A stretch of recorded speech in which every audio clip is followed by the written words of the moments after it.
VIBEBooks presents A Tale of Two Cities by Charles Dickens.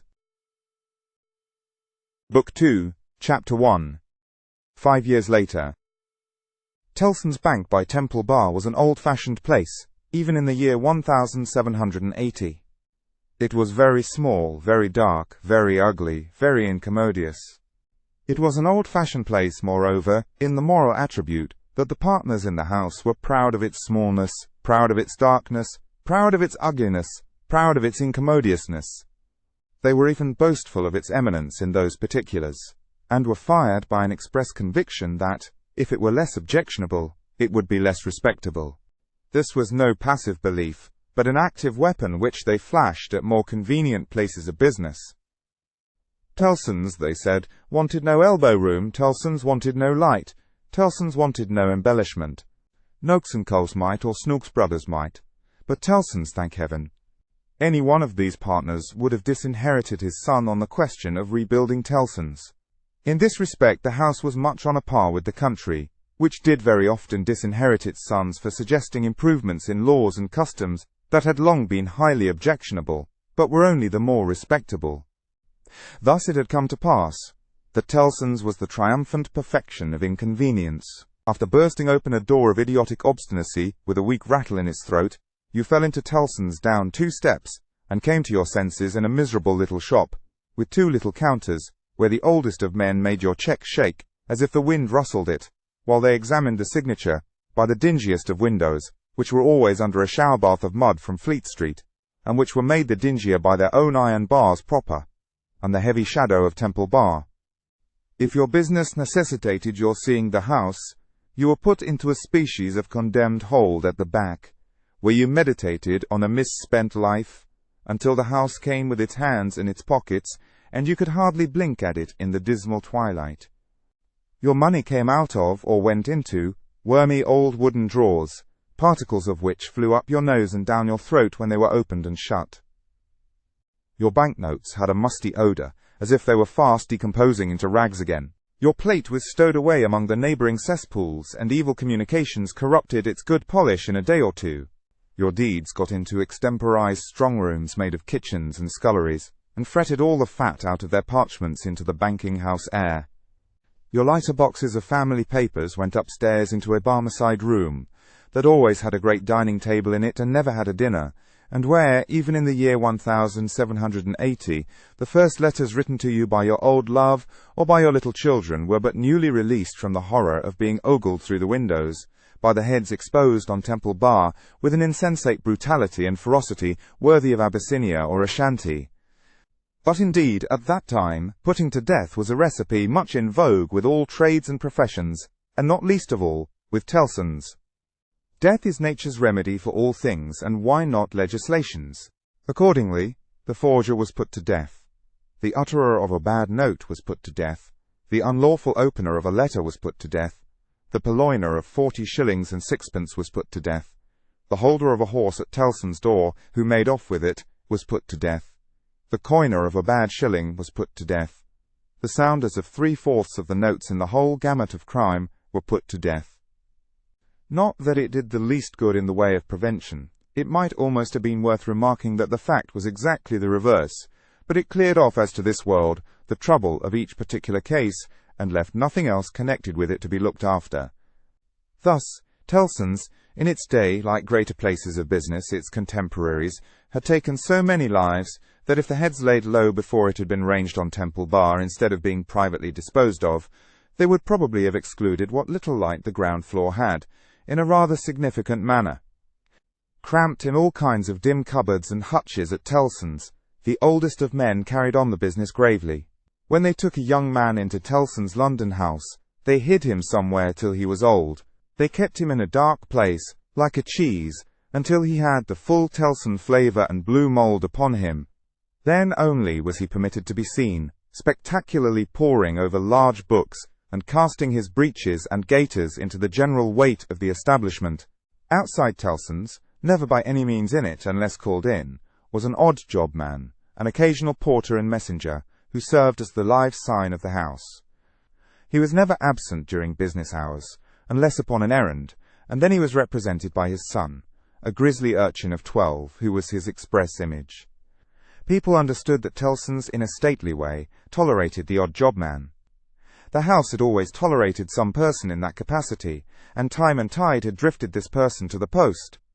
His surname was Cruncher, and on the youthful occasion of his renouncing by proxy the works of darkness in the easterly parish church of Houndsditch, he had received the added appellation of Jerry.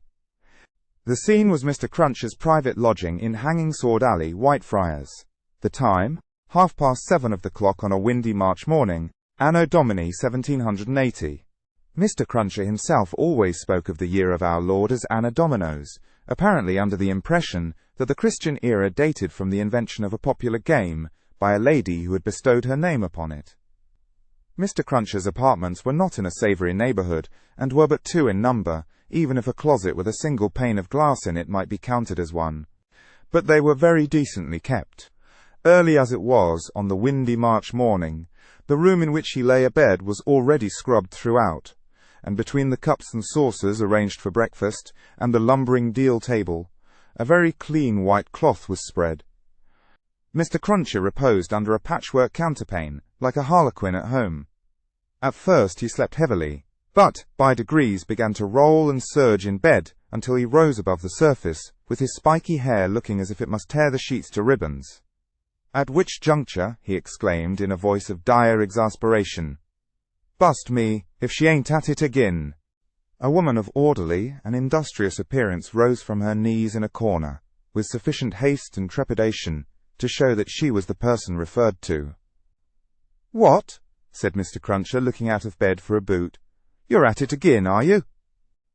After hailing the morn with this second salutation, he threw a boot at the woman as a third. It was a very muddy boot, and may introduce the odd circumstance connected with Mr. Cruncher's domestic economy, that, whereas he often came home after banking hours with clean boots, he often got up next morning to find the same boots covered with clay. "What?" said Mr. Cruncher, varying his apostrophe after missing his mark. "What are you up to, aggrawator?" "I was only saying my prayers." "Saying your prayers? You're a nice woman. What do you mean by flopping yourself down and praying agin me?" "I was not praying against you. I was praying for you." "You weren't. And if you were, I won't be took the liberty with. Here! Your mother's a nice woman, young Jerry, going a-praying agin your father's prosperity. You've got a dutiful mother, you have, my son. You've got a religious mother, you have, my boy, going and flopping herself down and praying that the bread and butter may be snatched out of the mouth of her only child." Master Cruncher, who was in his shirt, took this very ill, and turning to his mother, strongly deprecated any praying away of his personal board. "And what do you suppose, you conceited female," said Mr. Cruncher, with unconscious inconsistency, "that the worth of your prayers may be? Name the price that you put your prayers at." "They only come from the heart, Jerry. They are worth no more than that." "Worth no more than that," repeated Mr. Cruncher. "They ain't worth much, then. Whether or no, I won't be prayed agin, I tell you. I can't afford it." "I'm not going to be made unlucky by your sneaking. If you must go flopping yourself down, flop in favour of your husband and child, and not in opposition to 'em. If I had had any but a unnatural wife, and this poor boy had had any but a unnatural mother, I might have made some money last week, instead of being counter-prayed and countermined and religiously circumvented into the worst of luck." "Bewust me," said Mr. Cruncher, who all this time had been putting on his clothes, "if I ain't, what with piety and one blowed thing and another, been choused this last week into as bad luck as ever a poor devil of a honest tradesman met with. Young Jerry, dress yourself, my boy, and while I clean my boots keep an eye upon your mother now and then, and if you see any signs of more flopping, give me a call. For I tell you," here he addressed his wife once more, "I won't be gone agin, in this manner. I'm as rickety as a hackney coach. I'm as sleepy as laudanum. My lines is strained to that degree that I shouldn't know, if it wasn't for the pain in 'em, which was me and which somebody else. Yet I'm none the better for it in pocket, and it's my suspicion that you've been at it from morning to night to prevent me from being the better for it in pocket, and I won't put up with it, aggrawator, and what do you say now?" Growling, in addition, such phrases as, "Ah, yes, you're religious too." You wouldn't put yourself in opposition to the interests of your husband and child, would you? Not you. And throwing off other sarcastic sparks from the whirling grindstone of his indignation, Mr. Cruncher betook himself to his boot cleaning, and his general preparation for business. In the meantime his son, whose head was garnished with tenderest spikes, and whose young eyes stood close by one another, as his father's did, kept the required watch upon his mother. He greatly disturbed that poor woman at intervals, by darting out of his sleeping-closet, where he made his toilet, with a suppressed cry of, "You are going to flop, mother!" "Hullo, father!" and after raising this fictitious alarm, darting in again with an undutiful grin. Mr. Cruncher's temper was not at all improved when he came to his breakfast. He resented Mrs. Cruncher's saying grace with particular animosity. "Now, aggrawator, what are you up to? At it again?" His wife explained that she had merely asked a blessing.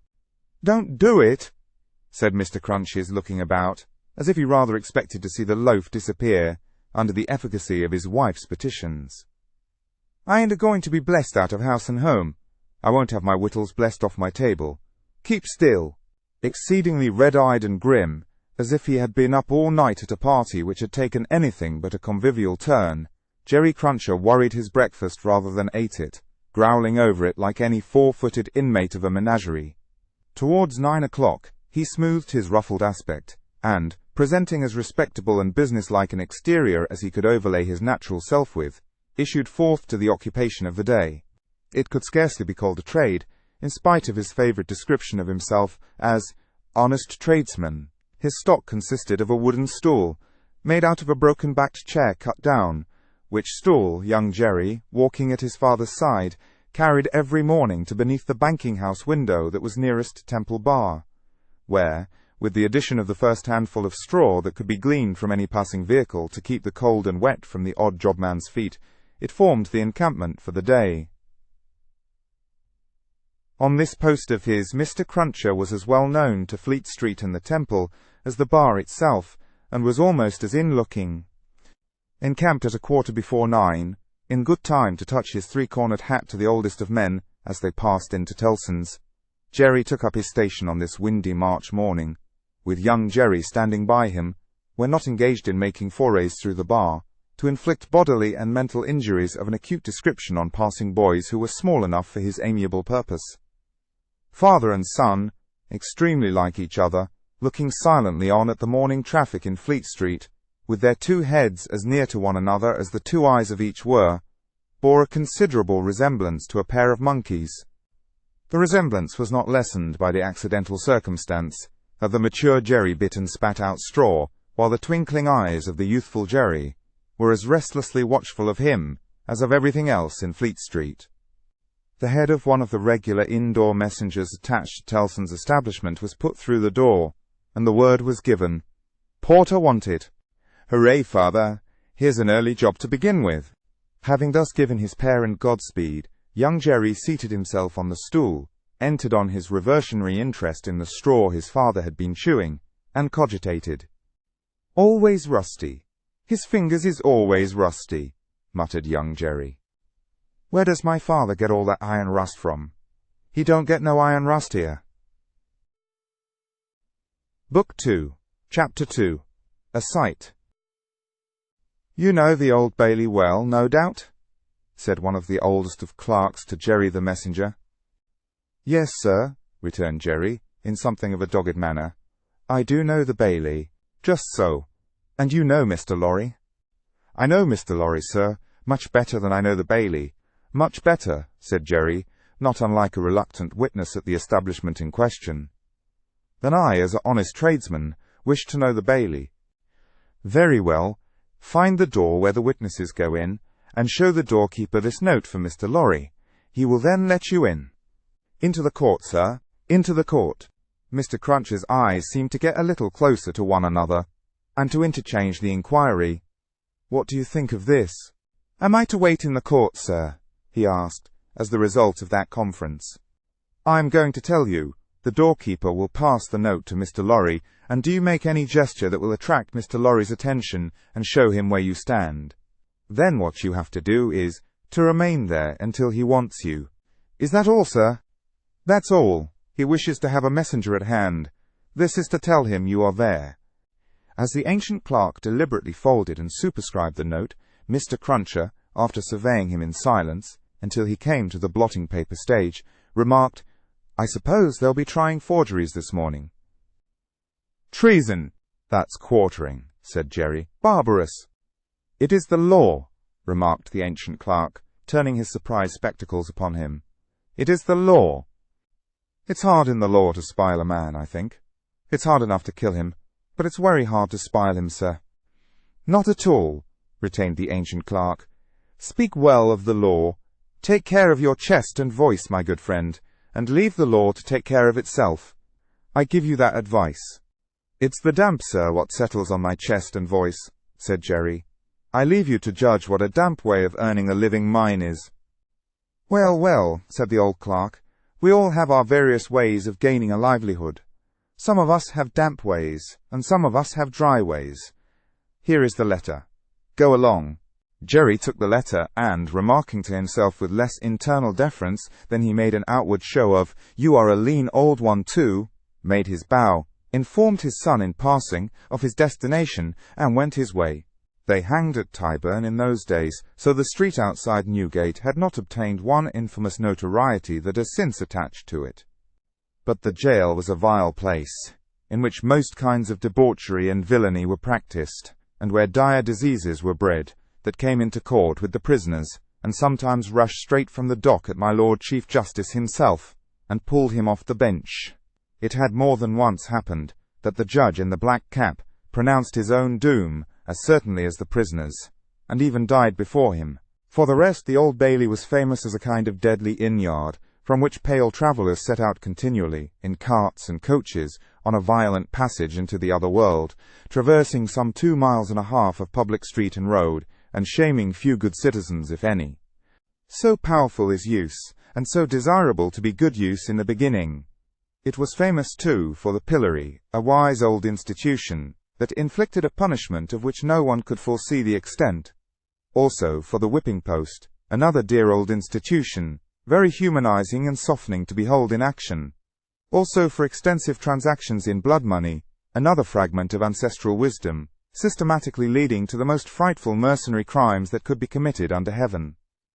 Altogether, the Old Bailey at that date was a choice illustration of the precept that, whatever is right, an aphorism that would be as final as it is lazy, did it not include the troublesome consequence that nothing that ever was wrong.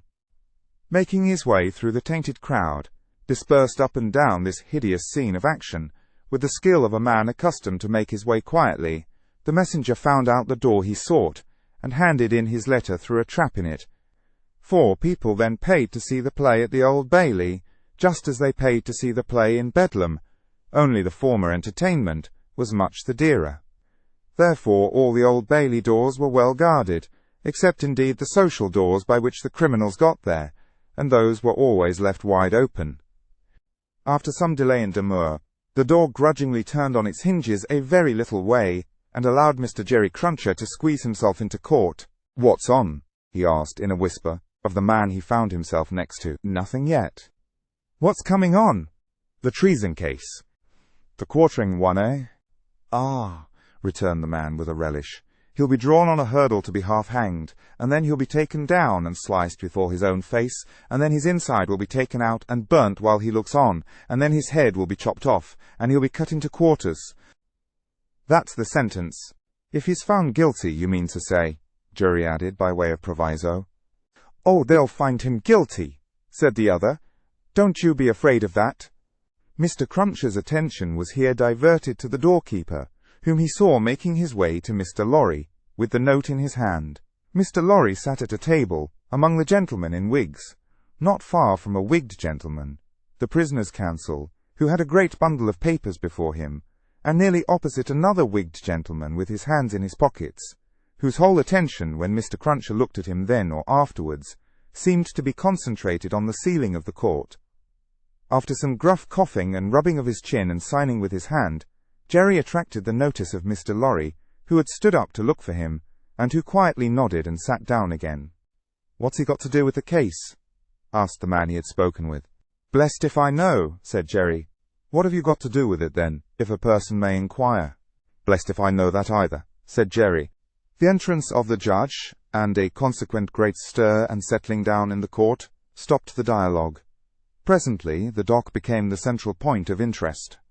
2 jailers who had been standing there went out, and the prisoner was brought in and put to the bar. Everybody present, except the one wigged gentleman who looked at the ceiling, stared at him. All the human breath in the place rolled at him like a sea, or a wind, or a fire. Eager faces strained round pillars and corners to get a sight of him. Spectators in back rows stood up, not to miss a hair of him.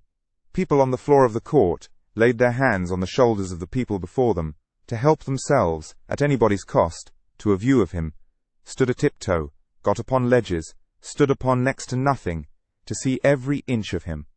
Conspicuous among these latter, like an animated bit of the spiked wall of Newgate, Jerry stood, aiming at the prisoner the beery breath of a whet he had taken as he came along, and discharging it to mingle with the waves of other beer, and gin, and tea, and coffee, and what not, that flowed at him, and already broke upon the great windows behind him in an impure mist and rain. The object of all this staring and blaring was a young man of about 25, well-grown and well-looking, with a sunburnt cheek and a dark eye. His condition was that of a young gentleman.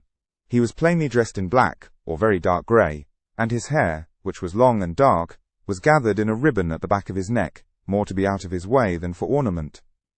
As an emotion of the mind will express itself through any covering of the body, so the paleness which his situation engendered came through the brown upon his cheek, showing the soul to be stronger than the sun. He was otherwise quite self-possessed, bowed to the judge, and stood quiet. The sort of interest with which this man was stared and breathed at was not a sort that elevated humanity. Had he stood in peril of a less horrible sentence, had there been a chance of any one of its savage details being spared, by just so much would he have lost in his fascination. The form that was to be doomed to be so shamefully mangled was the sight. The immortal creature that was to be so butchered and torn asunder yielded the sensation. Whatever gloss the various spectators put upon the interest, according to their several arts and powers of self-deceit, the interest was, at the root of it, ogreish. Silence in the court. Charles Darnay had yesterday pleaded not guilty to an indictment denouncing him with infinite jingle and jangle, for that he was a false traitor to our serene, illustrious, excellent, and so forth, Prince our Lord the King, by reason of his having, on divers occasions, and by divers means and ways, assisted Louis, the French King, in his wars against our said serene, illustrious, excellent, and so forth.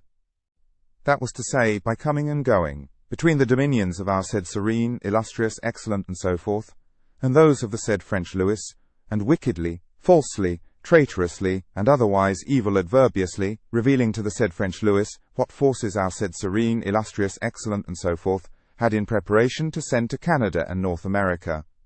This much Jerry, with his head becoming more and more spiky as the law terms bristled it, made out with huge satisfaction, and so arrived circuitously at the understanding that the aforesaid, and over again aforesaid, Charles Darnay, stood there before him upon his trial, that the jury was swearing in, and that Mr. Attorney General was making ready to speak. The accused, who was, and who knew he was, being mentally hanged, beheaded, and quartered by everybody there, neither flinched from the situation, nor assumed any theatrical air in it. He was quiet and attentive, watched the opening proceedings with a grave interest, and stood with his hands resting on the slab of wood before him, so composedly that they had not displaced a leaf of the herbs with which it was strewn. The court was all bestrewn with herbs and sprinkled with vinegar, as a precaution against jail air and jail fever. Over the prisoner's head there was a mirror, to throw the light down upon him. Crowds of the wicked and the wretched had been reflected in it, and had passed from its surface and this earth's together. Haunted in a most ghastly manner that abominable place would have been, if the glass could ever have rendered back its reflections, as the ocean is one day to give up its dead. Some passing thought of the infamy and disgrace for which it had been reserved may have struck the prisoner's mind. Be that as it may, a change in his position making him conscious of a bar of light across his face, he looked up, and when he saw the glass, his face flushed, and his right hand pushed the herbs away. It happened that the action turned his face to that side of the court which was on his left. About on a level with his eyes, there sat, in that corner of the judge's bench, two persons upon whom his look immediately rested, so immediately, and so much to the changing of his aspect, that all the eyes that were turned upon him turned to them.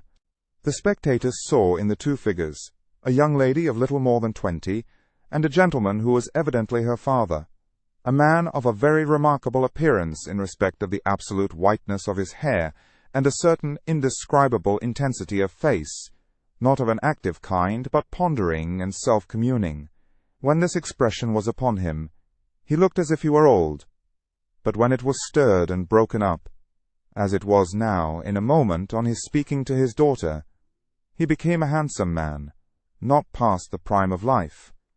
His daughter had one of her hands drawn through his arm as she sat by him, and the other pressed upon it.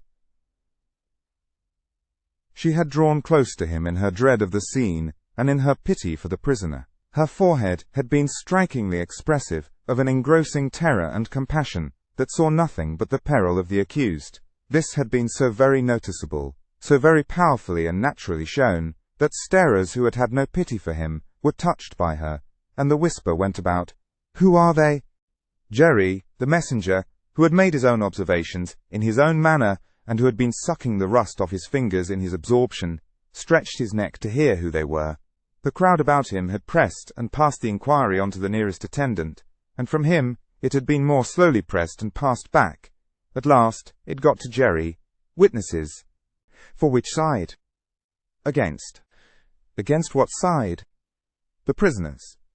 The judge, whose eyes had gone in the general direction, recalled them, leaned back in his seat, and looked steadily at the man whose life was in his hand as Mr. Attorney General rose to spin the rope, grind the axe, and hammer the nails into the scaffold.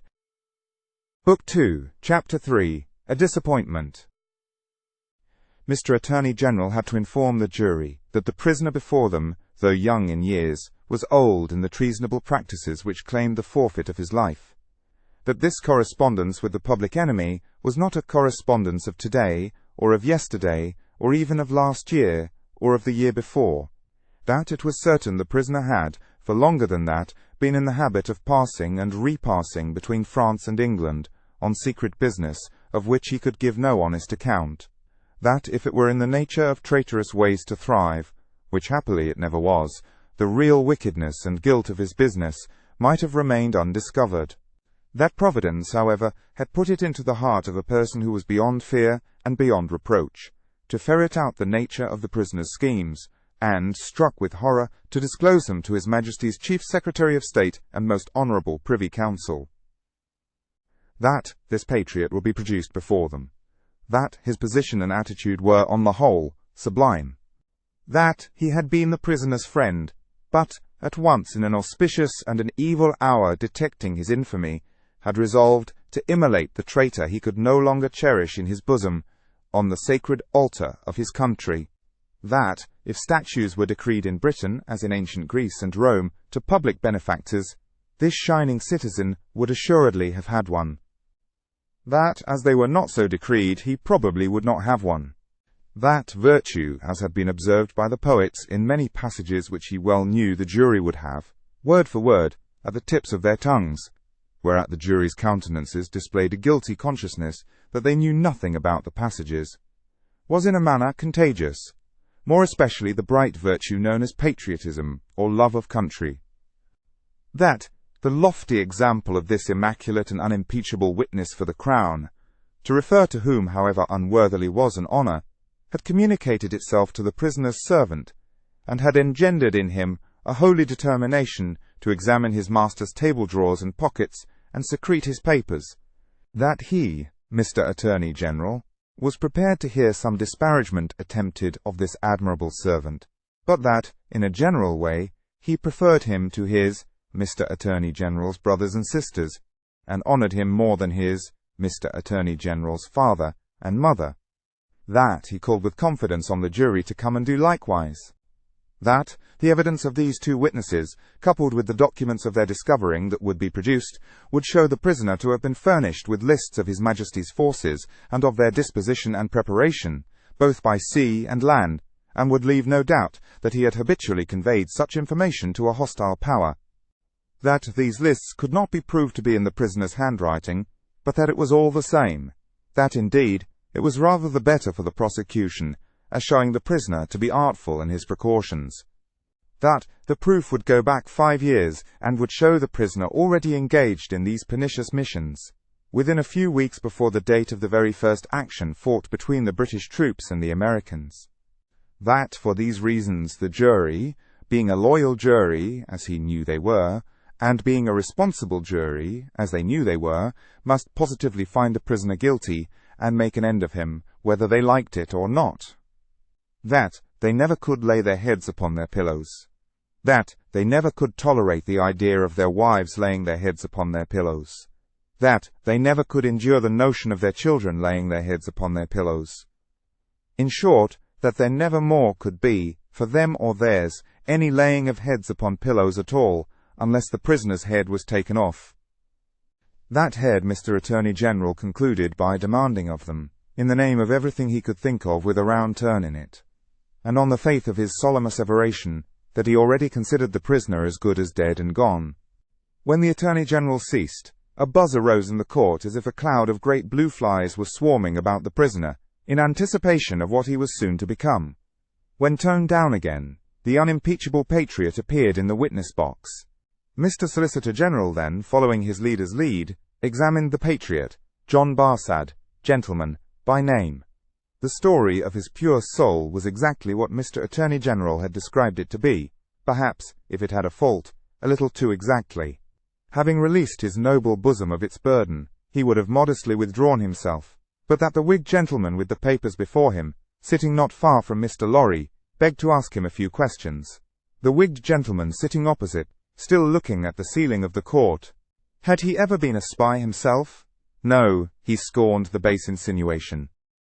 What did he live upon? His property. Where was his property? He didn't precisely remember where it was. What was it? No business of anybody's. Had he inherited it? Yes, he had. From whom? Distant relation? Very distant? Rather. Ever been in prison? Certainly not. Never in a debtor's prison. Didn't see what that had to do with it. Never in a debtor's prison? Come, once again. Never? Yes. How many times? 2 or 3 times. Not 5 or 6? Perhaps. Of what profession? Gentleman. Ever been kicked? Might have been. Frequently? No. Ever kicked downstairs? Decidedly not. Once received a kick on the top of a staircase, and fell downstairs of his own accord. Kicked on that occasion for cheating at dice? Something to that effect was said by the intoxicated liar who committed the assault.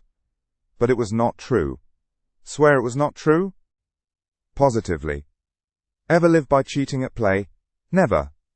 Ever live by play? Not more than other gentlemen do. Ever borrow money of the prisoner? Yes. Ever pay him? No. Was not this intimacy with the prisoner, in reality a very slight one, forced upon the prisoner in coaches, inns, and packets? No. Sure he saw the prisoner with these lists? Certain. Knew no more about the lists? No. Had not procured them himself, for instance? No. Expect to get anything by this evidence? No. Not in regular government pay and employment. To lay traps? Oh dear no. Or to do anything? Oh dear no. Swear that? Over and over again. No motives, but motives of sheer patriotism? None whatever. The virtuous servant, Roger Cly, swore his way through the case at a great rate. He had taken service with the prisoner, in good faith and simplicity, 4 years ago. He had asked the prisoner, aboard the Calais packet, if he wanted a handy fellow, and the prisoner had engaged him. He had not asked the prisoner to take the handy fellow as an act of charity, never thought of such a thing. He began to have suspicions of the prisoner, and to keep an eye upon him, soon afterwards. In arranging his clothes while travelling, he had seen similar lists to these in the prisoner's pockets, over and over again. He had taken these lists from the drawer of the prisoner's desk. He had not put them there first. He had seen the prisoner show these identical lists to French gentlemen at Calais, and similar lists to French gentlemen, both at Calais and Boulogne. He loved his country and couldn't bear it, and had given information. He had never been suspected of stealing a silver teapot. He had been maligned respecting a mustard pot, but it turned out to be only a plated one. He had known the last witness 7 or 8 years. That was merely a coincidence. He didn't call it a particularly curious coincidence. Most coincidences were curious. Neither did he call it a curious coincidence that true patriotism was his only motive too. He was a true Briton, and hoped there were many like him. The blue flies buzzed again, and Mr. Attorney General called Mr. Jarvis Lorry. "Mr. Jarvis Lorry, are you a clerk in Tellson's Bank?" "I am." "On a certain Friday night in November, 1775, did business occasion you to travel between London and Dover by the mail?" "It did." "Were there any other passengers in the mail?" "2. Did they alight on the road in the course of the night?" "They did." "Mr. Lorry, look upon the prisoner. Was he one of those 2 passengers?" "I cannot undertake to say that he was." "Does he resemble either of these 2 passengers?" "Both were so wrapped up, and the night was so dark, and we were all so reserved, that I cannot undertake to say even that." "Mr. Lorry, look again upon the prisoner. Supposing him wrapped up as those 2 passengers were, is there anything in his bulk and stature to render it unlikely that he was one of them?" "No." "You will not swear, Mr. Lorry, that he was not one of them?" "No." "So at least you say he may have been one of them, except that I remember them both to have been, like myself, timorous of highwaymen, and the prisoner has not a timorous air." "Did you ever see a counterfeit of timidity, Mr. Lorry?" "I certainly have seen that." "Mr. Lorry, look once more upon the prisoner. Have you seen him to your certain knowledge before?" "I have." "When?" "I was returning from France a few days afterwards, and, at Calais, the prisoner came on board the packet ship in which I returned, and made the voyage with me." "At what hour did he come on board?" "At a little after midnight." "In the dead of the night?" "Was he the only passenger who came on board at that untimely hour?" "He happened to be the only one." "Never mind about happening, Mr. Lorry. He was the only passenger who came on board in the dead of the night." "He was." "Were you travelling alone, Mr. Lorry, or with any companion?" "With 2 companions, a gentleman and lady. They are here." "They are here. Had you any conversation with the prisoner?" "Hardly any." "The weather was stormy, and the passage long and rough, and I lay on a sofa, almost from shore to shore." "Miss Manette?" The young lady, to whom all eyes had been turned before, and were now turned again, stood up where she had sat. Her father rose with her, and kept her hand drawn through his arm. "Miss Manette, look upon the prisoner." To be confronted with such pity, and such earnest youth and beauty, was far more trying to the accused than to be confronted with all the crowd. Standing, as it were, apart with her on the edge of his grave, not all the staring curiosity that looked on could for the moment nerve him to remain quite still. His hurried right hand parcelled out the herbs before him into imaginary beds of flowers in a garden, and his efforts to control and steady his breathing shook the lips from which the colour rushed to his heart. The buzz of the great flies was loud again. "Miss Manette, have you seen the prisoner before?" "Yes, sir." "Where?" "On board of the packet ship just now referred to, sir, and on the same occasion." "You are the young lady just now referred to?" "Oh, most unhappily I am." The plaintive tone of her compassion merged into the less musical voice of the judge, as he said something fiercely. "Answer the questions put to you, and make no remark upon them." "Miss Manette, had you any conversation with the prisoner on that passage across the channel?" "Yes, sir." "Recall it." In the midst of a profound stillness, she faintly began.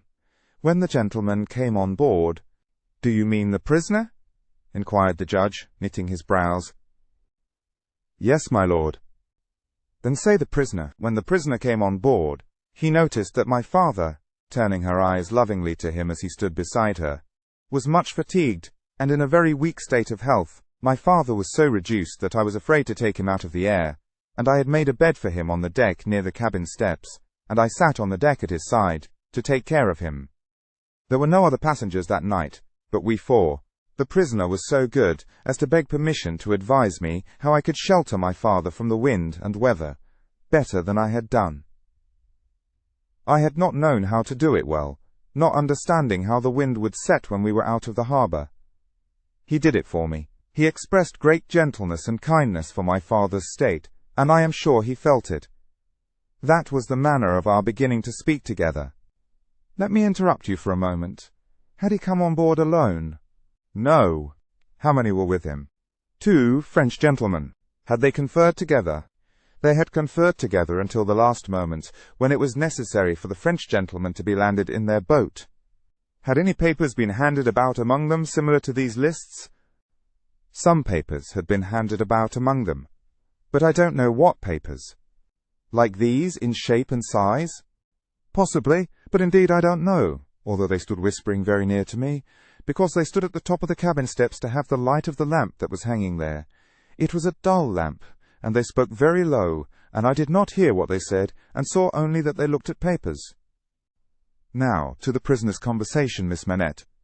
The prisoner was as open in his confidence with me, which arose out of my helpless situation, as he was kind and good, and useful to my father. I hope, bursting into tears, I may not repay him by doing him harm today. Buzzing from the blue flies. Miss Manette, if the prisoner does not perfectly understand that you give the evidence which it is your duty to give, which you must give, and which you cannot escape from giving, with great unwillingness, he is the only person present in that condition. Please to go on. He told me that he was travelling on business of a delicate and difficult nature, which might get people into trouble, and that he was therefore travelling under an assumed name. He said that this business had within a few days taken him to France and might, at intervals, take him backwards and forwards between France and England for a long time to come. Did he say anything about America, Miss Manette? Be particular. He tried to explain to me how that quarrel had arisen, and he said that, so far as he could judge, it was a wrong and foolish one on England's part. He added, in a jesting way, that perhaps George Washington might gain almost as great a name in history as George III. But there was no harm in his way of saying this. It was said laughingly, and to beguile the time. Any strongly marked expression of face on the part of a chief actor in a scene of great interest, to whom many eyes are directed, will be unconsciously imitated by the spectators. Her forehead was painfully anxious and intent as she gave this evidence, and, in the pauses when she stopped for the judge to write it down, watched its effect upon the counsel for and against. Among the lookers-on there was the same expression in all quarters of the court, insomuch that a great majority of the foreheads there might have been mirrors reflecting the witness, when the judge looked up from his notes to glare at that tremendous heresy about George Washington. Mr. Attorney General now signified to my lord that he deemed it necessary, as a matter of precaution and form, to call the young lady's father, Dr. Manette. Who was called accordingly. Dr. Manette, look upon the prisoner. Have you ever seen him before? Once, when he called at my lodgings in London, some 3 years or 3 years and a half ago. Can you identify him as your fellow passenger on board the packet, or speak to his conversation with your daughter? Sir, I can do neither. Is there any particular and special reason for your being unable to do either? He answered, in a low voice. There is. Has it been your misfortune to undergo a long imprisonment, without trial, or even accusation in your native country, Dr. Manette?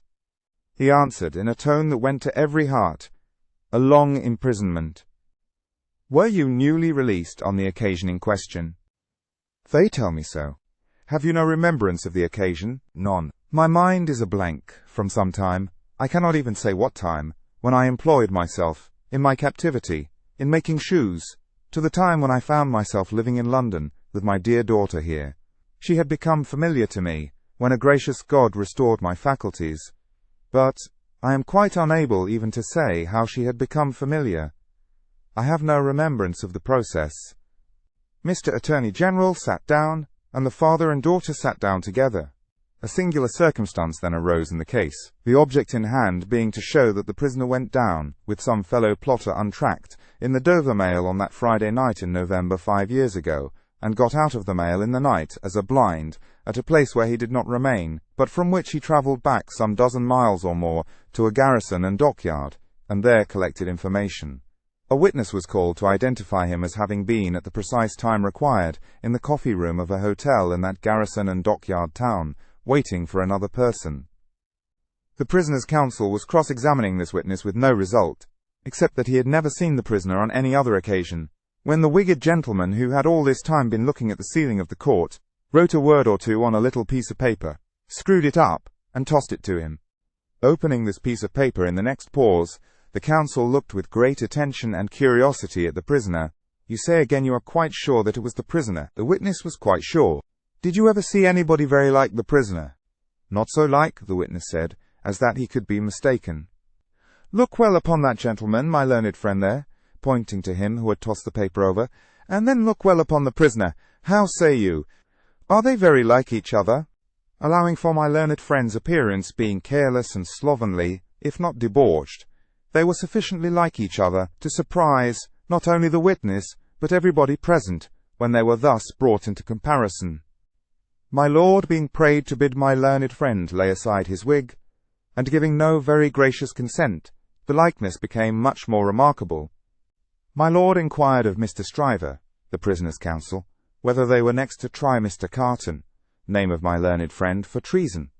But Mr. Stryver replied to my lord, no, but he would ask the witness to tell him whether what happened once might happen twice, whether he would have been so confident if he had seen this illustration of his rashness sooner, whether he would be so confident, having seen it, and more. The upshot of which was, to smash this witness like a crockery vessel, and shiver his part of the case to useless lumber. Mr. Cruncher had by this time taken quite a lunch of rust off his fingers in his following of the evidence. He had now to attend while Mr. Stryver fitted the prisoner's case on the jury, like a compact suit of clothes, showing them how the patriot Barsad was a hired spy and traitor, an unblushing trafficker in blood, and one of the greatest scoundrels upon earth since accursed Judas, which he certainly did look rather like. How the virtuous servant Plea was his friend and partner, and was worthy to be. How the watchful eyes of those forgers and false swearers had rested on the prisoner as a victim, because some family affairs in France, he being of French extraction, did require his making those passages across the Channel. Though what those affairs were, a consideration for others who were near and dear to him, forbade him, even for his life, to disclose. How the evidence that had been warped and wrested from the young lady, whose anguish in giving it they had witnessed, came to nothing, involving the mere little innocent gallantries and politenesses likely to pass between any young gentleman and young lady so thrown together, with the exception of that reference to George Washington, which was altogether too extravagant and impossible to be regarded in any other light than as a monstrous joke. How it would be a weakness in the government to break down in this attempt to practice for popularity on the lowest national antipathies and fears, and therefore Mr. Attorney General had made the most of it. How, nevertheless, it rested upon nothing, save that vile and infamous character of evidence too often disfiguring such cases, and of which the state trials of this country were full. But there my lord interposed, with as grave a face as if it had not been true, saying that he could not sit upon that bench and suffer those illusions. Mr. Stryver then called his few witnesses, and Mr. Cruncher had next to attend, while Mr. Attorney General turned the whole suit of clothes Mr. Stryver had fitted on the jury, inside out, showing how Barsad and Plea were even 100 times better than he had thought them, and the prisoner 100 times worse. Lastly came my lord himself, turning the suit of clothes, now inside out, now outside in, but on the whole decidedly trimming and shaping them into grave clothes for the prisoner. And now the jury turned to consider, and the great flies swarmed again. Mr. Carton, who had so long sat looking at the ceiling of the court, changed neither his place nor his attitude, even in this excitement, while his learned friend, Mr. Stryver, massing his papers before him, whispered with those who sat near, and from time to time glanced anxiously at the jury, while all the spectators moved more or less and grouped themselves anew, while even my lord himself arose from his seat, and slowly paced up and down his platform, not unattended by a suspicion in the minds of the audience that his state was feverish. This one man sat leaning back with his torn gown half off him, his untidy wig put on just as it had happened to light on his head after its removal, his hands in his pockets and his eyes on the ceiling as they had. Something especially reckless in his demeanour not only gave him a disreputable look, but so diminished the strong resemblance he undoubtedly bore to the prisoner, which his momentary earnestness, when they were compared together, had strengthened, that many of the lookers-on, taking note of him now, said to one another, they would hardly have thought the two were so alike. Mr. Cruncher made the observation to his next neighbour and added, I'd hold half a guinea that he don't get no law work to do. Don't look like the sort of one to get any, do he? Yet this Mr. Carton took in more of the details of the scene than he appeared to take in, for now, when Miss Manette's head dropped upon her father's breast, he was the first to see it, and to say audibly, Officer, look to that young lady. Help the gentleman to take her out. Don't you see she will fall? There was much commiseration for her as she was removed, and much sympathy with her father. It had evidently been a great distress to him to have the days of his imprisonment recalled. He had shown strong internal agitation when he was questioned, and that pondering or brooding look which made him old had been upon him like a heavy cloud ever since. As he passed out, the jury, who had turned back and paused a moment, spoke, through their foreman. They were not agreed, and wished to retire. My lord, perhaps with George Washington on his mind, showed some surprise that they were not agreed, but signified his pleasure that they should retire under watch and ward, and retired himself. The trial had lasted all day, and the lamps in the court were now being lighted. It began to be rumoured that the jury would be out a long while. The spectators dropped off to get refreshment, and the prisoner withdrew to the back of the dock and sat down. Mr. Lorry, who had gone out when the young lady and her father went out, now reappeared and beckoned to Jerry, who, in the slackened interest, could easily get near him. Jerry, if you wish to take something to eat, you can. But keep in the way. You will be sure to hear when the jury come in. Don't be a moment behind them, for I want you to take the verdict back to the bank. You are the quickest messenger I know, and will get to Temple Bar long before I can. Jerry had just enough forehead to knuckle, and he knuckled it in acknowledgment of this communication and a shilling. Mr. Carton came up at the moment and touched Mr. Lorry on the arm.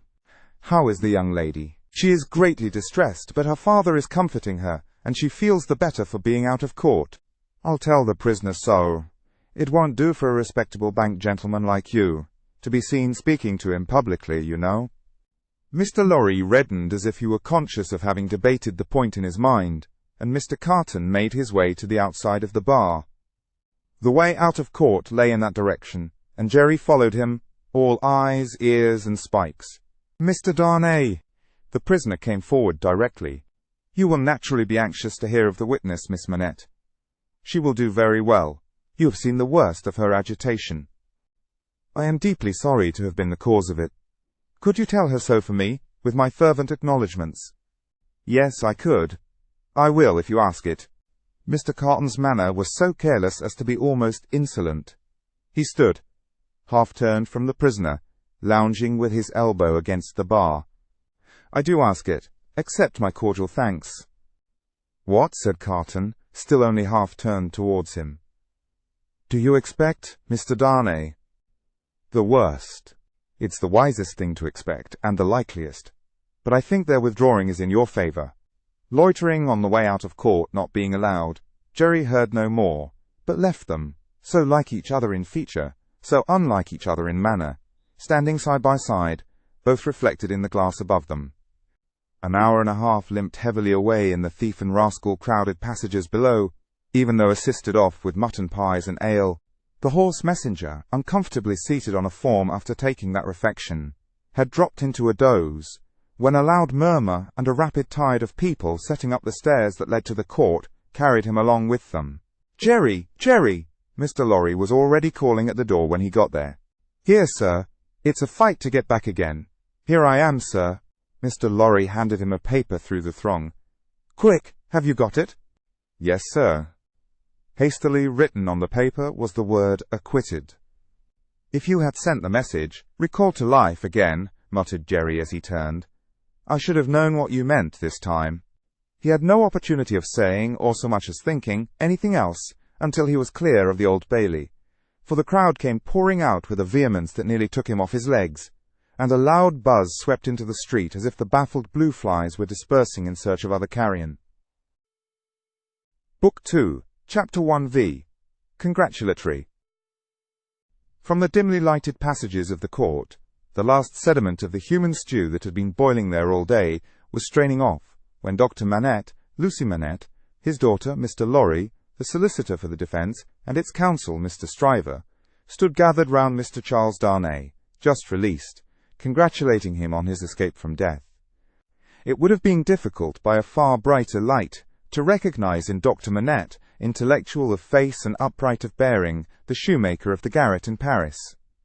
Yet no one could have looked at him twice without looking again, even though the opportunity of observation had not extended to the mournful cadence of his low, grave voice, and to the abstraction that overclouded him fitfully, without any apparent reason, while one external cause, and that a reference to his long-lingering agony, would always, as on the trial, evoke this condition from the depths of his soul.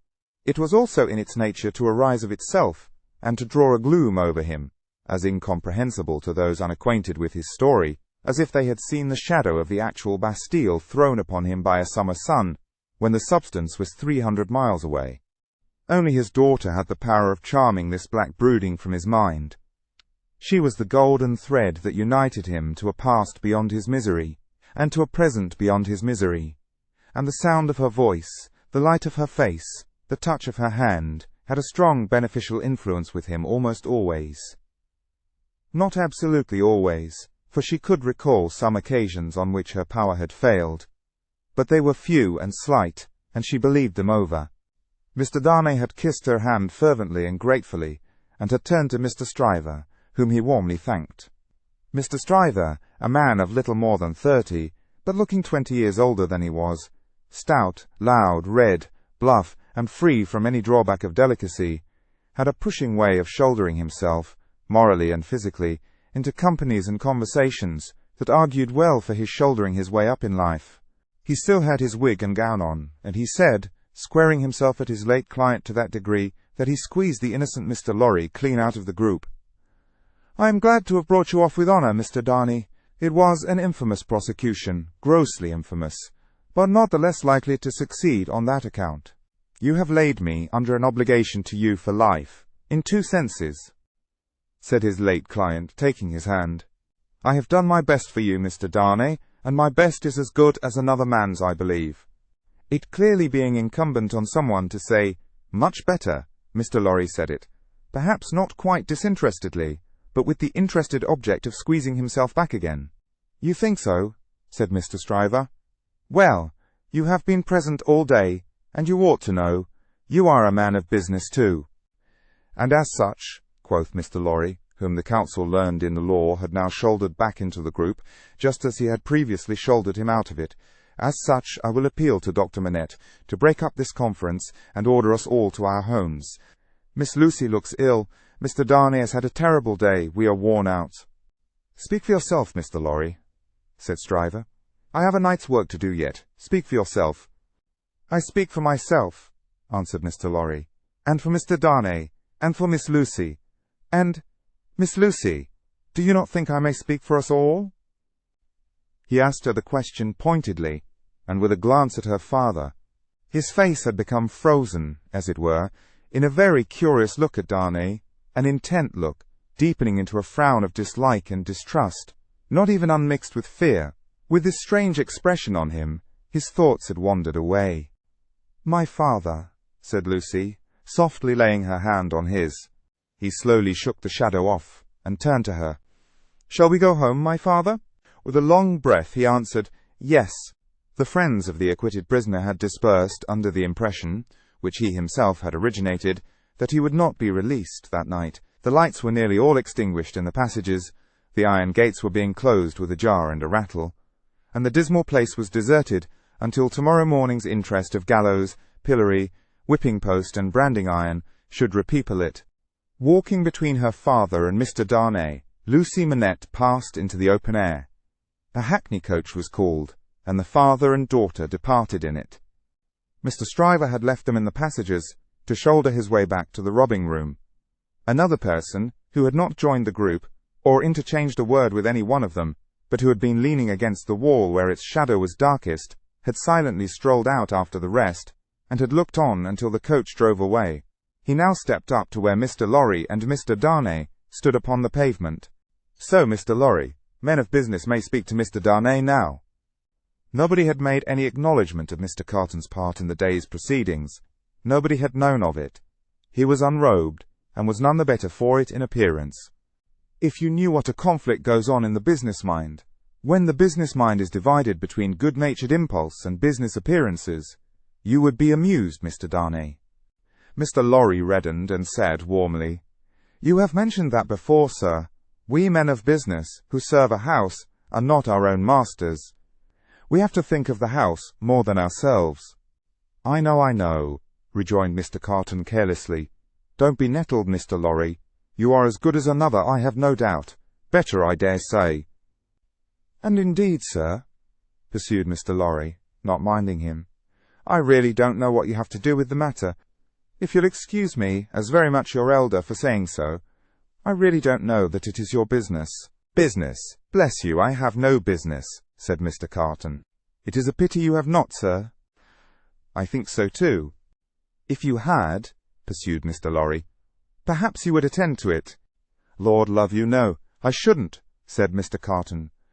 "Well, sir," cried Mr. Lorry, thoroughly heated by his indifference, "business is a very good thing, and a very respectable thing. And, sir, if business imposes its restraints and its silences and impediments, Mr. Darnay, as a young gentleman of generosity, knows how to make allowance for that circumstance. Mr. Darnay, good night. God bless you, sir. I hope you have been this day preserved for a prosperous and happy life. Chair there." Perhaps a little angry with himself, as well as with the barrister, Mr. Lorry bustled into the chair, and was carried off to Tellson's. Carton, who smelt of port wine, and did not appear to be quite sober, laughed then, and turned to Darnay. "This is a strange chance that throws you and me together. This must be a strange night to you, standing alone here, with your counterpart on these street stones." "I hardly seem yet," returned Charles Darnay, "to belong to this world again." "I don't wonder at it. It's not so long since you were pretty far advanced on your way to another. You speak faintly." "I begin to think I am faint." "Then why the devil don't you dine? I dined myself, while those numbskulls were deliberating which world you should belong to, this or some other. Let me show you the nearest tavern to dine well at." Drawing his arm through his own, he took him down Ludgate Hill to Fleet Street, and so up a covered way into a tavern. Here they were shown into a little room, where Charles Darnay was soon recruiting his strength with a good plain dinner and good wine, while Carton sat opposite to him at the same table, with his separate bottle of port before him, and his fully half-insolent manner upon him. "Do you feel yet that you belong to this terrestrial scheme again, Mr. Darnay?" "I am frightfully confused regarding time and place, but I am so far mended as to feel that." "It must be an immense satisfaction." He said it bitterly, and filled up his glass again, which was a large one. "As to me, the greatest desire I have is to forget that I belong to it. It has no good in it for me, except wine like this, nor I for it. So we are not much alike in that particular. Indeed, I begin to think we are not much alike in any particular, you and I." Confused by the emotion of the day, and feeling his being there with his double of coarse deportment, to be like a dream, Charles Darnay was at a loss how to answer, finally answered not at all. "Now your dinner is done," Carton presently said. "Why don't you call a health, Mr. Darnay? Why don't you give your toast?" "What health? What toast?" "Why, it's on the tip of your tongue." "It ought to be, it must be. I'll swear it's there." "Miss Manette, then." "Miss Manette, then." Looking his companion full in the face while he drank the toast, Carton flung his glass over his shoulder against the wall, where it shivered to pieces, then rang the bell, and ordered in another. "That's a fair young lady to hand to a coach in the dark, Mr. Darnay," he said, filling his new goblet. A slight frown, and a laconic "yes," were the answer. "That's a fair young lady to be pitied by and wept for by. How does it feel? Is it worth being tried for one's life, to be the object of such sympathy and compassion, Mr. Darnay?" Again Darnay answered not a word. "She was mightily pleased to have your message when I gave it her. Not that she showed she was pleased, but I suppose she was." The allusion serves as a timely reminder to Darnay that this disagreeable companion had, of his own free will, assisted him in the strait of the day. He turned the dialogue to that point, and thanked him for it. "I neither want any thanks nor merit any. was the careless rejoinder. "It was nothing to do, in the first place, and I don't know why I did it, in the second. Mr. Darnay, let me ask you a question." "Willingly, and a small return for your good offices." "Do you think I particularly like you?" "Really, Mr. Carton," returned the other, oddly disconcerted, "I have not asked myself the question. But ask yourself the question now. You have acted as if you do, but I don't think you do." "I don't think I do," said Carton. "I begin to have a very good opinion of your understanding." "Nevertheless," pursued Darnay, rising to ring the bell, "there is nothing in that, I hope, to prevent my calling the reckoning, and our parting without ill blood on either side." Carton rejoining, "Nothing in life!" Darnay rang. "Do you call the whole reckoning?" said Carton. On his answering in the affirmative, "Then bring me another pint of this same wine, draw, and come and wake me at 10. The bill being paid, Charles Darnay rose and wished him good night. Without returning the wish, Carton rose too, with something of a threat of defiance in his manner, and said, "A last word, Mr. Darnay. You think I am drunk?" "I think you have been drinking, Mr. Carton." "Think? You know I have been drinking." "Since I must say so, I know it." "Then you shall likewise know why." "I am a disappointed drudge, sir. I care for no man on earth, and no man on earth cares for me." "Much to be regretted. You might have used your talents better." "Maybe so, Mr. Darnay, maybe not. Don't let your sober face elate you, however. You don't know what it may come to. Good night." When he was left alone, this strange being took up a candle, went to a glass that hung against the wall, and surveyed himself minutely in it. "Do you particularly like the man?" he muttered at his own image. "Why should you particularly like a man who resembles you? There is nothing in you to like. You know that. Ah, confound you! What a change you have made in yourself! A good reason for taking to a man, that he shows you what you have fallen away from, and what you might have been. Change places with him, and would you have been looked at by those blue eyes as he was, and commiserated by that agitated face as he was? Come on, and have it out in plain words. You hate the fellow." He resorted to his pint of wine for consolation, drank it all in a few minutes, and fell asleep on his arms, with his hair straggling over the table, and a long winding sheet in the candle dripping down upon him. Book 2, Chapter 5. The Jackal. Those were drinking days, and most men drank hard. So very great is the improvement time has brought about in such habits, that a moderate statement of the quantity of wine and punch which one man would swallow in the course of a night, without any detriment to his reputation as a perfect gentleman, would seem in these days a ridiculous exaggeration. The learned profession of the law was certainly not behind any other learned profession in its bacchanalian propensities. Neither was Mr. Stryver, already fast shouldering his way to a large and lucrative practice, behind his compeers in this particular, any more than in the drier parts of the legal race. A favourite at the Old Bailey, and eke at the Sessions, Mr. Stryver had begun cautiously to hew away the lower staves of the ladder on which he mounted. Sessions and Old Bailey had now to summon their favourite, specially to their longing arms, and shouldering itself towards the visage of the Lord Chief Justice in the Court of King's Bench, the florid countenance of Mr. Stryver might be daily seen, bursting out of the bed of wigs like a great sunflower pushing its way at the sun from among a rank garden full of flaring companions. It had once been noted at the bar that while Mr. Stryver was a glib man, and an unscrupulous, and a ready, and a bold, he had not that faculty of extracting the essence from a heap of statements, which is among the most striking and necessary of the advocate's accomplishments. But a remarkable improvement came upon him as to this. The more business he got, the greater his power seemed to grow of getting at its pith and marrow, and however late at night he sat carousing with Sidney Carton, he always had his points at his fingers' ends in the morning. Sidney Carton, idlest and most unpromising of men, was Stryver's great ally. What the two drank together between Hilary Term and Michaelmas might have floated a king's ship. Stryver never had a case in hand, anywhere, but Carton was there, with his hands in his pockets, staring at the ceiling of the court.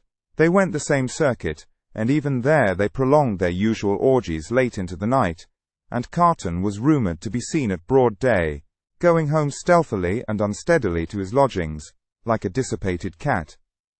At last it began to get about, among such as were interested in the matter, that although Sidney Carton would never be a lion, he was an amazingly good jackal, and that he rendered suit and service to Stryver in that humble capacity.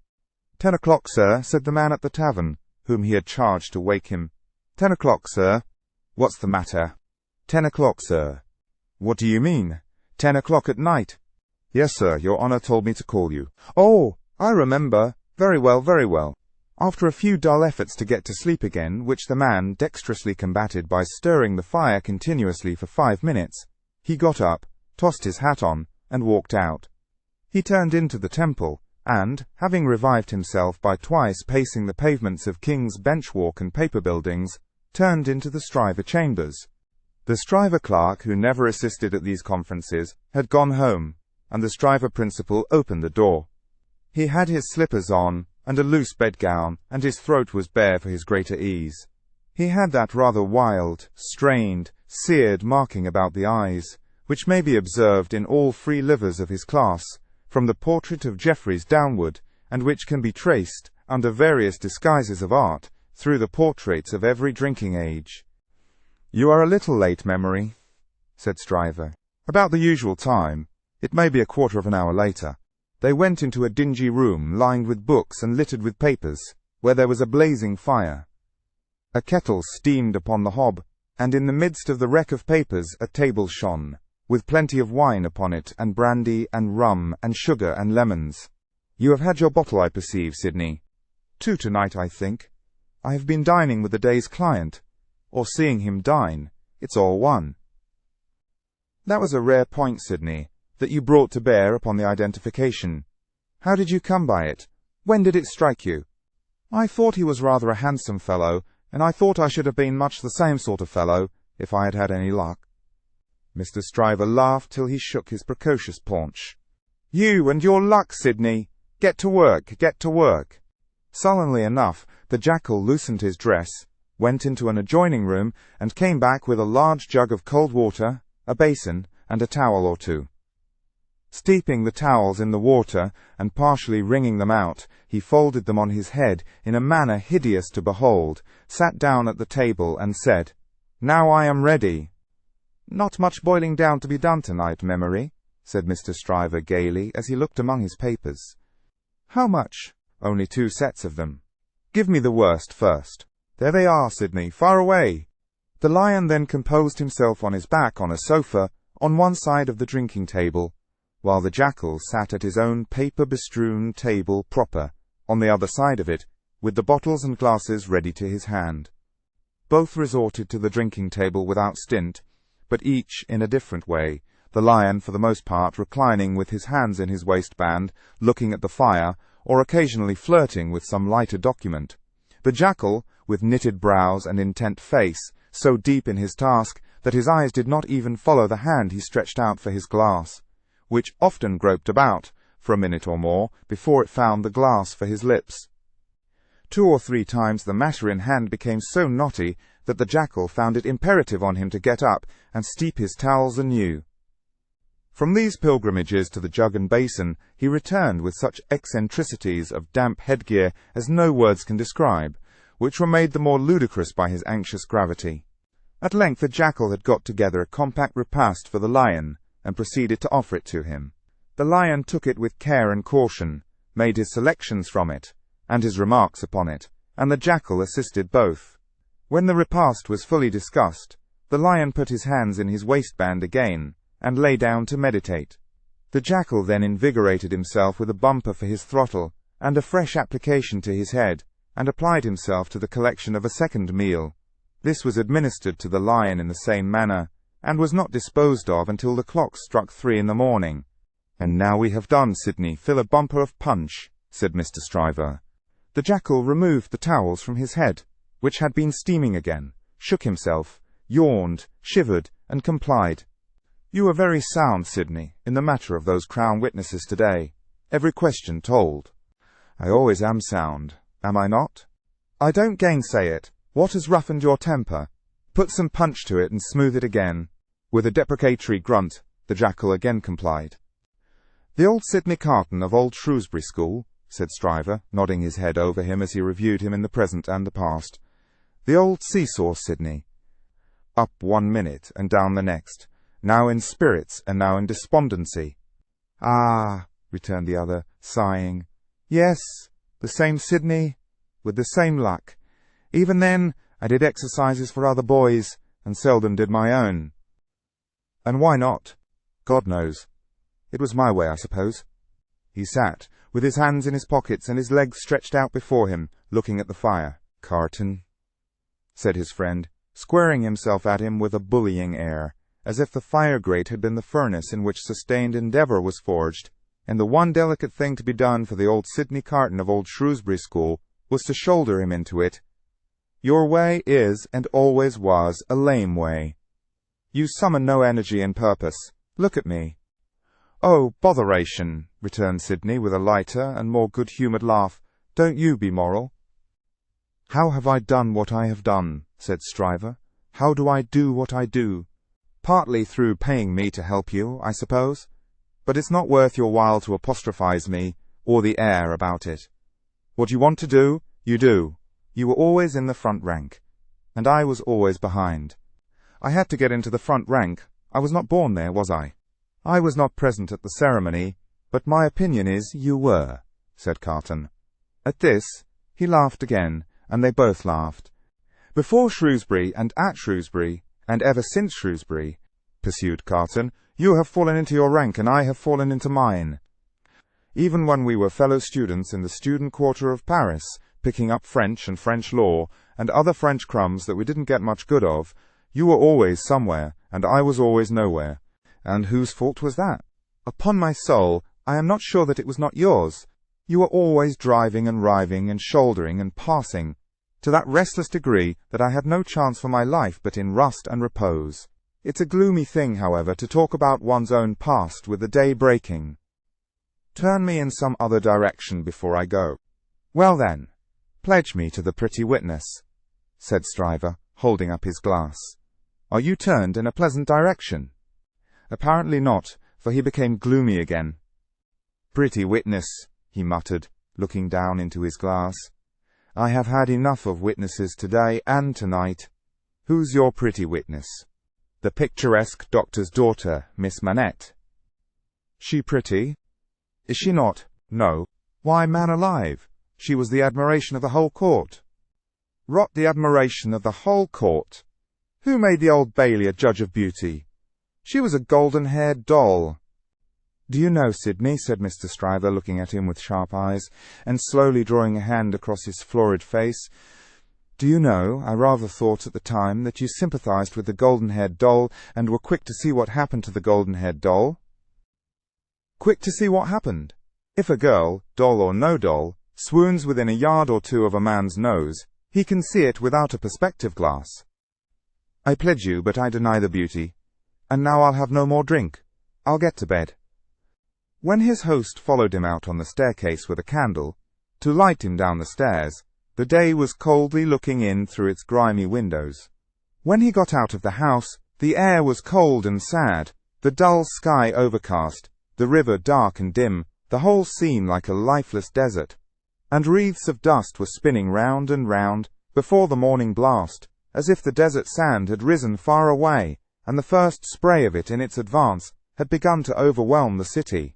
Waste forces within him, and a desert all around, this man stood still on his way across a silent terrace, and saw for a moment, lying in the wilderness before him, a mirage of honourable ambition, self-denial, and perseverance. In the fair city of this vision there were airy galleries from which the loves and graces looked upon him, gardens in which the fruits of life hung ripening, waters of hope that sparkled in his sight. A moment, and it was gone. Climbing to a high chamber in a well of houses, he threw himself down in his clothes on a neglected bed, and its pillow was wet with wasted tears. Sadly, sadly, the sun rose. It rose upon no sadder sight than the man of good abilities and good emotions, incapable of their directed exercise, incapable of his own help and his own happiness, sensible of the blight on him, and resigning himself to let it eat him away. Book 2, Chapter 6. Hundreds of People. The quiet lodgings of Dr. Manette were in a quiet street corner not far from Soho Square. On the afternoon of a certain fine Sunday, when the waves of 4 months had rolled over the trial for treason, and carried it, as to the public interest and memory, far out to sea, Mr. Jarvis Lorry walked along the sunny streets from Clerkenwell, where he lived, on his way to dine with the doctor. After several relapses into business absorption, Mr. Lorry had become the doctor's friend, and the quiet street corner was the sunny part of his life. On this certain fine Sunday, Mr. Lorry walked towards Soho early in the afternoon, for 3 reasons of habit. Firstly, because on fine Sundays he often walked out, before dinner, with the doctor and Lucy. Secondly, because, on unfavourable Sundays, he was accustomed to be with them as the family friend, talking, reading, looking out of window, and generally getting through the day. Thirdly, because he happened to have his own little shrewd doubts to solve, and knew how the ways of the doctor's household pointed to that time as a likely time for solving them. A quainter corner than the corner where the doctor lived was not to be found in London. There was no way through it, and the front windows of the doctor's lodgings commanded a pleasant little vista of street that had a congenial air of retirement on it.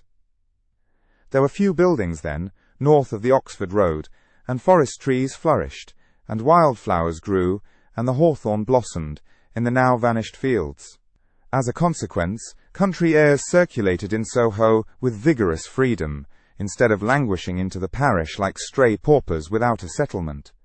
And there was many a good south wall, not far off, on which the peaches ripened in their season. The summer light struck into the corner brilliantly in the earlier part of the day, but when the streets grew hot, the corner was in shadow, though not in shadow so remote, but that you could see beyond it into a glare of brightness. It was a cool spot, staid, but cheerful, a wonderful place for echoes, and a very harbour from the raging streets. There ought to have been a tranquil bark in such an anchorage, and there was.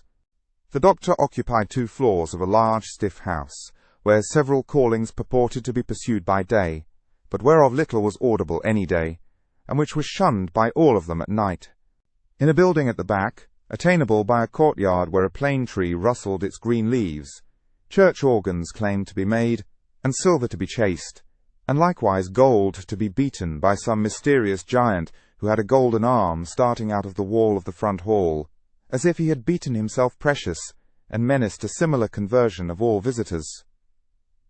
Very little of these trades, or of a lonely lodger rumoured to live upstairs, or of a dim coach trimming maker asserted to have a counting-house below, was ever heard or seen.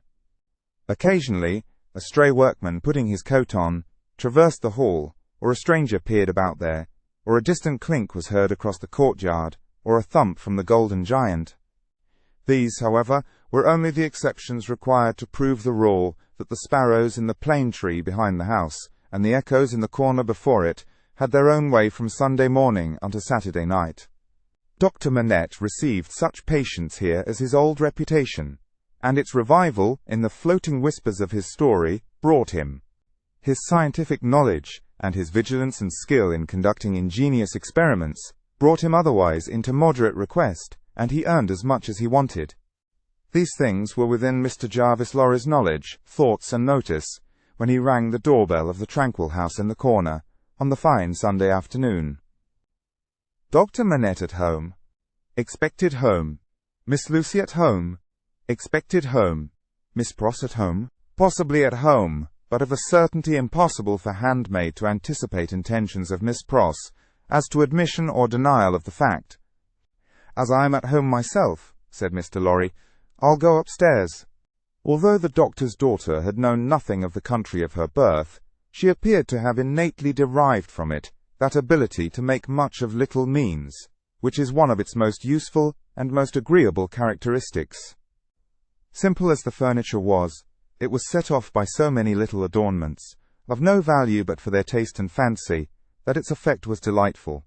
The disposition of everything in the rooms, from the largest object to the least, the arrangement of colours, the elegant variety and contrast obtained by thrift in trifles, by delicate hands, clear eyes, and good sense, were at once so pleasant in themselves, and so expressive of their originator, that as Mr. Lorry stood looking about him, the very chairs and tables seemed to ask him, with something of that peculiar expression which he knew so well by this time, whether he approved.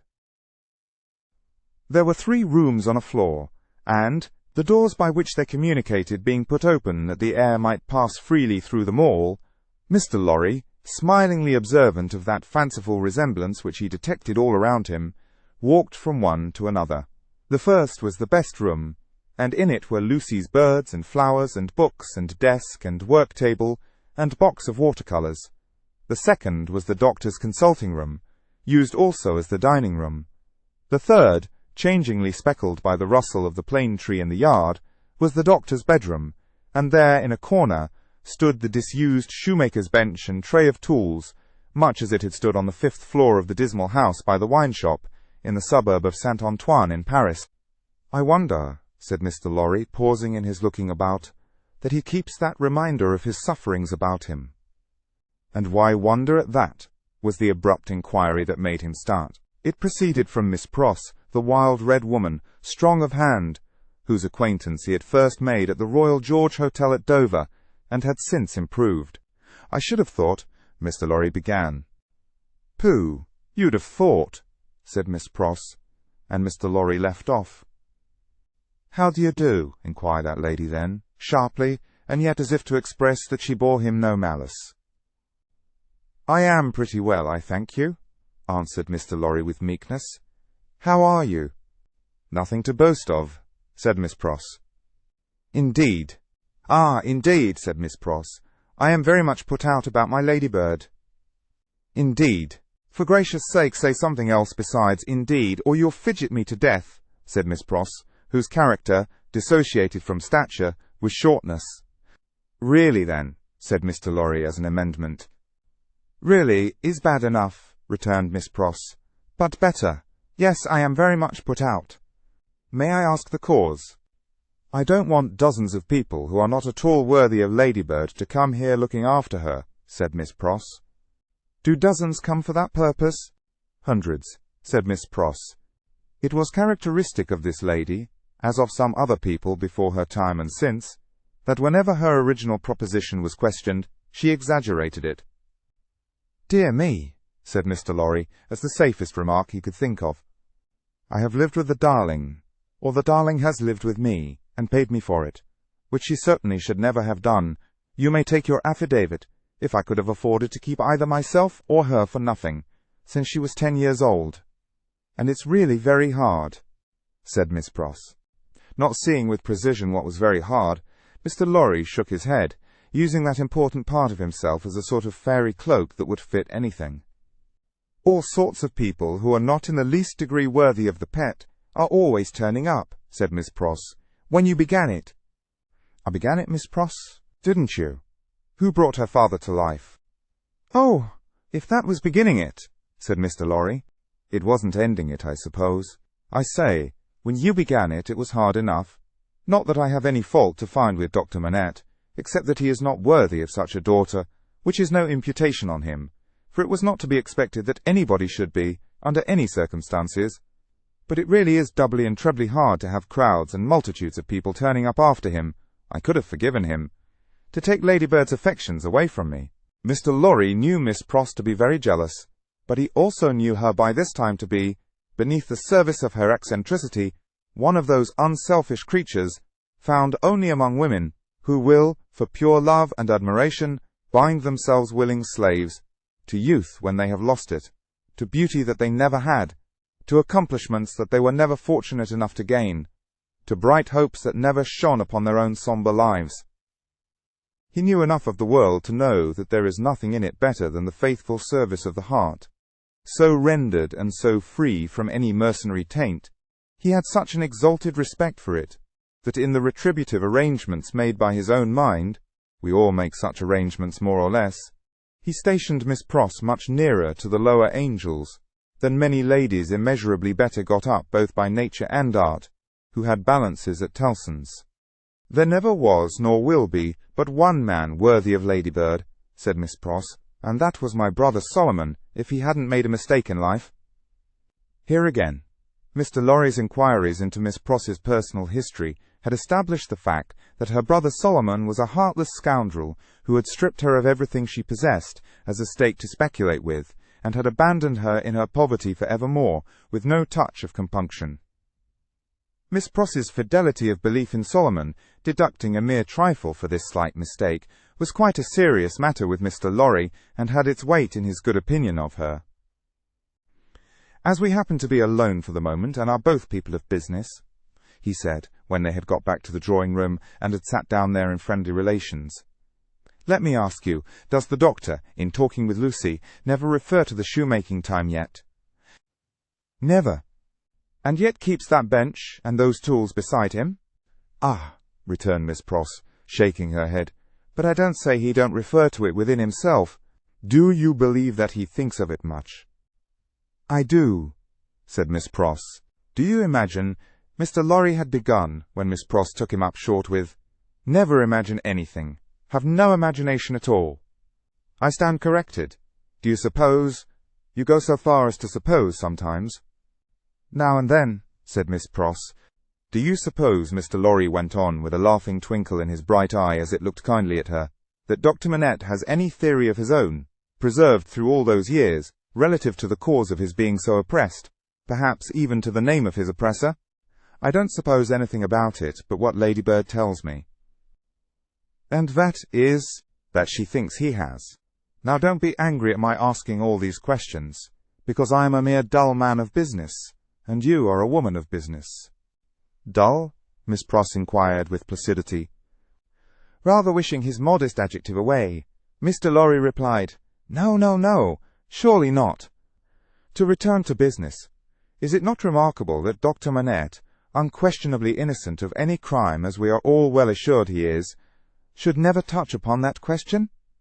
I will not say with me, though he had business relations with me many years ago, and we are now intimate. I will say with the fair daughter to whom he is so devotedly attached, and who is so devotedly attached to him. Believe me, Miss Pross, I don't approach the topic with you out of curiosity, but out of zealous interest." "Well, to the best of my understanding, and bad's the best, you'll tell me," said Miss Pross, softened by the tone of the apology, "he is afraid of the whole subject." "Afraid? It's plain enough, I should think. Why, he may be. It's a dreadful remembrance. Besides that, his loss of himself grew out of it. Not knowing how he lost himself, or how he recovered himself, he may never feel certain of not losing himself again. That alone wouldn't make the subject pleasant, I should think." It was a profounder remark than Mr. Lorry had looked for. "True," said he, "and fearful to reflect upon. Yet a doubt lurks in my mind, Miss Pross, whether it is good for Dr. Manette to have that suppression always shut up within him. Indeed, it is this doubt and the uneasiness it sometimes causes me that has led me to our present confidence." "Can't be helped," said Miss Pross, shaking her head. "Touch that string, and he instantly changes for the worse. Better leave it alone. In short, must leave it alone, like or no like. Sometimes he gets up in the dead of the night, and will be heard, by us overhead there, walking up and down, in his room. Ladybird has learned to know then that his mind is walking up and down, in his old prison. She hurries to him, and they go on together, walking up and down, until he is composed. But he never says a word of the true reason of his restlessness to her, and she finds it best not to hint at it to him. In silence they go walking up and down together, till her love and company have brought him to himself." Notwithstanding Miss Pross's denial of her own imagination, there was a perception of the pain of being monotonously haunted by one sad idea in her repetition of the phrase, "walking up and down," which testified to her possessing such a thing. The corner has been mentioned as a wonderful corner for echoes. It had begun to echo so resoundingly to the tread of coming feet, that it seemed as though the very mention of that weary pacing to and fro had set it going. "Here they are," said Miss Pross, rising to break up the conference, "and now we shall have hundreds of people pretty soon." It was such a curious corner in its acoustical properties, such a peculiar ear of a place, that as Mr. Lorry stood at the open window, looking for the father and daughter whose steps he heard, he fancied they would never approach. Not only would the echoes die away, as though the steps had gone, but echoes of other steps that never came would be heard in their stead, and would die away for good when they seemed close at hand. However, father and daughter did at last appear, and Miss Pross was ready at the street door to receive them. Miss Pross was a pleasant sight, albeit wild and red and grim, taking off her darling's bonnet when she came upstairs and touching it up with the ends of her handkerchief, and blowing the dust off it, and folding her mantle ready for laying by, and smoothing her rich hair with as much pride as she could possibly have taken in her own hair if she had been the vainest and handsomest of women. Her darling was a pleasant sight too, embracing her and thanking her, and protesting against her taking so much trouble for her, which last she only dared to do playfully, or Miss Pross, sorely hurt, would have retired to her own chamber and cried. The doctor was a pleasant sight too, looking on at them, and telling Miss Pross how she spoilt Lucy, in accents and with eyes that had as much spoiling in them as Miss Pross had, and would have had more if it were possible. Mr. Lorry was a pleasant sight too, beaming at all this in his little wig, and thanking his bachelor stars for having lighted him in his declining years to a home. But no hundreds of people came to see the sights, and Mr. Lorry looked in vain for the fulfilment of Miss Pross's prediction. Dinner time, and still no hundreds of people. In the arrangements of the little household, Miss Pross took charge of the lower regions, and always acquitted herself marvellously. Her dinners, of a very modest quality, were so well cooked and so well served, and so neat in their contrivances, half English and half French, that nothing could be better. Miss Pross's friendship being of the thoroughly practical kind, she had ravaged Soho and the adjacent provinces, in search of impoverished French, who, tempted by shillings and half-crowns, would impart culinary mysteries to her. From these decayed sons and daughters of Gaul, she had acquired such wonderful arts that the woman and girl who formed the staff of domestics regarded her as quite a sorceress, or Cinderella's godmother, who would send out for a fowl, a rabbit, a vegetable or two from the garden, and change them into anything she pleased. On Sundays Miss Pross dined at the doctor's table, but on other days persisted in taking her meals at unknown periods, either in the lower regions or in her own room on the second floor, a blue chamber, to which no one but her ladybird ever gained admittance. On this occasion, Miss Pross, responding to Ladybird's pleasant face and pleasant efforts to please her, unbent exceedingly, so the dinner was very pleasant too. It was an oppressive day, and after dinner Lucy proposed that the wine should be carried out under the plane tree, and they should sit there in the air. As everything turned upon her and revolved about her, they went out under the plane tree, and she carried the wine down for the special benefit of Mr. Lorry. She had installed herself some time before as Mr. Lorry's cup-bearer, and while they sat under the plane tree talking, she kept his glass replenished. Mysterious backs and ends of houses peeped at them as they talked, and the plane tree whispered to them in its own way above their heads. Still, the hundreds of people did not present themselves. Mr. Darnay presented himself while they were sitting under the plane tree, but he was only one. Dr. Manette received him kindly, and so did Lucy, but Miss Pross suddenly became afflicted with a twitching in the head and body, and retired into the house. She was not unfrequently the victim of this disorder, and she called it, in familiar conversation, a fit of the jerks. The doctor was in his best condition, and looked specially young. The resemblance between him and Lucy was very strong at such times, and as they sat side by side, she leaning on his shoulder, and he resting his arm on the back of her chair, it was very agreeable to trace the likeness. He had been talking all day, on many subjects, and with unusual vivacity. "Pray, Dr. Manette," said Mr. Darnay, as they sat under the plane tree, and he said it in the natural pursuit of the topic in hand, which happened to be the old buildings of London, "have you seen much of the Tower?" "Lucy and I have been there, but only casually. We have seen enough of it to know that it teems with interest. Little more." "I have been there, as you remember," said Darnay with a smile, though reddening a little angrily, "in another character, and not in a character that gives facilities for seeing much of it. They told me a curious thing when I was there." "What was that?" Lucy asked. "In making some alterations, the workmen came upon an old dungeon which had been for many years built up and forgotten.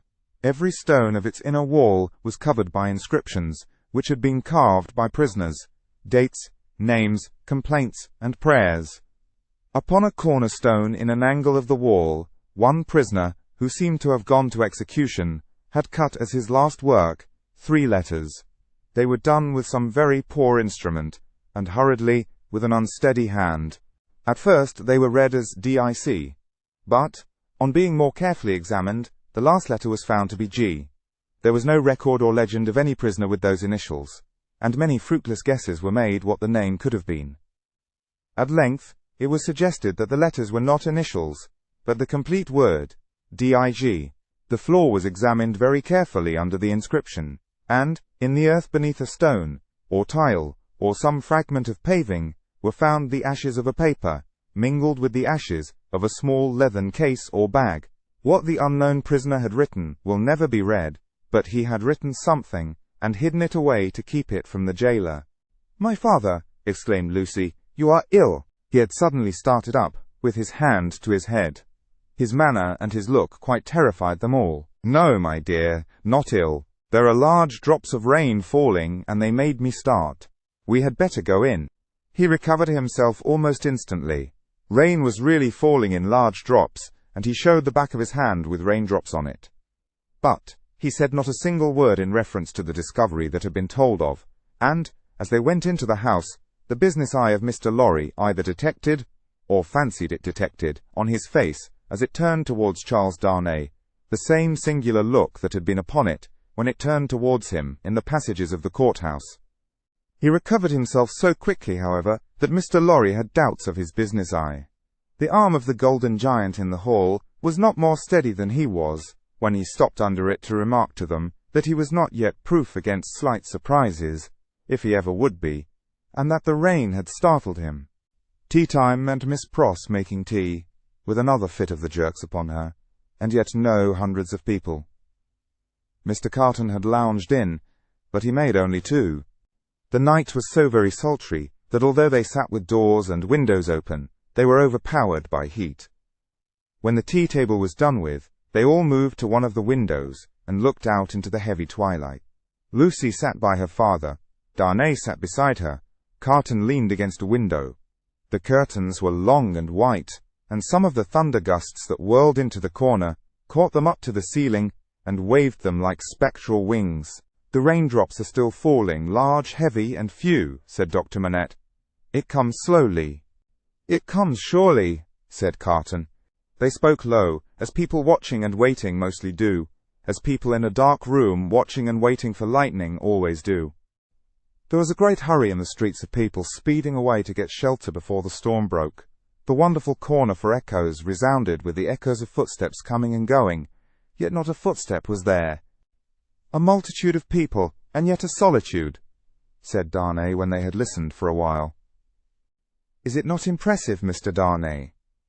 asked Lucy. "Sometimes I have sat here of an evening, until I have fancied, but even the shade of a foolish fancy makes me shudder tonight, when all is so black and solemn." "Let us shudder too. We may know what it is.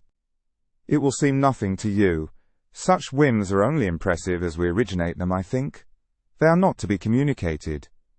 I have sometimes sat alone here of an evening, listening, until I have made the echoes out to be the echoes of all the footsteps that are coming by and by into our lives. There is a great crowd coming one day into our lives, if that be so." Sidney Carton struck in his moody way. The footsteps were incessant, and the hurry of them became more and more rapid. The corner echoed and re-echoed with the tread of feet. Some, as it seemed, under the windows. Some, as it seemed, in the room. Some coming, some going. Some breaking off. Some stopping altogether. All in the distant streets, and not one within sight. "Are all these footsteps destined to come to all of us, Miss Manette? Or are we to divide them among us?" "I don't know, Mr. Darnay. I told you it was a foolish fancy, but you asked for it. When I have yielded myself to it, I have been alone, and then I have imagined them the footsteps of the people who are to come into my life, and my father's." "I take them into mine," said Carton. "I ask no questions, and make no stipulations. There is a great crowd bearing down upon us, Miss Manette, and I see them, by the lightning." He added the last words, after there had been a vivid flash which had shown him lounging in the window. "And I hear them," he added again, after a peal of thunder. "Here they come, fast, fierce, and furious." It was the rush and roar of rain that he typified, and it stopped him, for no voice could be heard in it. A memorable storm of thunder and lightning broke with that sweep of water, and there was not a moment's interval in crash and fire and rain, until after the moon rose at midnight. The great bell of St. Paul's was striking one in the cleared air, when Mr. Lorry, escorted by Jerry, high-booted and bearing a lantern, set forth on his return passage to Clerkenwell. There were solitary patches of road on the way between Soho and Clerkenwell, and Mr. Lorry, mindful of footpads, always retained Jerry for this service, though it was usually performed a good 2 hours earlier. "What a night it has been! Almost a night, Jerry," said Mr. Lorry, "to bring the dead out of their graves." "I never see the night myself, master, nor yet I don't expect to." "What would do that?" answered Jerry. "Good night, Mr. Carton," said the man of business. "Good night, Mr. Darnay. Shall we ever see such a night again, together? Perhaps, see the great crowd of people with its rush and roar, bearing down upon them too." Book 2, Chapter 7. Monseigneur in Town. Monseigneur, one of the great lords in power at the court, held his fortnightly reception in his grand hotel in Paris. Monseigneur was in his inner room, his sanctuary of sanctuaries, the holiest of holiests to the crowd of worshippers in the suite of rooms without. Monseigneur was about to take his chocolate. Monseigneur could swallow a great many things with ease, and was by some few sullen minds supposed to be rather rapidly swallowing France. But his morning's chocolate could not so much as get into the throat of Monseigneur, without the aid of 4 strong men besides the cook. Yes, it took 4 men, all 4 ablaze with gorgeous decoration, and the chief of them, unable to exist with fewer than 2 gold watches in his pocket, emulative of the noble and chaste fashion set by Monseigneur, to conduct the happy chocolate to Monseigneur's lips. One lackey carried the chocolate pot into the sacred presence. A second milled and frothed the chocolate with the little instrument he bore for that function. A third presented the favoured napkin. A fourth, he of the 2 gold watches, poured the chocolate out. It was impossible for Monseigneur to dispense with one of these attendants on the chocolate, and hold his high place under the admiring heavens. Deep would have been the blot upon his escutcheon if his chocolate had been ignobly waited on by only 3 men. He must have died of 2. Monseigneur had been out at a little supper last night, where the comedy and the grand opera were charmingly represented. Monseigneur was out at a little supper most nights, with fascinating company. So polite and so impressible was Monseigneur, that the comedy and the grand opera had far more influence with him in the tiresome articles of state affairs and state secrets than the needs of all France. A happy circumstance for France, as the like always is for all countries similarly favoured, always was for England, by way of example, in the regretted days of the merry Stuart who sold it. Monseigneur had one truly noble idea of general public business, which was to let everything go on in its own way. Of particular public business, Monseigneur had the other truly noble idea that it must all go his way, tend to his own power and pocket. Of his pleasures, general and particular, Monseigneur had the other truly noble idea that the world was made for them. The text of his order, altered from the original by only a pronoun, which is not much, ran, "The earth and the fullness thereof are mine, saith Monseigneur." Yet Monseigneur had slowly found that vulgar embarrassments crept into his affairs, both private and public, and he had, as to both classes of affairs, allied himself perforce with a farmer-general. As to finances public, because Monseigneur could not make anything at all of them, and must consequently let them out to somebody who could. As to finances private, because farmer-generals were rich, and Monseigneur, after generations of great luxury and expense, was growing poor. Hence Monseigneur had taken his sister from a convent, while there was yet time to ward off the impending veil, the cheapest garment she could wear, and had bestowed her as a prize upon a very rich farmer-general, poor in family. Which farmer-general, carrying an appropriate cane with a golden apple on the top of it, was now among the company in the outer rooms, much prostrated before by mankind, always excepting superior mankind of the blood of Monseigneur, who, his own wife included, looked down upon him with the loftiest contempt. A sumptuous man was the farmer-general. 30 horses stood in his stables, 24 male domestics sat in his halls, 6 body women waited on his wife. As one who pretended to do nothing but plunder and forage where he could, the farmer-general, howsoever his matrimonial relations conduced to social morality, was at least the greatest reality among the personages who attended at the hotel of Monseigneur that day. For the rooms, though a beautiful scene to look at, and adorned with every device of decoration that the taste and skill of the time could achieve, were in truth not a sound business, considered with any reference to the scarecrows in the rags and nightcaps elsewhere, and not so far off either, but that the watching towers of Notre Dame, almost equidistant from the two extremes, could see them both. They would have been an exceedingly uncomfortable business, if that could have been anybody's business, at the house of Monseigneur. Military officers destitute of military knowledge, naval officers with no idea of a ship, civil officers without a notion of affairs, brazen ecclesiastics, of the worst worldly, with sensual eyes, loose tongues, and looser lives, all totally unfit for their several callings, all lying horribly in pretending to belong to them, but all nearly or remotely of the order of Monseigneur, and therefore foisted on all public employments from which anything was to be got. These were to be told off by the score and the score. People not immediately connected with Monseigneur or the state, yet equally unconnected with anything that was real, or with lives passed in travelling by any straight road to any true earthly end, were no less abundant. Doctors who made great fortunes out of dainty remedies for imaginary disorders that never existed, smiled upon their courtly patients in the antechambers of Monseigneur. Projectors who had discovered every kind of remedy for the little evils with which the state was touched, except the remedy of setting to work in earnest to root out a single sin, poured their distracting babble into any ears they could lay hold of at the reception of Monseigneur.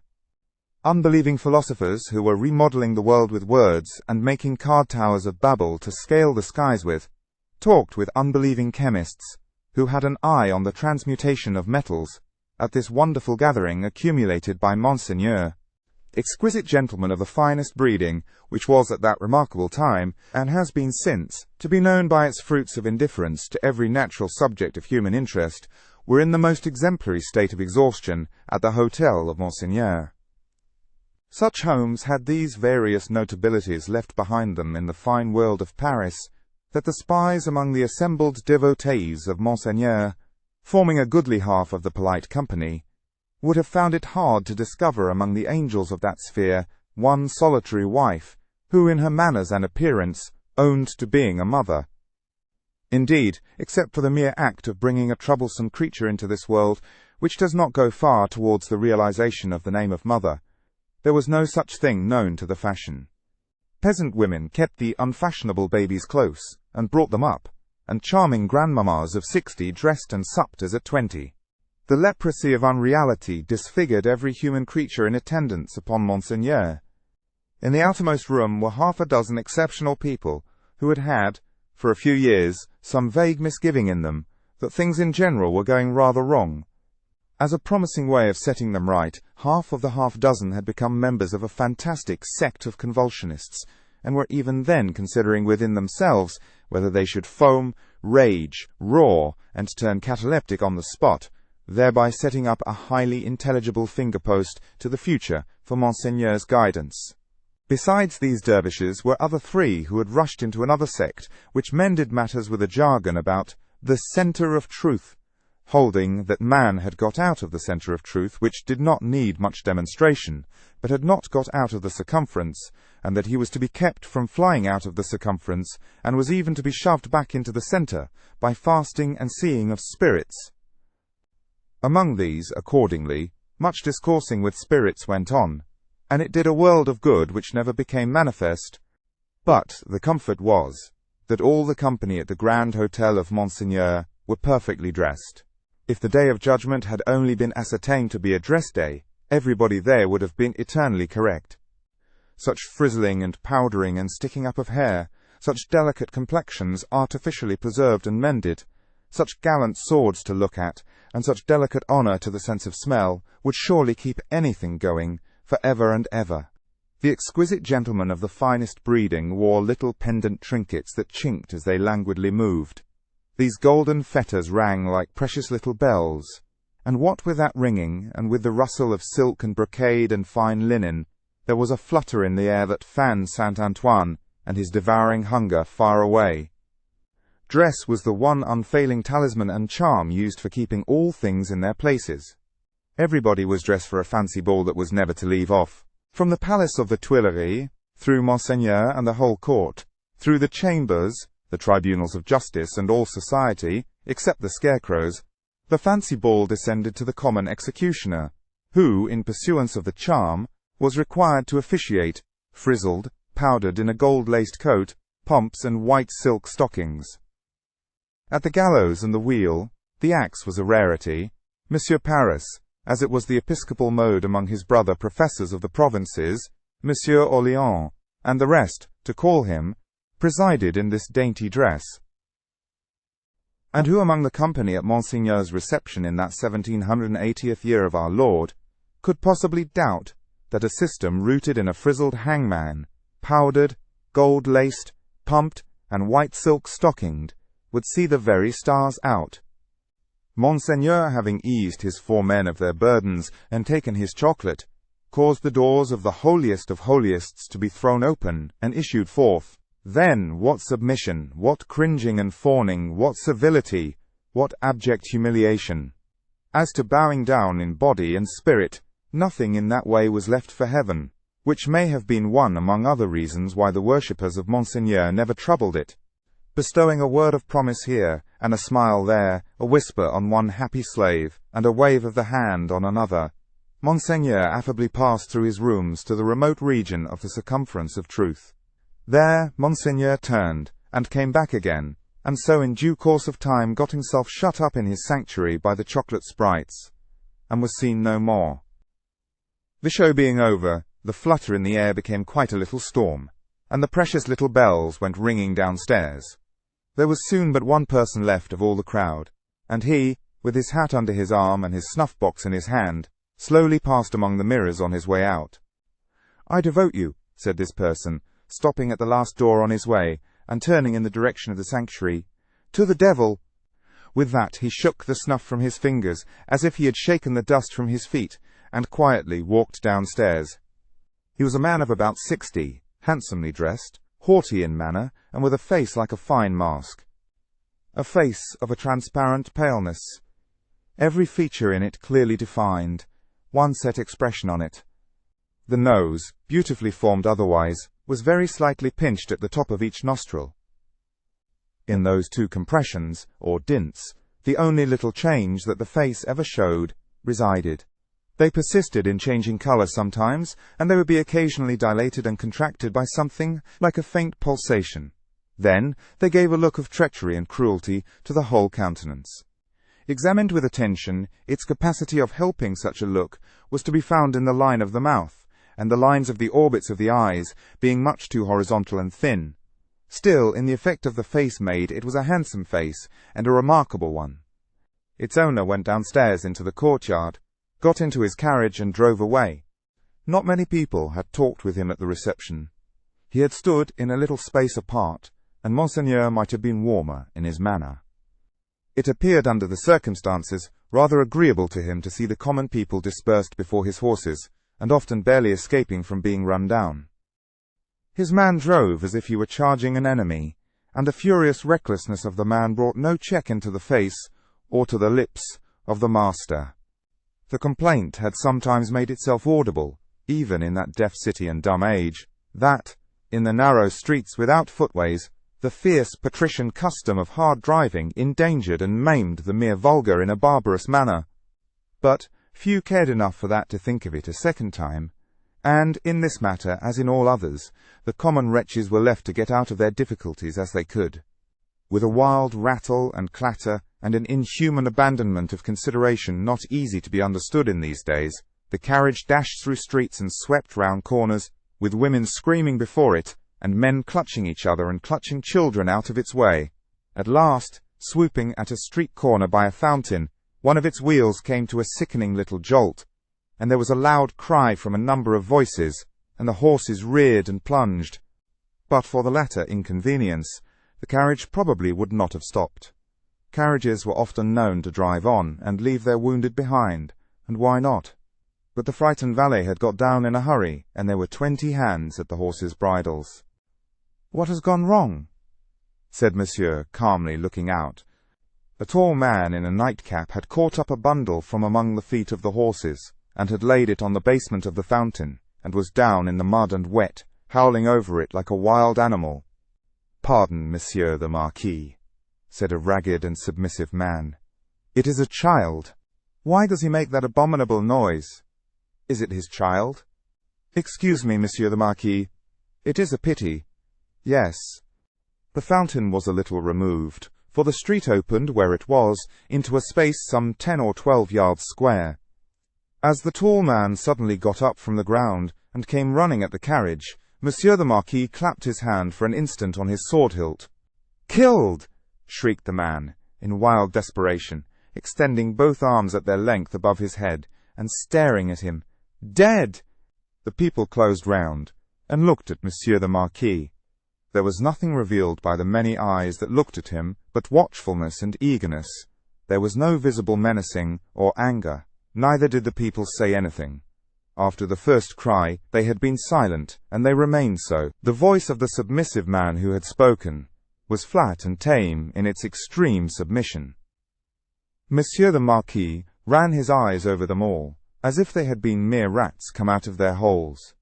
He took out his purse. "It is extraordinary to me," said he, "that you people cannot take care of yourselves and your children.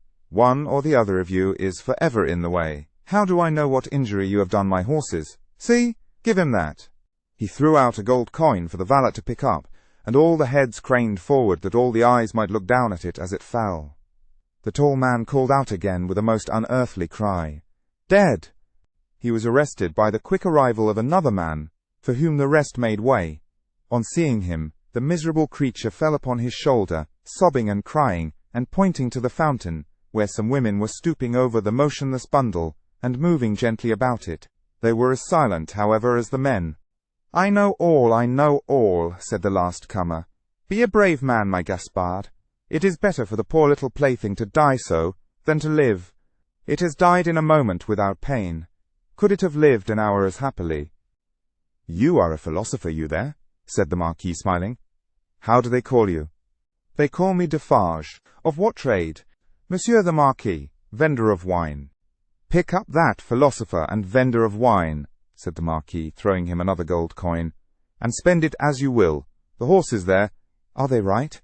Without deigning to look at the assemblage a second time, Monsieur the Marquis leaned back in his seat, and was just being driven away with the air of a gentleman who had accidentally broke some common thing, and had paid for it, and could afford to pay for it, when his ease was suddenly disturbed by a coin flying into his carriage and ringing on its floor.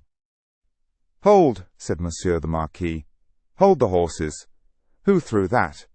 He looked to the spot where Defarge, the vendor of wine, had stood a moment before, but the wretched father was grovelling on his face on the pavement in that spot, and the figure that stood beside him was the figure of a dark, stout woman knitting. "You dogs," said the Marquis, but smoothly and with an unchanged front, except as to the spots on his nose, "I would ride over any of you very willingly, and exterminate you from the earth, if I knew which rascal threw at the carriage, and if that brigand was sufficiently near it, he should be crushed under the wheels." So cowed was their condition, and so long and hard their experience of what such a man could do to them, within the law and beyond it, that not a voice, or a hand, or even an eye was raised. Among the men, not one, but the woman who stood knitting, looked up steadily, and looked the Marquis in the face. It was not for his dignity to notice it. His contemptuous eyes passed over her, and over all the other rats, and he leaned back in his seat again, and gave the word, "Go on." He was driven on, and other carriages came whirling by in quick succession. The minister, the state projector, the farmer general, the doctor, the lawyer, the ecclesiastic, the grand opera, the comedy, the whole fancy ball in a bright continuous flow came whirling by. The rats had crept out of their holes to look on, and they remained looking on for hours, soldiers and police often passing between them and the spectacle, and making a barrier behind which they slunk, and through which they peeped. The father had long ago taken up his bundle and bidden himself away with it, when the women who had tended the bundle while it lay on the base of the fountain sat there watching the running of the water and the rolling of the fancy ball, when the one woman who had stood conspicuous knitting still knitted on with the steadfastness of fate. The water of the fountain ran, the swift river ran, the day ran into evening. So much life in the city ran into death according to rule. Time and tide waited for no man. The rats were sleeping close together in their dark holes again. The fancy ball was lighted up at supper. All things ran their course.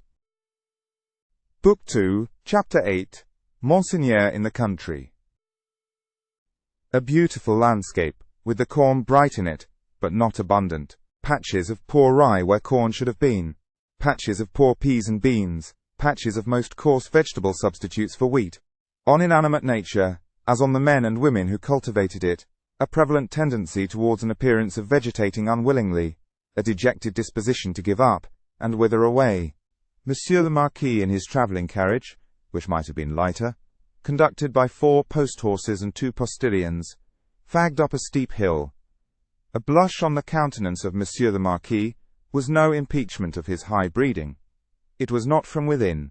It was occasioned by an external circumstance beyond his control, the setting sun. The sunset struck so brilliantly into the travelling carriage when it gained the hilltop, that its occupant was steeped in crimson. "It will die out," said Monsieur the Marquis, glancing at his hands, "directly." In effect, the sun was so low that it dipped at the moment. When the heavy drag had been adjusted to the wheel, and the carriage slid downhill with a cinderous smell in a cloud of dust, the red glow departed quickly. The sun and the Marquis going down together, there was no glow left when the drag was taken off, but there remained a broken country, bold and open, a little village at the bottom of the hill, a broad sweep and rise beyond it, a church tower, a windmill, a forest for the chase, and a crag with a fortress on it used as a prison. Round upon all these darkening objects as the night drew on, the Marquis looked, with the air of one who was coming near home. The village had its one poor street, with its poor brewery, poor tannery, poor tavern, poor stable-yard for relays of post-horses, poor fountain, all usual poor appointments. It had its poor people too. All its people were poor, and many of them were sitting at their doors, shredding spare onions and the like for supper, while many were at the fountain, washing leaves, and grasses, and any such small yieldings of the earth that could be eaten. Expressive signs of what made them poor were not wanting. The tax for the state, the tax for the church, the tax for the lord, tax local and tax general, were to be paid here and to be paid there, according to solemn inscription in the little village, until the wonder was that there was any village left unswallowed. Few children were to be seen, and no dogs. As to the men and women, their choice on earth was stated in the prospect. Life, on the lowest terms that could sustain it, down in the little village under the mill, or captivity and death in the dominant prison on the crag. Heralded by a courier in advance, and by the cracking of his postilions' whips, which twined snake-like about their heads in the evening air, as if he came attended by the Furies, Monsieur the Marquis drew up in his travelling carriage at the posting-house gate. It was hard by the fountain, and the peasants suspended their operations to look at him. He looked at them, and saw in them, without knowing it, the slow, sure filing down of misery-worn face and figure, that was to make the meagreness of Frenchmen an English superstition, which should survive the truth through the best part of 100 years. Monsieur the Marquis cast his eyes over the submissive faces that drooped before him, as the like of himself had drooped before Monseigneur of the court. Only the difference was that these faces drooped merely to suffer and not to propitiate, when a grizzled mender of the roads joined the group. "Bring me hither that fellow," said the Marquis to the courier. The fellow was brought, cap in hand, and the other fellows closed round to look and listen, in the manner of the people at the Paris fountain. "I passed you on the road?" "Monseigneur, it is true. I had the honour of being passed on the road." "Coming up the hill, and at the top of the hill, both?" "Monseigneur, it is true." "What did you look at so fixedly?" "Monseigneur, I looked at the man." He stooped a little, and with his tattered blue cap pointed under the carriage. All his fellows stooped to look under the carriage. "What man, pig? And why look there?" "Pardon, Monseigneur. He swung by the chain of the shoe, the drag." "Who?" demanded the traveller. "Monseigneur, the man." "May the devil carry away these idiots! How do you call the man? You know all the men of this part of the country. Who was he?" "Your clemency, Monseigneur. He was not of this part of the country. Of all the days of my life I never saw him." "Swinging by the chain, to be suffocated." "With your gracious permission, that was the wonder of it, Monseigneur. his head hanging over, like this. He turned himself sideways to the carriage, and leaned back, with his face thrown up to the sky, and his head hanging down, then recovered himself, fumbled with his cap, and made a bow. What was he like? Monseigneur, he was whiter than the miller, all covered with dust, white as a spectre, tall as a spectre. The picture produced an immense sensation in the little crowd, but all eyes, without comparing notes with other eyes, looked at Monsieur the Marquis, perhaps to observe whether he had any spectre on his conscience. "Truly, you did well," said the Marquis, felicitously sensible that such vermin were not to ruffle him, "to see a thief accompanying my carriage, and not open that great mouth of yours. Bah, put him aside, Monsieur Gabelle." Monsieur Gabelle was the postmaster, and some other taxing functionary united. He had come out with great obsequiousness to assist at this examination, and had held the examined by the drapery of his arm in an official manner. "Bah! Go aside," said Monsieur Gabelle. "Lay hands on this stranger if he seeks to lodge in your village tonight, and be sure that his business is honest, Gabelle." "Monseigneur, I am flattered to devote myself to your orders."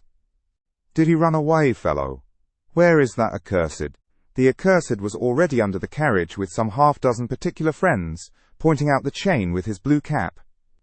Some half-dozen other particular friends promptly hauled him out, and presented him breathless to Monsieur the Marquis. "Did the man run away, dolt, when we stopped for the drag?" "Monseigneur, he precipitated himself over the hillside, head first, as a person plunges into the river." "See to it, Gabelle! Go on!" The half-dozen who were peering at the chain were still among the wheels, like sheep. The wheels turned so suddenly that they were lucky to save their skins and bones.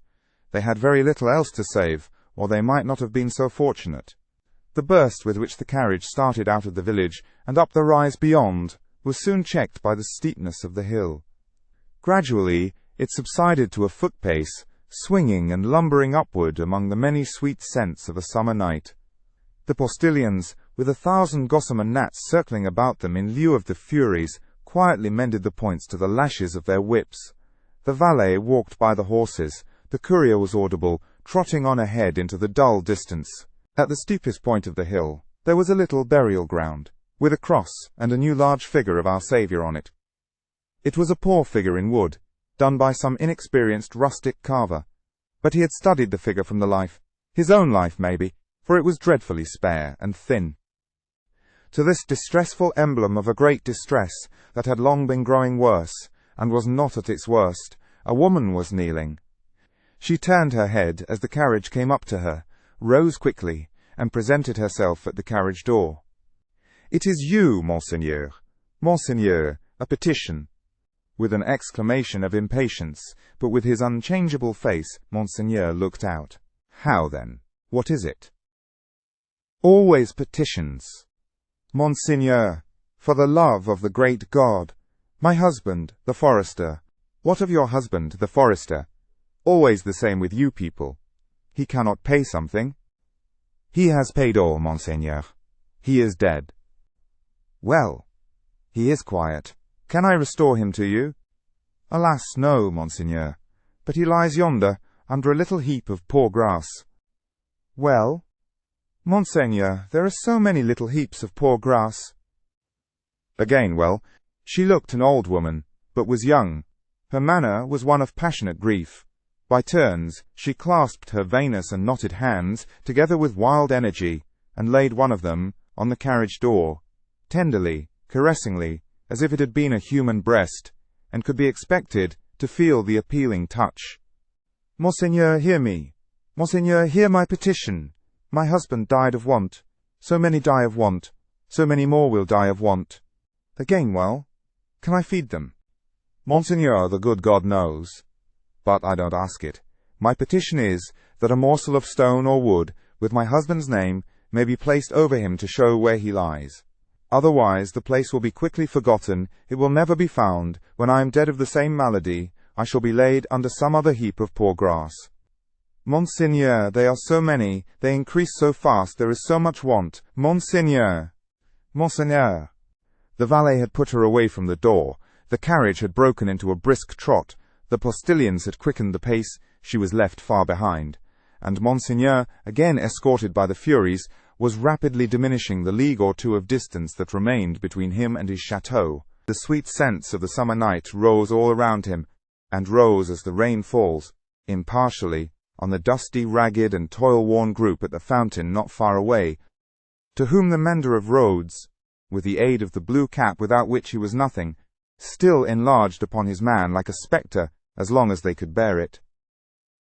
By degrees, as they could bear no more, they dropped off one by one, and lights twinkled in little casements, which lights, as the casements darkened, and more stars came out, seemed to have shot up into the sky, instead of having been extinguished. The shadow of a large high-roofed house, and of many overhanging trees, was upon Monsieur the Marquis by that time, and the shadow was exchanged for the light of a flambeau, as his carriage stopped, and the great door of his chateau was opened to him. "Monsieur Charles, whom I expect. Is he arrived from England?" "Monseigneur, not yet." Book 2, Chapter 1X, The Gorgon's Head. It was a heavy massive building, that chateau of Monsieur the Marquis, with a large stone courtyard before it, and 2 stone sweeps of staircase meeting in a stone terrace before the principal door, a stony business altogether, with heavy stone balustrades and stone urns and stone flowers and stone faces of men and stone heads of lions in all directions, as if the Gorgon's head had surveyed it when it was finished 2 centuries ago. Up the broad flight of shallow steps, Monsieur the Marquis, flambeau preceded, went from his carriage, sufficiently disturbing the darkness to elicit loud remonstrance from an owl in the roof of the great pile of stable building away among the trees. All else was so quiet that the flambeau carried up the steps, and the other flambeau held at the great door, burnt as if they were in a close room of state, instead of being in the open night air. Other sound than the owl's voice there was none, save the falling of a fountain into its stone basin, for it was one of those dark nights that hold their breath by the hour together, and then heave a long low sigh, and hold their breath again. The great door clanged behind him, and Monsieur the Marquis crossed the hall grim with certain old boar-spears, swords and knives of the chase, grimmer with certain heavy riding-rods and riding-whips, of which many a peasant, gone to his benefactor Death, had felt the weight when his lord was angry. Avoiding the larger rooms, which were dark and made fast for the night, Monsieur the Marquis, with his flambeau-bearer going on before, went up the staircase to a door in a corridor. This thrown open admitted him to his own private apartment of 3 rooms, his bedchamber and 2 others. High vaulted rooms with cool, uncarpeted floors, great dogs upon the hearths for the burning of wood in winter-time, and all luxuries befitting the state of a marquis in a luxurious age and country. The fashion of the last Louis but one, of the line that was never to break, the 14th Louis, was conspicuous in their rich furniture, but it was diversified by many objects that were illustrations of old pages in the history of France. A supper-table was laid for 2 in the 3rd of the rooms, a round room in one of the chateau's 4 extinguisher-topped towers. A small lofty room with its window wide open, and the wooden jalousie blinds closed, so that the dark night only showed in slight horizontal lines of black, alternating with their broad lines of stone colour. "My nephew," said the Marquis, glancing at the supper preparation. "They said he was not arrived." "Nor was he, but he had been expected with Monseigneur." "Ah, it is not probable he will arrive tonight. Nevertheless, leave the table as it is. I shall be ready in a quarter of an hour." In a quarter of an hour, Monseigneur was ready, and sat down alone to his sumptuous and choice supper. His chair was opposite to the window, and he had taken his soup, and was raising his glass of Bordeaux to his lips when he put it down. "What is that?" he calmly asked, looking with attention at the horizontal lines of black and stone colour. "Monseigneur, that. Outside the blinds. Open the blinds." It was done. "Well, Monseigneur, it is nothing. The trees and the night are all that are here."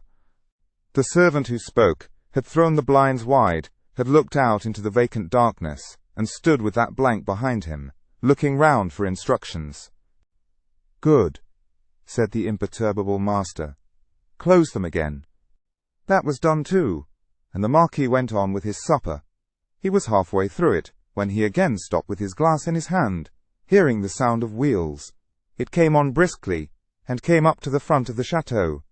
"Ask who is arrived." It was the nephew of Monseigneur. He had been some few leagues behind Monseigneur, early in the afternoon. He had diminished the distance rapidly, but not so rapidly as to come up with Monseigneur on the road. He had heard of Monseigneur at the posting-houses as being before him. He was to be told, said Monseigneur, that supper awaited him then and there, and that he was prayed to come to it. In a little while he came.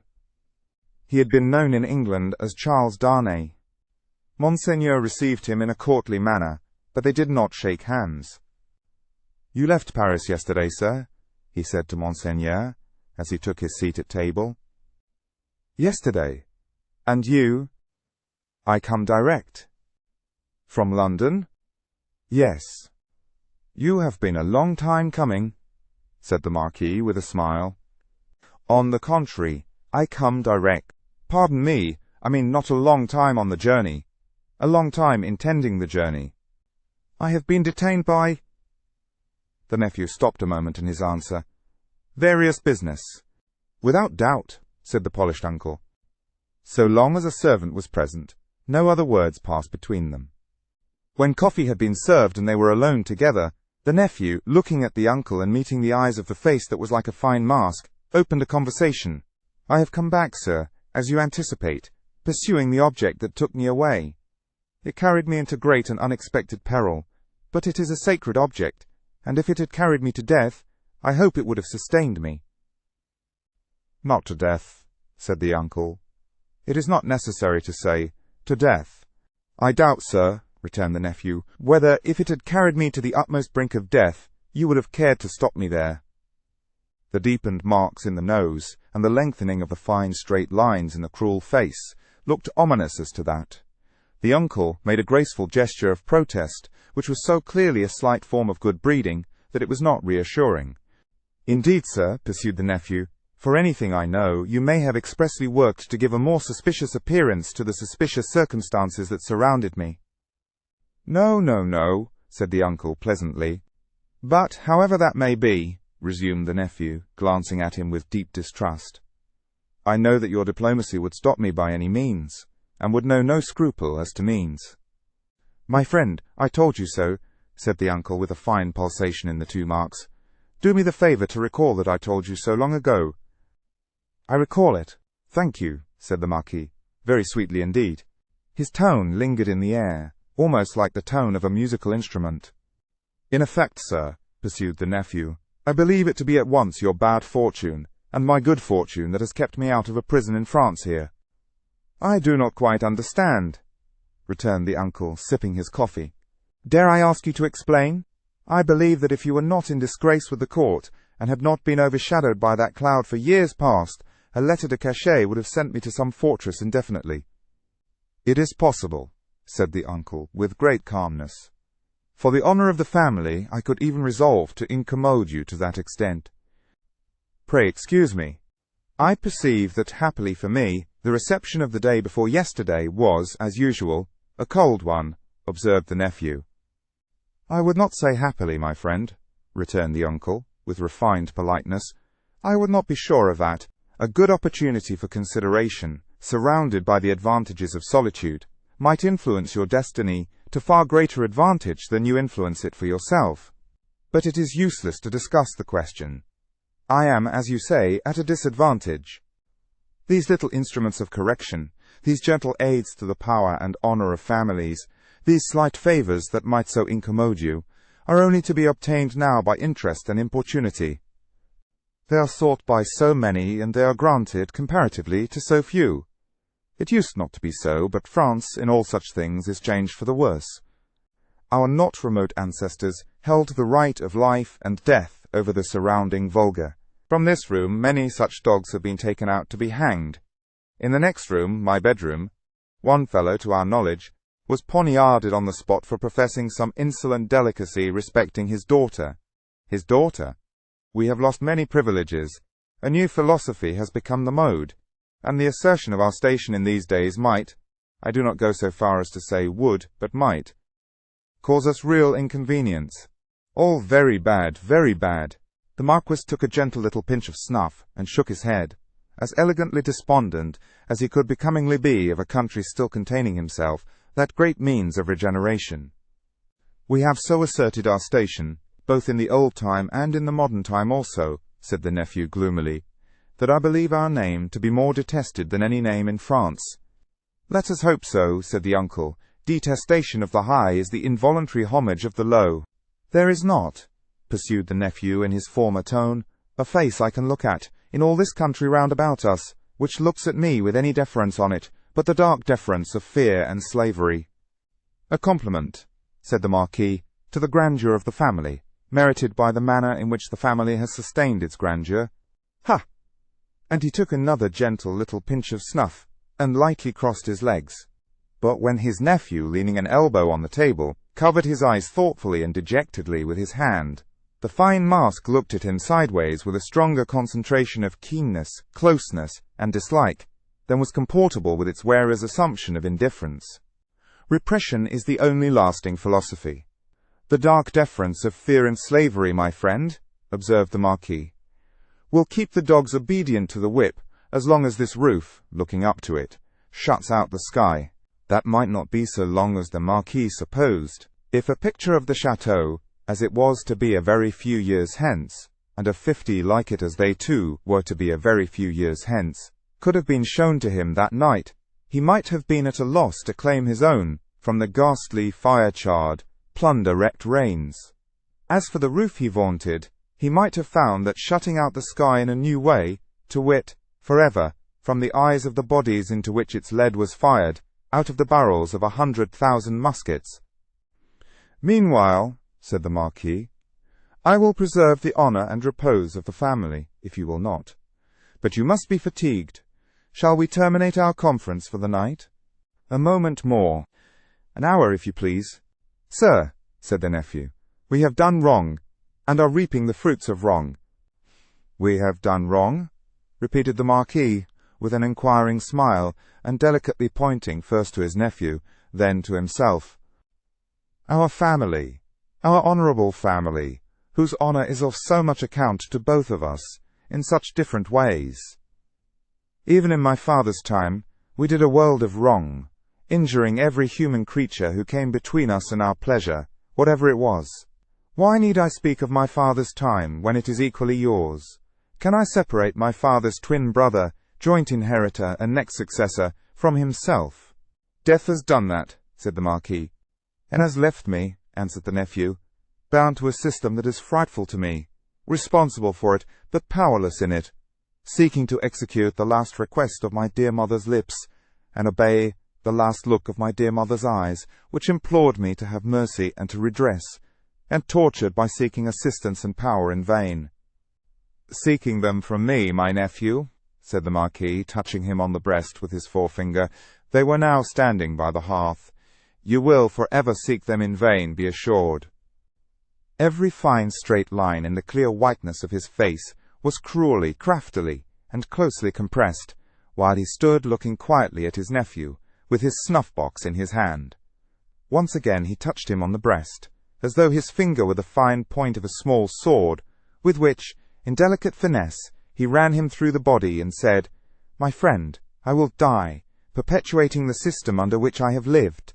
When he had said it, he took a culminating pinch of snuff, and put his box in his pocket. "Better to be a rational creature," he added then, after ringing a small bell on the table, "and accept your natural destiny. But you are lost, Monsieur Charles, I see." "This property in France are lost to me," said the nephew sadly. "I renounce them." "Are they both yours to renounce? France may be, but is the property? It is scarcely worth mentioning, but is it yet?" "I had no intention in the words I used to claim it yet. If it passed to me from you tomorrow, which I have the vanity to hope is not probable, or 20 years hence—" "You do me too much honour," said the Marquis. "Still, I prefer that supposition. I would abandon it, and live otherwise and elsewhere. It is little to relinquish. What is it but a wilderness of misery and ruin?" "Ah," said the Marquis, glancing round the luxurious room. "To the eye it is fair enough here, but seen in its integrity, under the sky, and by the daylight, it is a crumbling tower of waste, mismanagement, extortion, debt, mortgage, oppression, hunger, nakedness, and suffering. "Ha!" said the Marquis again, in a well-satisfied manner.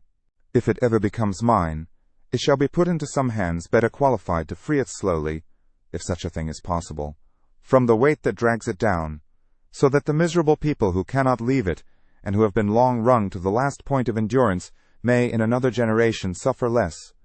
But it is not for me. There is a curse on it, and on all this land." "And you," said the uncle, "forgive my curiosity, do you, under your new philosophy, graciously intend to live?" "I must do to live what others of my countrymen, even with nobility at their backs, may have to do some day, work. In England, for example, the family honour, sir, is safe from me in this country. The family name can suffer from me in no other, for I bear it in no other." The ringing of the bell had caused the adjoining bedchamber to be lighted. It now shone brightly through the door of communication. The Marquis looked that way, and listened for the retreating step of his valet. "England is very attractive to you, seeing how indifferently you have prospered there," he observed then, turning his calm face to his nephew with a smile. "I have already said that for my prospering there I am sensible I may be indebted to you, sir. For the rest, it is my refuge. They say, those boastful English, that it is the refuge of many. You know a compatriot who has found a refuge there, a doctor." "Yes." "With a daughter?" "Yes." "Yes," said the Marquis. "You are fatigued. Good night." As he bent his head in his most courtly manner, there was a secrecy in his smiling face, and he conveyed an air of mystery to those words, which struck the eyes and ears of his nephew forcibly. At the same time, the thin, straight lines of the setting of the eyes, and the thin, straight lips, and the markings in the nose, curved with a sarcasm that looked handsomely diabolic. "Yes," repeated the Marquis, "a doctor with a daughter. Yes, so commences the new philosophy. You are fatigued. Good night."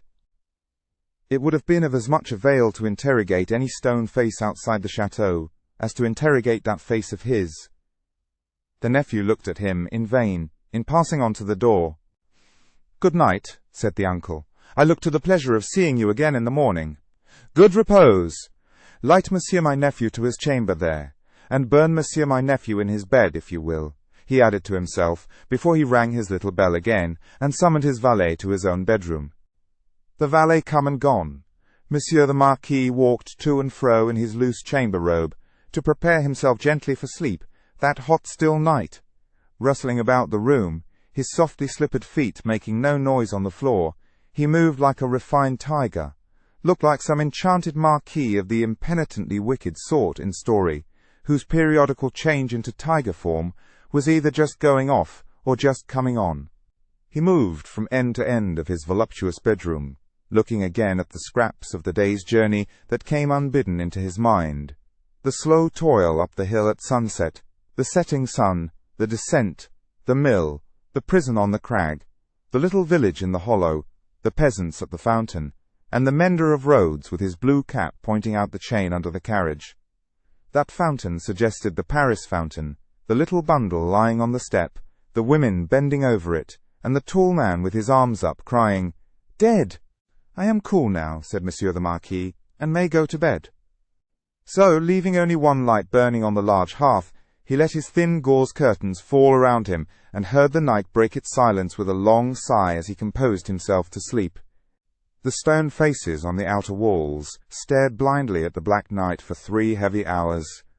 For 3 heavy hours, the horses in the stables rattled at their racks, the dogs barked, and the owl made a noise with very little resemblance in it to the noise conventionally assigned to the owl by men-poets.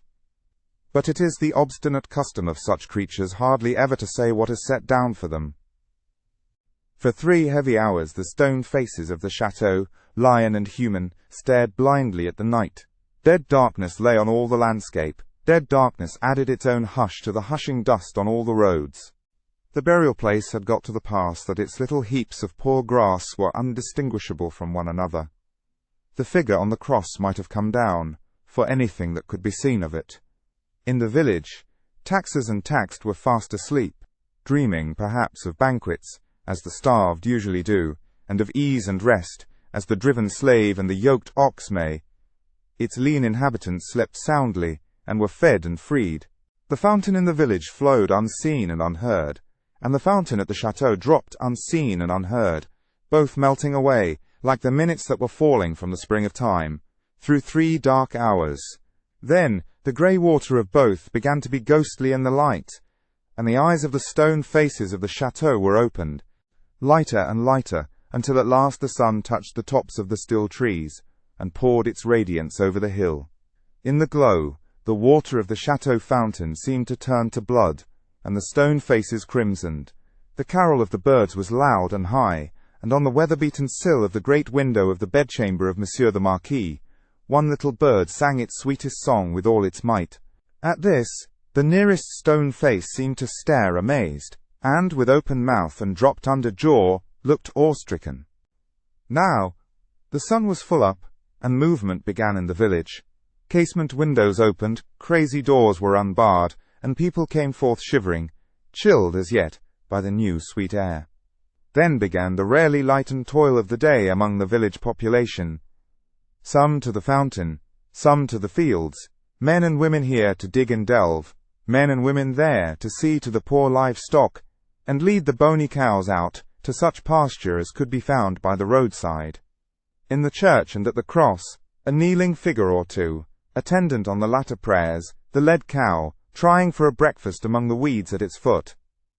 The chateau awoke later, as became its quality, but awoke gradually and surely. First, the lonely boar spears and knives of the chase had been reddened as of old, then had gleamed trenchant in the morning sunshine.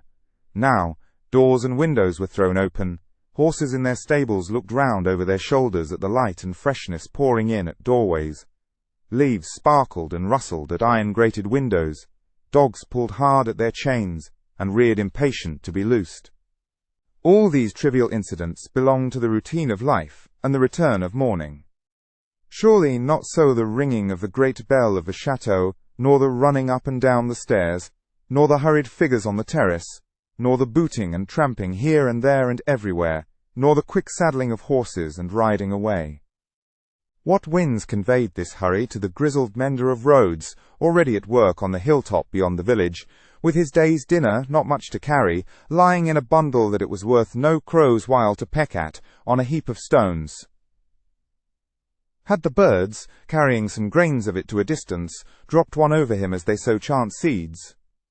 Whether or no, the mender of roads ran, on the sultry morning, as if for his life, down the hill, knee-high in dust, and never stopped till he got to the fountain. All the people of the village were at the fountain, standing about in their depressed manner, and whispering low, but showing no other emotions than grim curiosity and surprise. The led cows, hastily brought in and tethered to anything that would hold them, were looking stupidly on, or lying down chewing the cud of nothing particularly repaying their trouble, which they had picked up in their interrupted saunter. Some of the people of the chateau, and some of those of the posting-house, and all the taxing authorities, were armed more or less, and were crowded on the other side of the little street in a purposeless way that was highly fraught with nothing. Already the mender of roads had penetrated into the midst of a group of 50 particular friends, and was smiting himself in the breast with his blue cap.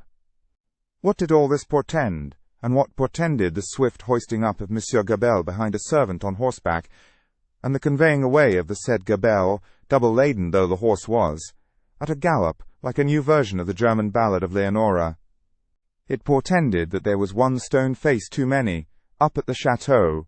The Gorgon had surveyed the building again in the night, and had added the one stone face wanting, the stone face for which it had waited through about 200 years. It lay back on the pillow of Monsieur the Marquis. It was like a fine mask, suddenly startled, made angry, and petrified. Driven home into the heart of the stone figure attached to it was a knife. Round its hilt was a frill of paper, on which was scrawled, "Drive him fast to his tomb. This, from Jacques." Book 2, Chapter 10. 2 Promises.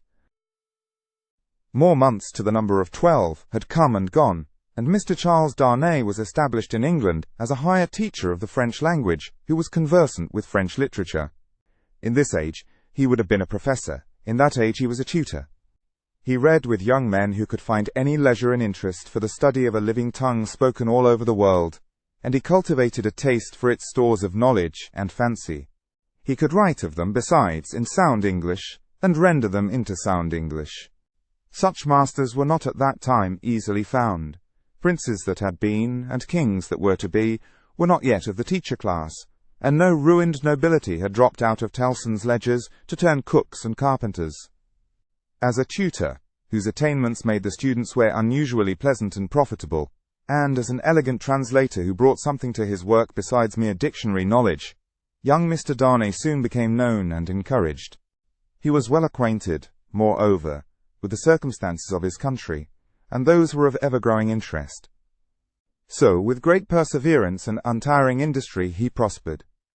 In London he had expected neither to walk on pavements of gold, nor to lie on beds of roses. If he had had any such exalted expectation, he would not have prospered. He had expected labour, and he found it, and did it, and made the best of it. In this his prosperity consisted. A certain portion of his time was passed at Cambridge, where he read with undergraduates as a sort of tolerated smuggler who drove a contraband trade in European languages, instead of conveying Greek and Latin through the custom-house. The rest of his time he passed in London. Now, from the days when it was always summer in Eden, to these days when it is mostly winter in fallen latitudes, the world of a man has invariably gone one way, Charles Darnay's way, the way of the love of a woman. He had loved Lucy Manette from the hour of his danger. He had never heard a sound so sweet and dear as the sound of her compassionate voice. He had never seen a face so tenderly beautiful as hers when it was confronted with his own on the edge of the grave that had been dug for him. But he had not yet spoken to her on the subject, the assassination at the deserted chateau far away beyond the heaving water and the long, long, dusty roads. The solid stone chateau, which had itself become the mere mist of a dream, had been done a year, and he had never yet, by so much as a single spoken word, disclosed to her the state of his heart. That he had his reasons for this, he knew full well. It was again a summer day when, lately arrived in London from his college occupation, he turned into the quiet corner in Soho, bent on seeking an opportunity of opening his mind to Dr. Manette. It was the close of the summer day, and he knew Lucy to be out with Miss Pross. He found the doctor reading in his armchair at a window. The energy which had at once supported him under his old sufferings and aggravated their sharpness had been gradually restored to him. He was now a very energetic man indeed, with great firmness of purpose, strength of resolution, and vigour of action. In his recovered energy he was sometimes a little fitful and sudden, as he had at first been in the exercise of his other recovered faculties, but this had never been frequently observable, and had grown more and more rare.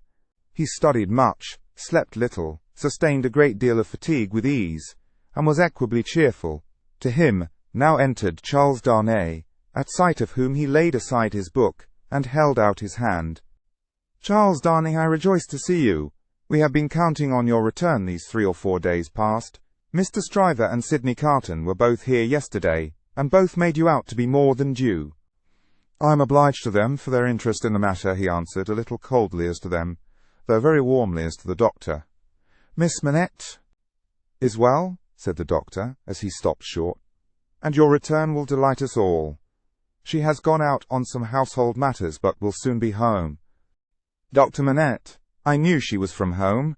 I took the opportunity of her being from home to beg to speak to you." There was a blank silence. "Yes?" said the doctor, with evident constraint. "Bring your chair here, and speak on."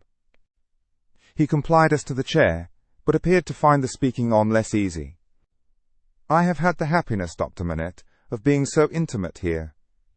So he at length began. "For some year and a half, that I hope the topic on which I am about to touch may not—" He was stayed by the doctor's putting out his hand to stop him. When he had kept it so a little while, he said, drawing it back, "Is Lucy the topic?" "She is. It is hard for me to speak of her at any time.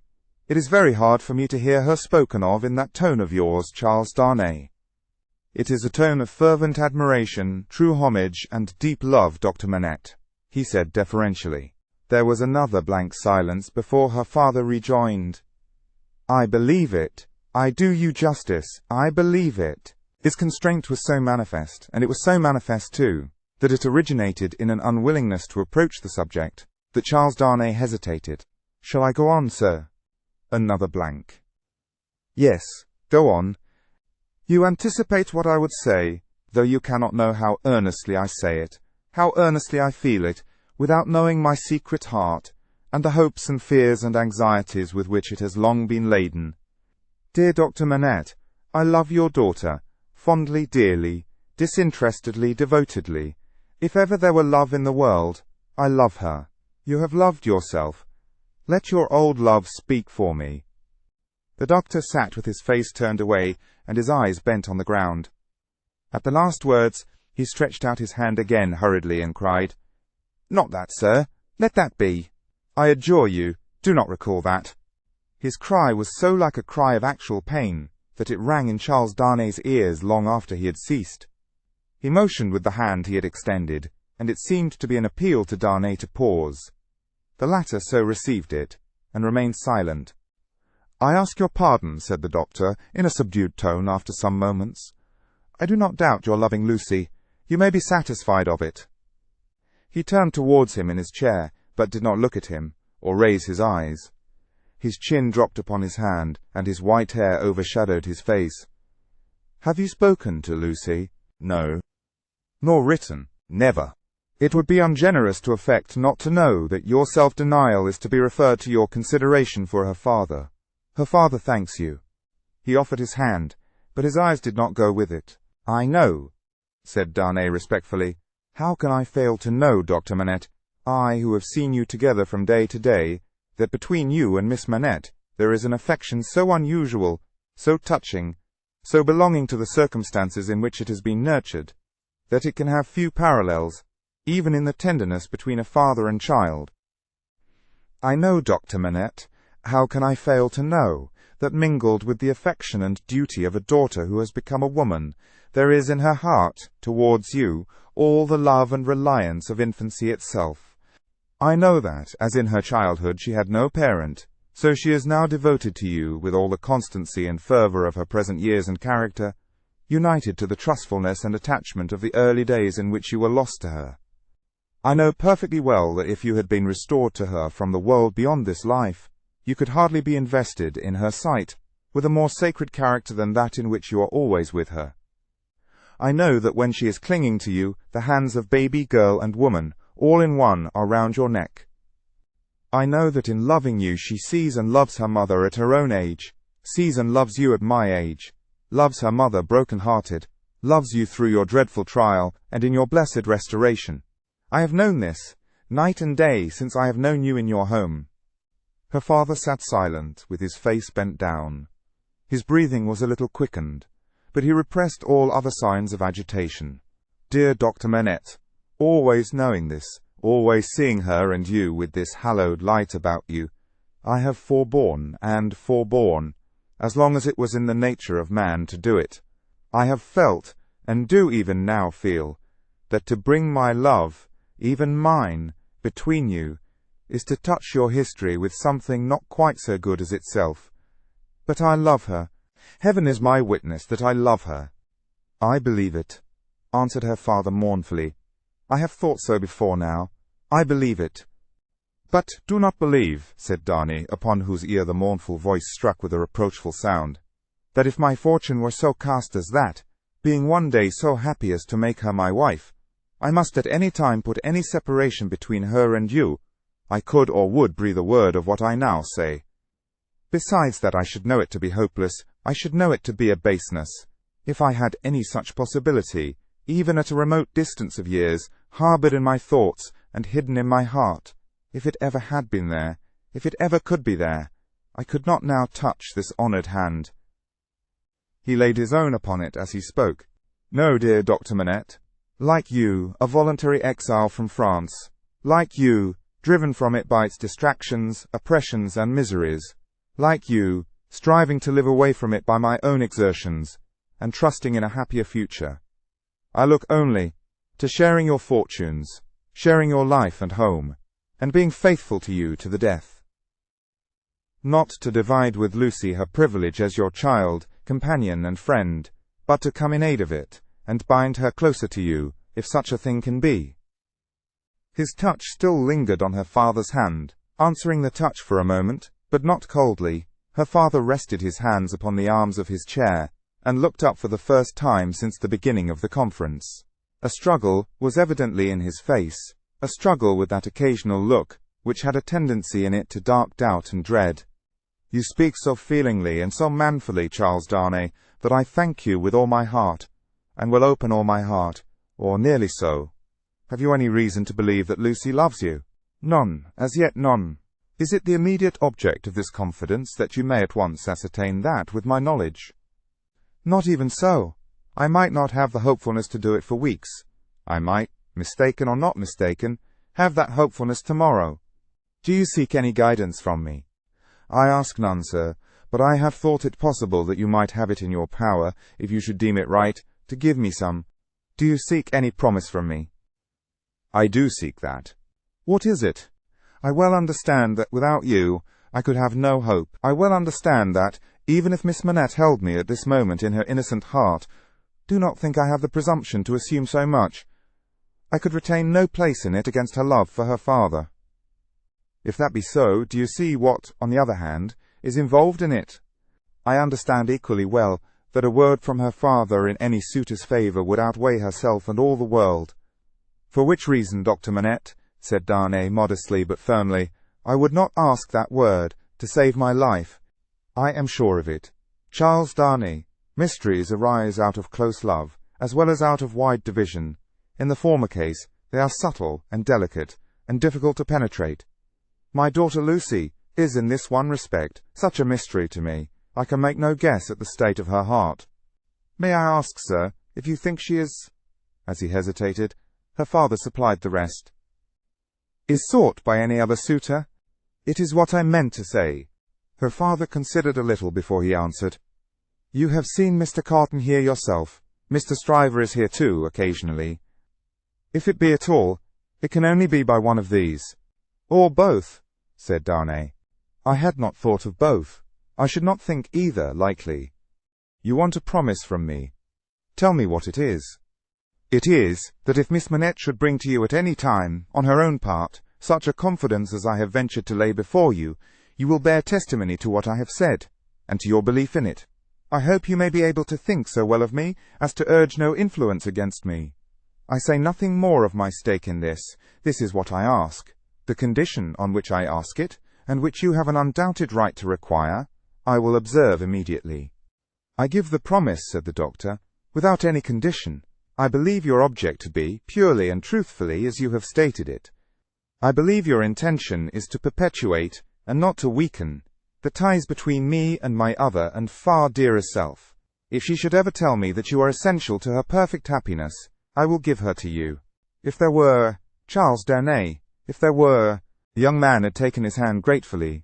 Their hands were joined as the doctor spoke.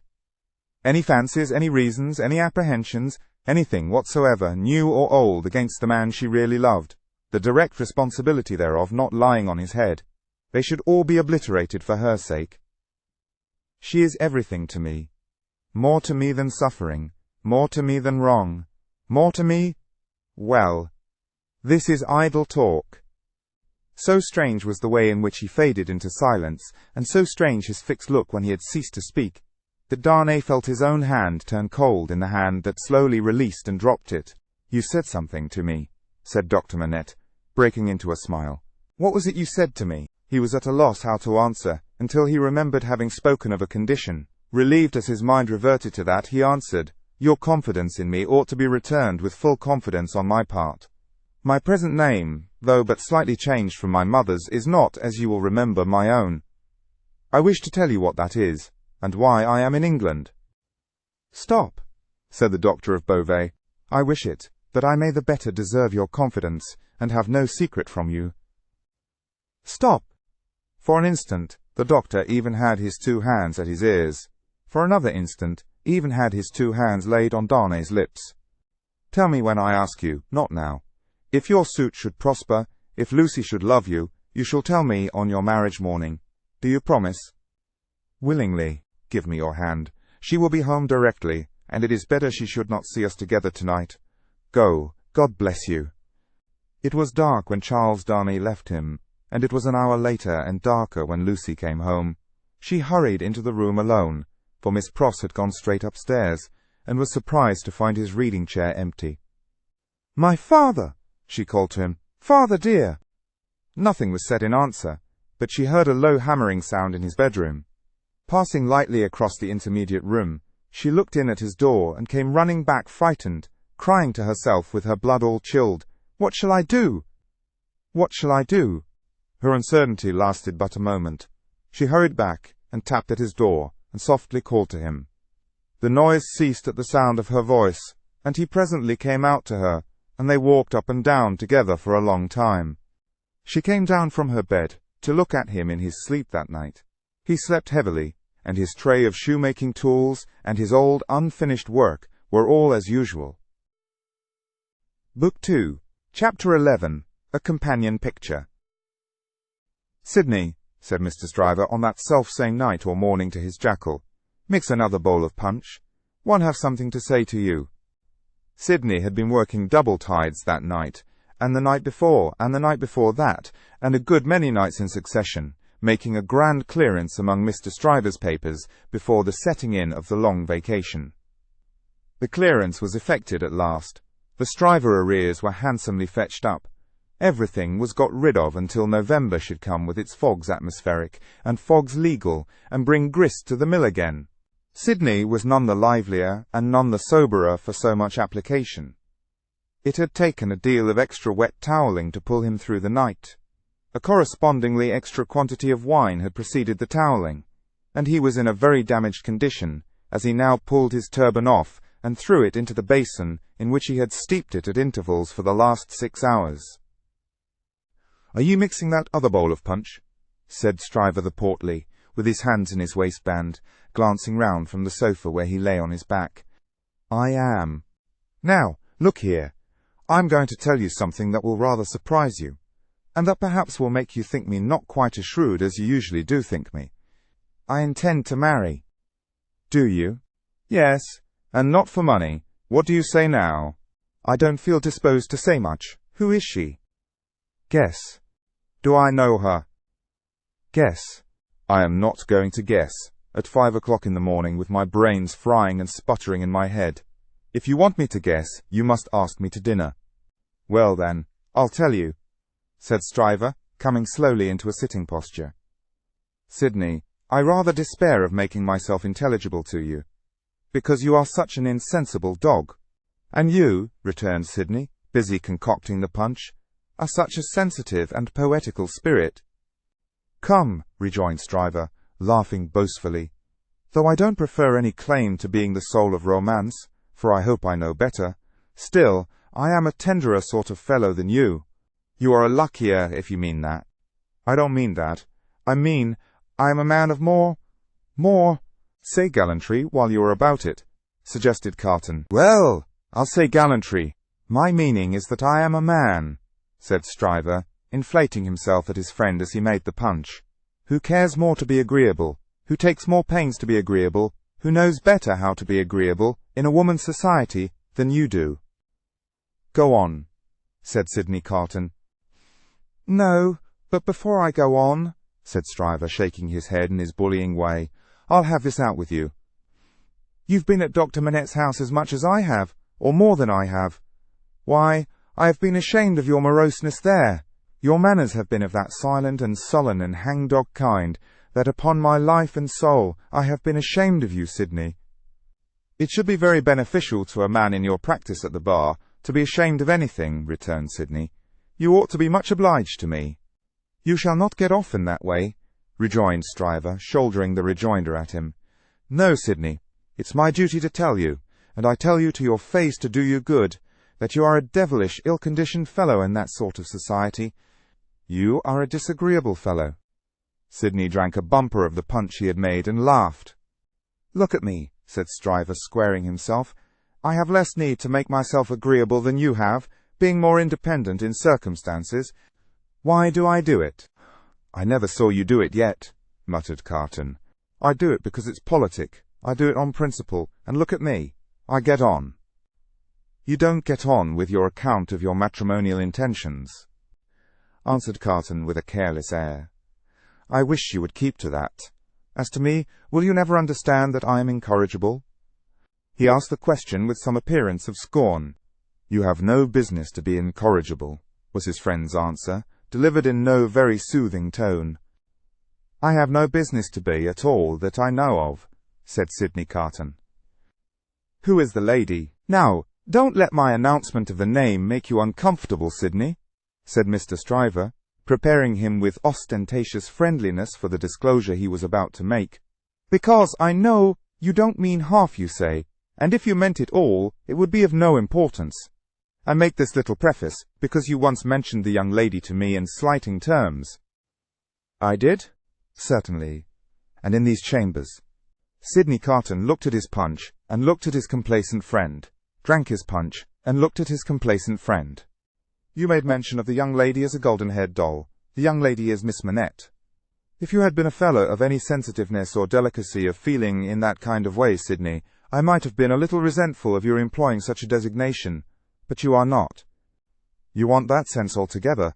Therefore I am no more annoyed when I think of the expression than I should be annoyed by a man's opinion of a picture of mine who had no eye for pictures, or of a piece of music of mine who had no ear for music."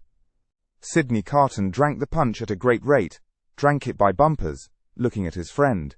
"Now you know all about it, Sid," said Mr. Stryver. "I don't care about Fortune. She is a charming creature, and I have made up my mind to please myself. On the whole, I think I can afford to please myself. She will have in me a man already pretty well off, and a rapidly rising man, and a man of some distinction.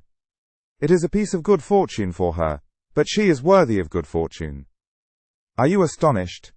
Carton, still drinking the punch, rejoined, "Why should I be astonished?" "You approve?" Carton, still drinking the punch, rejoined, "Why should I not approve?" "Well," said his friend Stryver, "you take it more easily than I fancied you would, and are less mercenary on my behalf than I thought you would be. Though, to be sure, you know well enough by this time that your ancient chum is a man of a pretty strong will." "Yes, Sidney, I have had enough of this style of life, with no other as a change from it. I feel that it is a pleasant thing for a man to have a home when he feels inclined to go to it. When he doesn't, he can stay away. And I feel that Miss Manette will tell well in any station, and will always do me credit. So I have made up my mind. And now, Sidney, old boy, I want to say a word to you about your prospects. You are in a bad way, you know. You really are in a bad way. You don't know the value of money. You live hard. You'll knock up one of these days and be ill and poor. You really ought to think about a nurse." The prosperous patronage with which he said it made him look twice as big as he was, and 4 times as offensive. "Now, let me recommend you," pursued Stryver, "to look it in the face. I have looked it in the face, in my different way. Look it in the face, you, in your different way. Marry. Provide somebody to take care of you. Never mind your having no enjoyment of women's society, nor understanding of it, nor tact for it. Find out somebody. Find out some respectable woman with a little property, somebody in the landlady way, or lodging-letting way, and marry her, against a rainy day. That's the kind of thing for you. Now think of it, Sidney." "I'll think of it," said Sidney. Book 2, Chapter 12, The Fellow of Delicacy. Mr. Stryver, having made up his mind to that magnanimous bestowal of good fortune on the doctor's daughter, resolved to make her happiness known to her before he left town for the long vacation.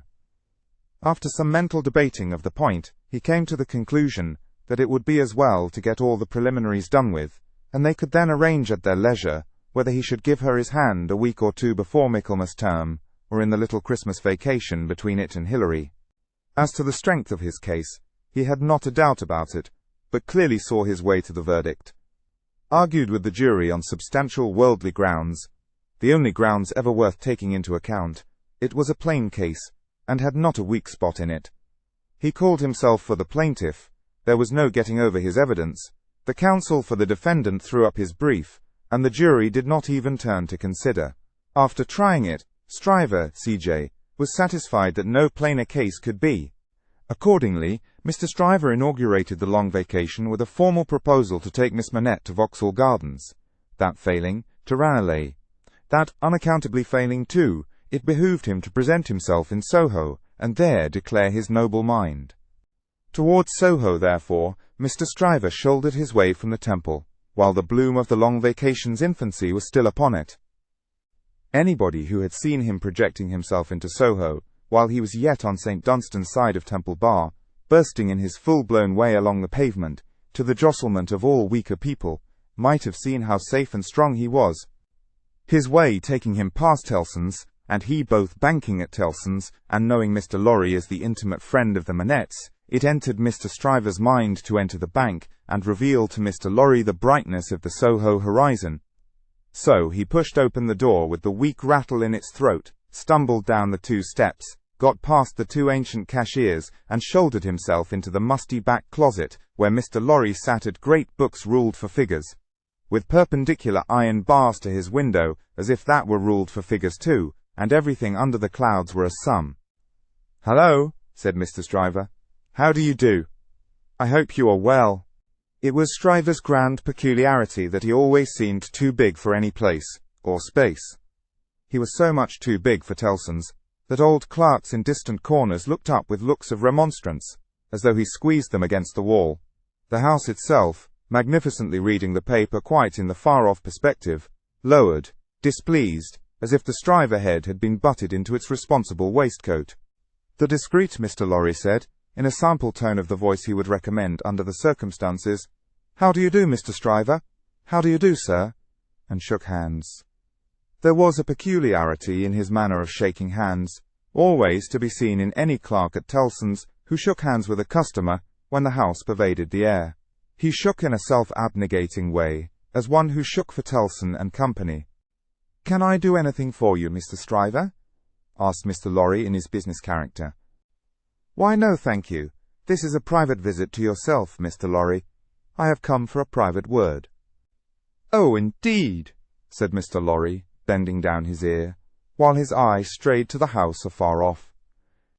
"I am going," said Mr. Stryver, leaning his arms confidentially on the desk, whereupon, although it was a large double one, there appeared to be not half desk enough for him. "I am going to make an offer of myself in marriage to your agreeable little friend, Miss Manette, Mr. Lorry." "Oh, dear me!" cried Mr. Lorry, rubbing his chin and looking at his visitor dubiously. "Oh, dear me, sir," repeated Stryver, drawing back. "Oh, dear you, sir. What may your meaning be, Mr. Lorry?" "My meaning," answered the man of business, "is of course friendly and appreciative, and that it does you the greatest credit, and, in short, my meaning is everything you could desire. But, really, you know, Mr. Stryver—" Mr. Lorry paused and shook his head at him in the oddest manner, as if he were compelled against his will to add internally, "You know there really is so much too much of you." "Well," said Stryver, slapping the desk with his contentious hand, opening his eyes wider, and taking a long breath, "if I understand you, Mr. Lorry, I'll be hanged."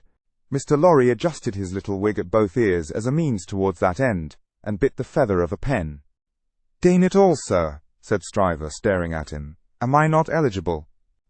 "Oh dear, yes. Yes. Oh yes, you're eligible," said Mr. Lorry. "If you say eligible, you are eligible." "Am I not prosperous?" asked Stryver. "Oh, if you come to prosperous, you are prosperous," said Mr. Lorry. "And advancing."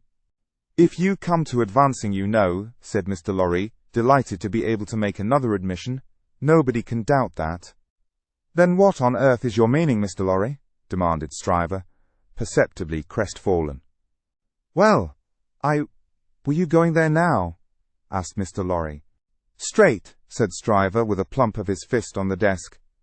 "Then I think I wouldn't, if I was you." "Why?" said Stryver. "Now, I'll put you in a corner," forensically shaking a forefinger at him. "You are a man of business, and bound to have a reason. State your reason. Why wouldn't you go?" "Because," said Mr. Lorry, "I wouldn't go on such an object without having some cause to believe that I should succeed." "Dang me," cried Stryver, "but this beats everything." Mr. Lorry glanced at the distant house, and glanced at the angry Stryver. "Here's a man of business, a man of years, a man of experience in a bank," said Stryver, "and having summed up 3 leading reasons for complete success, he says there's no reason at all. Says it with his head on." Mr. Stryver remarked upon the peculiarity, as if it would have been infinitely less remarkable if he had said it with his head off. "When I speak of success, I speak of success with the young lady, and when I speak of causes and reasons to make success probable, I speak of causes and reasons that will tell as such with the young lady." "The young lady, my good sir," said Mr. Lorry, mildly tapping the Stryver arm. "The young lady goes before all." "Then you mean to tell me, Mr. Lorry," said Stryver, squaring his elbows, "that it is your deliberate opinion that the young lady at present in question is a mincing fool?" "Not exactly so. I mean to tell you, Mr. Stryver," said Mr. Lorry, reddening, "that I will hear no disrespectful word of that young lady from any lips, and that if I knew any man, which I hope I do not, whose taste was so coarse, and whose temper was so overbearing, that he could not restrain himself from speaking disrespectfully of that young lady at this desk, not even Tellson's should prevent my giving him a piece of my mind." The necessity of being angry in a suppressed tone had put Mr. Stryver's blood vessels into a dangerous state when it was his turn to be angry.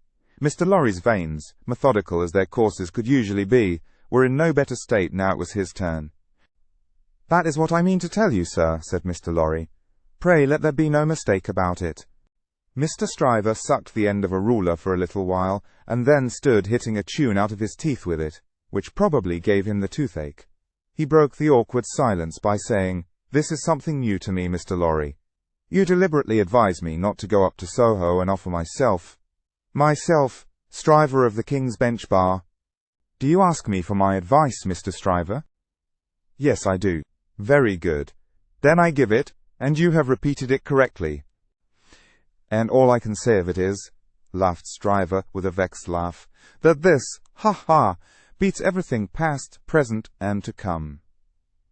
"Now understand me," pursued Mr. Lorry.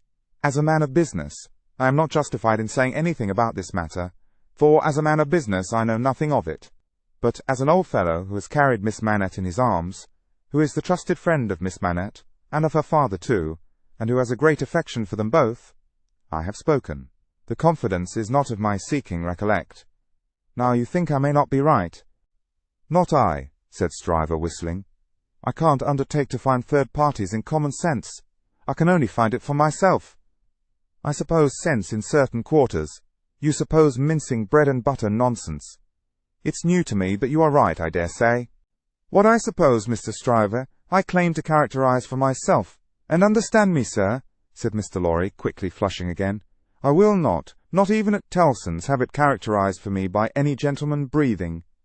"There, I beg your pardon," said Stryver. "Granted. Thank you. Well, Mr. Stryver, I was about to say, it might be painful to you to find yourself mistaken. It might be painful to Dr. Manette to have the task of being explicit with you. It might be very painful to Miss Manette to have the task of being explicit with you. You know the terms upon which I have the honour and happiness to stand with the family. If you please, committing you in no way, representing you in no way, I will undertake to correct my advice by the exercise of a little new observation and judgment, expressly brought to bear upon it. If you should then be dissatisfied with it, you can but test its soundness for yourself. If, on the other hand, you should be satisfied with it, and it should be what it now is, it may spare all sides what is best spared. What do you say? How long would you keep me in town?" "Oh, it is only a question of a few hours. I could go to Soho in the evening, and come to your chambers afterwards." "Then I say yes," said Stryver. "I won't go up there now. I am not so hot upon it as that comes to. I say yes, and I shall expect you to look in tonight. Good morning." Then Mr. Stryver turned and burst out of the bank, causing such a concussion of air on his passage through, that to stand up against it, bowing behind the 2 counters, required the utmost remaining strength of the 2 ancient clerks. Those venerable and feeble persons were always seen by the public in the act of bowing, and were popularly believed, when they had bowed a customer out, still to keep on bowing in the empty office, until they bowed another customer in. The barrister was keen enough to divine that the banker would not have gone so far in his expression of opinion on any less solid ground than moral certainty. Unprepared as he was for the large pill he had to swallow, he got it down. "And now," said Mr. Stryver, shaking his forensic forefinger at the Temple in general when it was down, "my way out of this is to put you all in the wrong." It was a bit of the art of an Old Bailey tactician, in which he found great relief. "You shall not put me in the wrong, young lady," said Mr. Stryver. "I'll do that for you." Accordingly, when Mr. Lorry called that night as late as 10 o'clock, Mr. Stryver, among a quantity of books and papers littered out for the purpose, seemed to have nothing less on his mind than the subject of the morning. He even showed surprise when he saw Mr. Lorry, and was altogether in an absent and preoccupied state. "Well," said that good-natured emissary, after a full half-hour of bootless attempts to bring him round to the question, "I have been to Soho." "To Soho?" repeated Mr. Stryver coldly. "Oh, to be sure. What am I thinking of?" "And I have no doubt," said Mr. Lorry, "that I was right in the conversation we had. My opinion is confirmed, and I reiterate my advice." "I assure you," returned Mr. Stryver in the friendliest way, "that I am sorry for it on your account, and sorry for it on the poor father's account. I know this must always be a sore subject with the family. Let us say no more about it." "I don't understand you," said Mr. Lorry. "I dare say not," rejoined Stryver, nodding his head in a smoothing and final way. "No matter, no matter." "But it does matter," Mr. Lorry urged. "No, it doesn't. I assure you it doesn't. Having supposed that there was sense where there is no sense, and a laudable ambition where there is not a laudable ambition, I am well out of my mistake, and no harm is done. Young women have committed similar follies often before, and have repented them in poverty and obscurity often before. In an unselfish aspect, I am sorry that the thing is dropped, because it would have been a bad thing for me in a worldly point of view. In a selfish aspect, I am glad that the thing is dropped, because it would have been a bad thing for me in a worldly point of view. It is hardly necessary to say I could have gained nothing by it. There is no harm at all done. I have not proposed to the young lady, and, between ourselves, I am by no means certain, on reflection, that I ever should have committed myself to that extent. Mr. Lorry, you cannot control the mincing vanities and giddinesses of empty-headed girls. You must not expect to do it, or you will always be disappointed. Now pray me say no more about it. I tell you, I regret it on account of others, but I am satisfied on my own account. And I am really very much obliged to you for allowing me to sound you, and for giving me your advice. You know the young lady better than I do. You were right, it never would have done." Mr. Lorry was so taken aback that he looked quite stupidly at Mr. Stryver shouldering him towards the door, with an appearance of showering generosity, forbearance, and goodwill on his erring head. "Make the best of it, my dear sir," said Stryver. "Say no more about it. Thank you again for allowing me to sound you. Good night." Mr. Lorry was out in the night, before he knew where he was. Mr. Stryver was lying back on his sofa, winking at his ceiling. Book 2, Chapter 13. The Fellow of No Delicacy. If Sidney Carlton ever shone anywhere, he certainly never shone in the house of Dr. Manette. He had been there often, during a whole year, and had always been the same moody and morose lounger there. When he cared to talk, he talked well, but the cloud of caring for nothing, which overshadowed him with such a fatal darkness, was very rarely pierced by the light within him. And yet he did care something for the streets that environed that house, and for the senseless stones that made their pavements. Many a night he vaguely and unhappily wandered there, when wine had brought no transitory gladness to him. Many a dreary daybreak revealed his solitary figure lingering there, and still lingering there, when the first beams of the sun brought into strong relief removed beauties of architecture in spires of churches and lofty buildings, as perhaps the quiet time brought some sense of better things, else forgotten and unattainable, into his mind. Of late, the neglected bed in the Temple Court had known him more scantily than ever, and often, when he had thrown himself upon it no longer than a few minutes, he had got up again, and haunted that neighbourhood. On a day in August, when Mr. Stryver, after notifying to his Jackal that he had thought better of that marrying matter, had carried his Delicacy into Devonshire, and when the sight and scent of flowers in the city streets had some waifs of goodness in them for the worst, of health for the sickliest, and of youth for the oldest, Sidney's feet still trod those stones. From being irresolute and purposeless, his feet became animated by an intention, and in the working out of that intention, they took him to the doctor's door. He was shown upstairs, and found Lucy at her work, alone. She had never been quite at her ease with him, and received him with some little embarrassment as he seated himself near her table. But, looking up at his face in the interchange of the first few commonplaces, she observed a change in it. "I fear you are not well, Mr. Carton." "No, but the life I lead, Miss Manette, is not conducive to health. What is to be expected of or by such profligates? Is it not, forgive me, I have begun the question on my lips, a pity to live no better life? God knows it is a shame. Then why not change it?" Looking gently at him again, she was surprised and saddened to see that there were tears in his eyes. There were tears in his voice too, as he answered, "It is too late for that. I shall never be better than I am. I shall sink lower and be worse." He leaned an elbow on her table and covered his eyes with his hand. The table trembled in the silence that followed. She had never seen him softened, and was much distressed. He knew her to be so, without looking at her, and said, "Pray forgive me, Miss Manette. I break down before the knowledge of what I want to say to you. Will you hear me? If it will do you any good, Mr. Carton, if it would make you happier, it would make me very glad.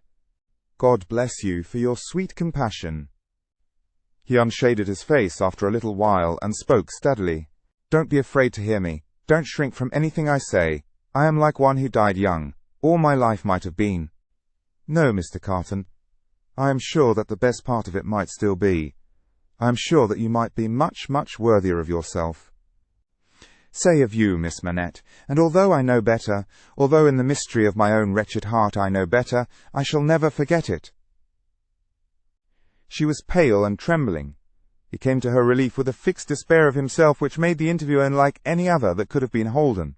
"If it had been possible, Miss Manette, that you could have returned the love of the man you see before yourself, flung away, wasted, drunken, poor creature of misuse as you know him to be, he would have been conscious this day and hour, in spite of his happiness, that he would bring you to misery, bring you to sorrow and repentance, blight you, disgrace you, pull you down with him. I know very well that you can have no tenderness for me. I ask for none. I am even thankful that it cannot be. Without it, can I not save you, Mr. Carton? Can I not recall you, forgive me again, to a better course? Can I in no way repay your confidence?" "I know this is a confidence," she modestly said, after a little hesitation, and in earnest tears. "I know you would say this to no one else. Can I turn it to no good account for yourself, Mr. Carton?" He shook his head. "To none. No, Miss Manette, to none. If you will hear me through a very little more, all you can ever do for me is done. I wish you to know that you have been the last dream of my soul. In my degradation I have not been so degraded, but that the sight of you with your father, and of this home made such a home by you, has stirred old shadows that I thought had died out of me. Since I knew you, I have been troubled by a remorse that I thought would never reproach me again, and have heard whispers from old voices impelling me upward, that I thought were silent for ever. I have had unformed ideas of striving afresh, beginning anew, shaking off sloth and sensuality, and fighting out the abandoned fight. A dream, all a dream, that ends in nothing, and leaves the sleeper where he lay down, but I wish you to know that you inspired it. Will nothing of it remain? Oh, Mr. Carton, think again, try again. No, Miss Manette, all through it, I have known myself to be quite undeserving, and yet I have had the weakness, and have still the weakness, to wish you to know with what a sudden mastery you kindled me, heap of ashes that I am, into fire. A fire, however, inseparable in its nature from myself, quickening nothing, lighting nothing, doing no service, idly burning away. Since it is my misfortune, Mr. Carton, to have made you more unhappy than you were before you knew me. Don't say that, Miss Manette, for you would have reclaimed me if anything could. You will not be the cause of my becoming worse. Since the state of your mind that you describe is, at all events, attributable to some influence of mine, this is what I mean. If I can make it plain, can I use no influence to serve you? Have I no power for good with you at all? The utmost good that I am capable of now, Miss Manette, I have come here to realize. Let me carry through the rest of my misdirected life the remembrance that I opened my heart to you, last of all the world, and that there was something left in me at this time which you could deplore and pity, which I entreated you to believe, again and again, most fervently, with all my heart, was capable of better things, Mr. Carton. Entreat me to believe it no more, Miss Manette. I have proved myself, and I know better. I distress you. I draw fast to an end. Will you let me believe, when I recall this day, that the last confidence of my life was reposed in your pure and innocent breast, and that it lies there alone, and will be shared by no one? If that will be a consolation to you, yes. Not even by the dearest one ever to be known to you. Mr. Carton, she answered after an agitated pause, the secret is yours, not mine, and I promise to respect it. Thank you, and again God bless you. He put her hand to his lips, and moved towards the door. Be under no apprehension, Miss Manette, of my ever resuming this conversation by so much as a passing word. I will never refer to it again. If I were dead, that could not be surer than it is henceforth. In the hour of my death, I shall hold sacred the one good remembrance, and shall thank and bless you for it, that my last avowal of myself was made to you, and that my name and faults and miseries were gently carried in your heart. May it otherwise be light and happy. He was so unlike what he had ever shown himself to be, and it was so sad to think how much he had thrown away, and how much he every day kept down and perverted, that Lucy Manette wept mournfully for him as he stood looking back at her. Be comforted, he said. I am not worth such feeling, Miss Manette. An hour or two hence, and the low companions and low habits that I scorn but yield to will render me less worth such tears as those than any wretch who creeps along the streets. Be comforted, but within myself I shall always be, towards you, what I am now, though outwardly I shall be what you have heretofore seen me. The last supplication but one I make to you is, that you will believe this of me. I will, Mr. Carton. My last supplication of all is this, and with it I will relieve you of a visitor with whom I well know you have nothing in unison, and between whom and you there is an impassable space. It is useless to say it, I know, but it rises out of my soul. For you, and for any dear to you, I would do anything. If my career were of that better kind, that there was any opportunity or capacity of sacrifice in it, I would embrace any sacrifice for you, and for those dear to you. Try to hold me in your mind, at some quiet times, as ardent and sincere in this one thing. The time will come, the time will not be long in coming, when new ties will be formed about you, ties that will bind you yet more tenderly and strongly to the home you so adorn, the dearest ties that will ever grace and gladden you. Oh, Miss Manette, when the little picture of a happy father's face looks up in yours, when you see your own bright beauty springing up anew at your feet, think now and then that there is a man who would give his life to keep a life you love beside you. He said farewell, said a last God bless you, and left her. Book 2, Chapter 14, The Honest Tradesman. To the eyes of Mr. Jeremiah Cruncher, sitting on his stool in Fleet Street with his grisly urchin beside him, a vast number and variety of objects in movement were every day presented. Who could sit upon anything in Fleet Street during the busy hours of the day, and not be dazed and deafened by two immense processions, one ever tending westward with the sun, the other ever tending eastward from the sun, both ever tending to the plains beyond the range of red and purple where the sun goes down? With his straw in his mouth, Mr. Cruncher sat watching the two streams, like the heathen rustic, who has for several centuries been on duty watching one stream, saving that Jerry had no expectation of their ever running dry. Nor would it have been an expectation of a hopeful kind, since a small part of his income was derived from the pilotage of timid women, mostly of a full habit and past the middle term of life, from Tellson's side of the tides to the opposite shore. Brief as such companionship was in every separate instance, Mr. Cruncher never failed to become so interested in the lady as to express a strong desire to have the honour of drinking her very good health. And it was from the gifts bestowed upon him towards the execution of this benevolent purpose that he recruited his finances, as just now observed. Time was when a poet sat upon a stool in a public place and mused in the sight of men.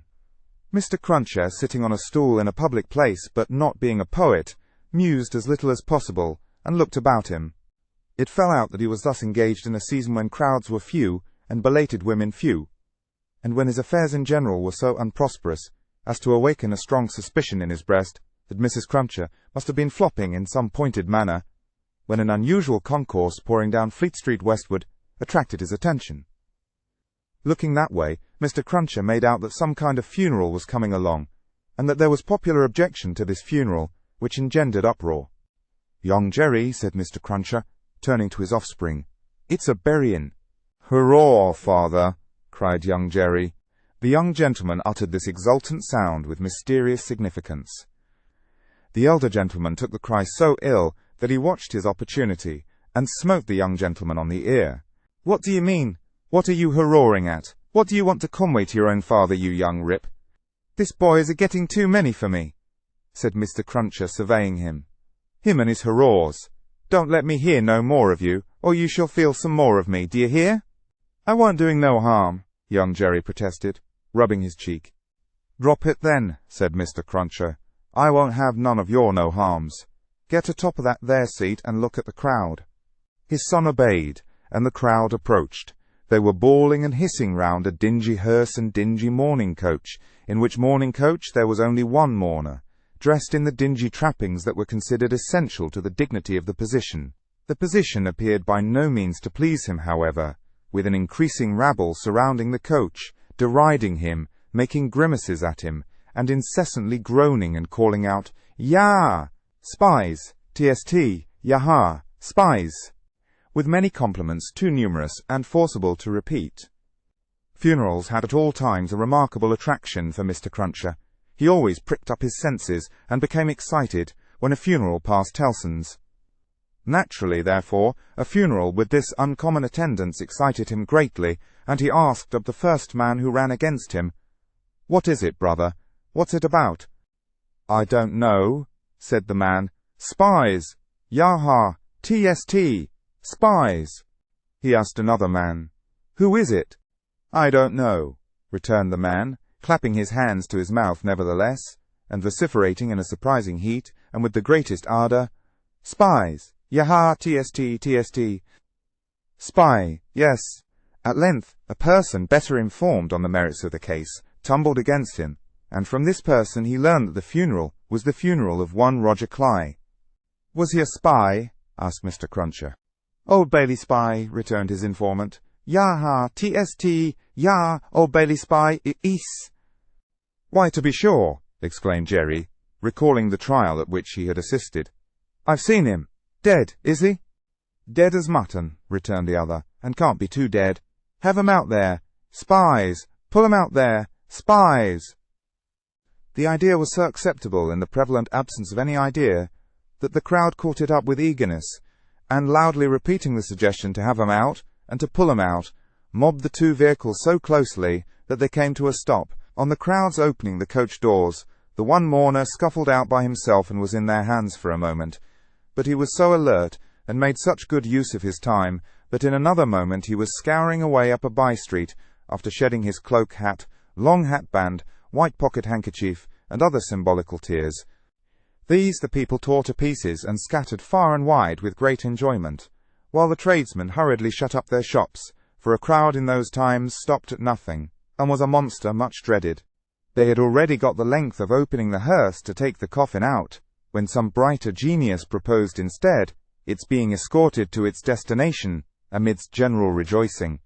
Practical suggestions being much needed, this suggestion, too, was received with acclamation, and the coach was immediately filled with 8 inside and a dozen out, while as many people got on the roof of the hearse as could by any exercise of ingenuity stick upon it. Among the first of these volunteers was Jerry Cruncher himself, who modestly concealed his spiky head from the observation of Tellson's in the further corner of the mourning coach. The officiating undertakers made some protest against these changes in the ceremonies, but, the river being alarmingly near, and several voices remarking on the efficacy of cold immersion in bringing refractory members of the profession to reason, the protest was faint and brief. The remodelled procession started, with a chimney sweep driving the hearse, advised by the regular driver, who was perched beside him, under close inspection for the purpose, and with a pieman, also attended by his cabinet minister, driving the mourning coach. A bear leader, a popular street character of the time, was impressed as an additional ornament, before the cavalcade had gone far down the Strand, and his bear, who was black and very mangy, gave quite an undertaking air to that part of the procession in which he walked.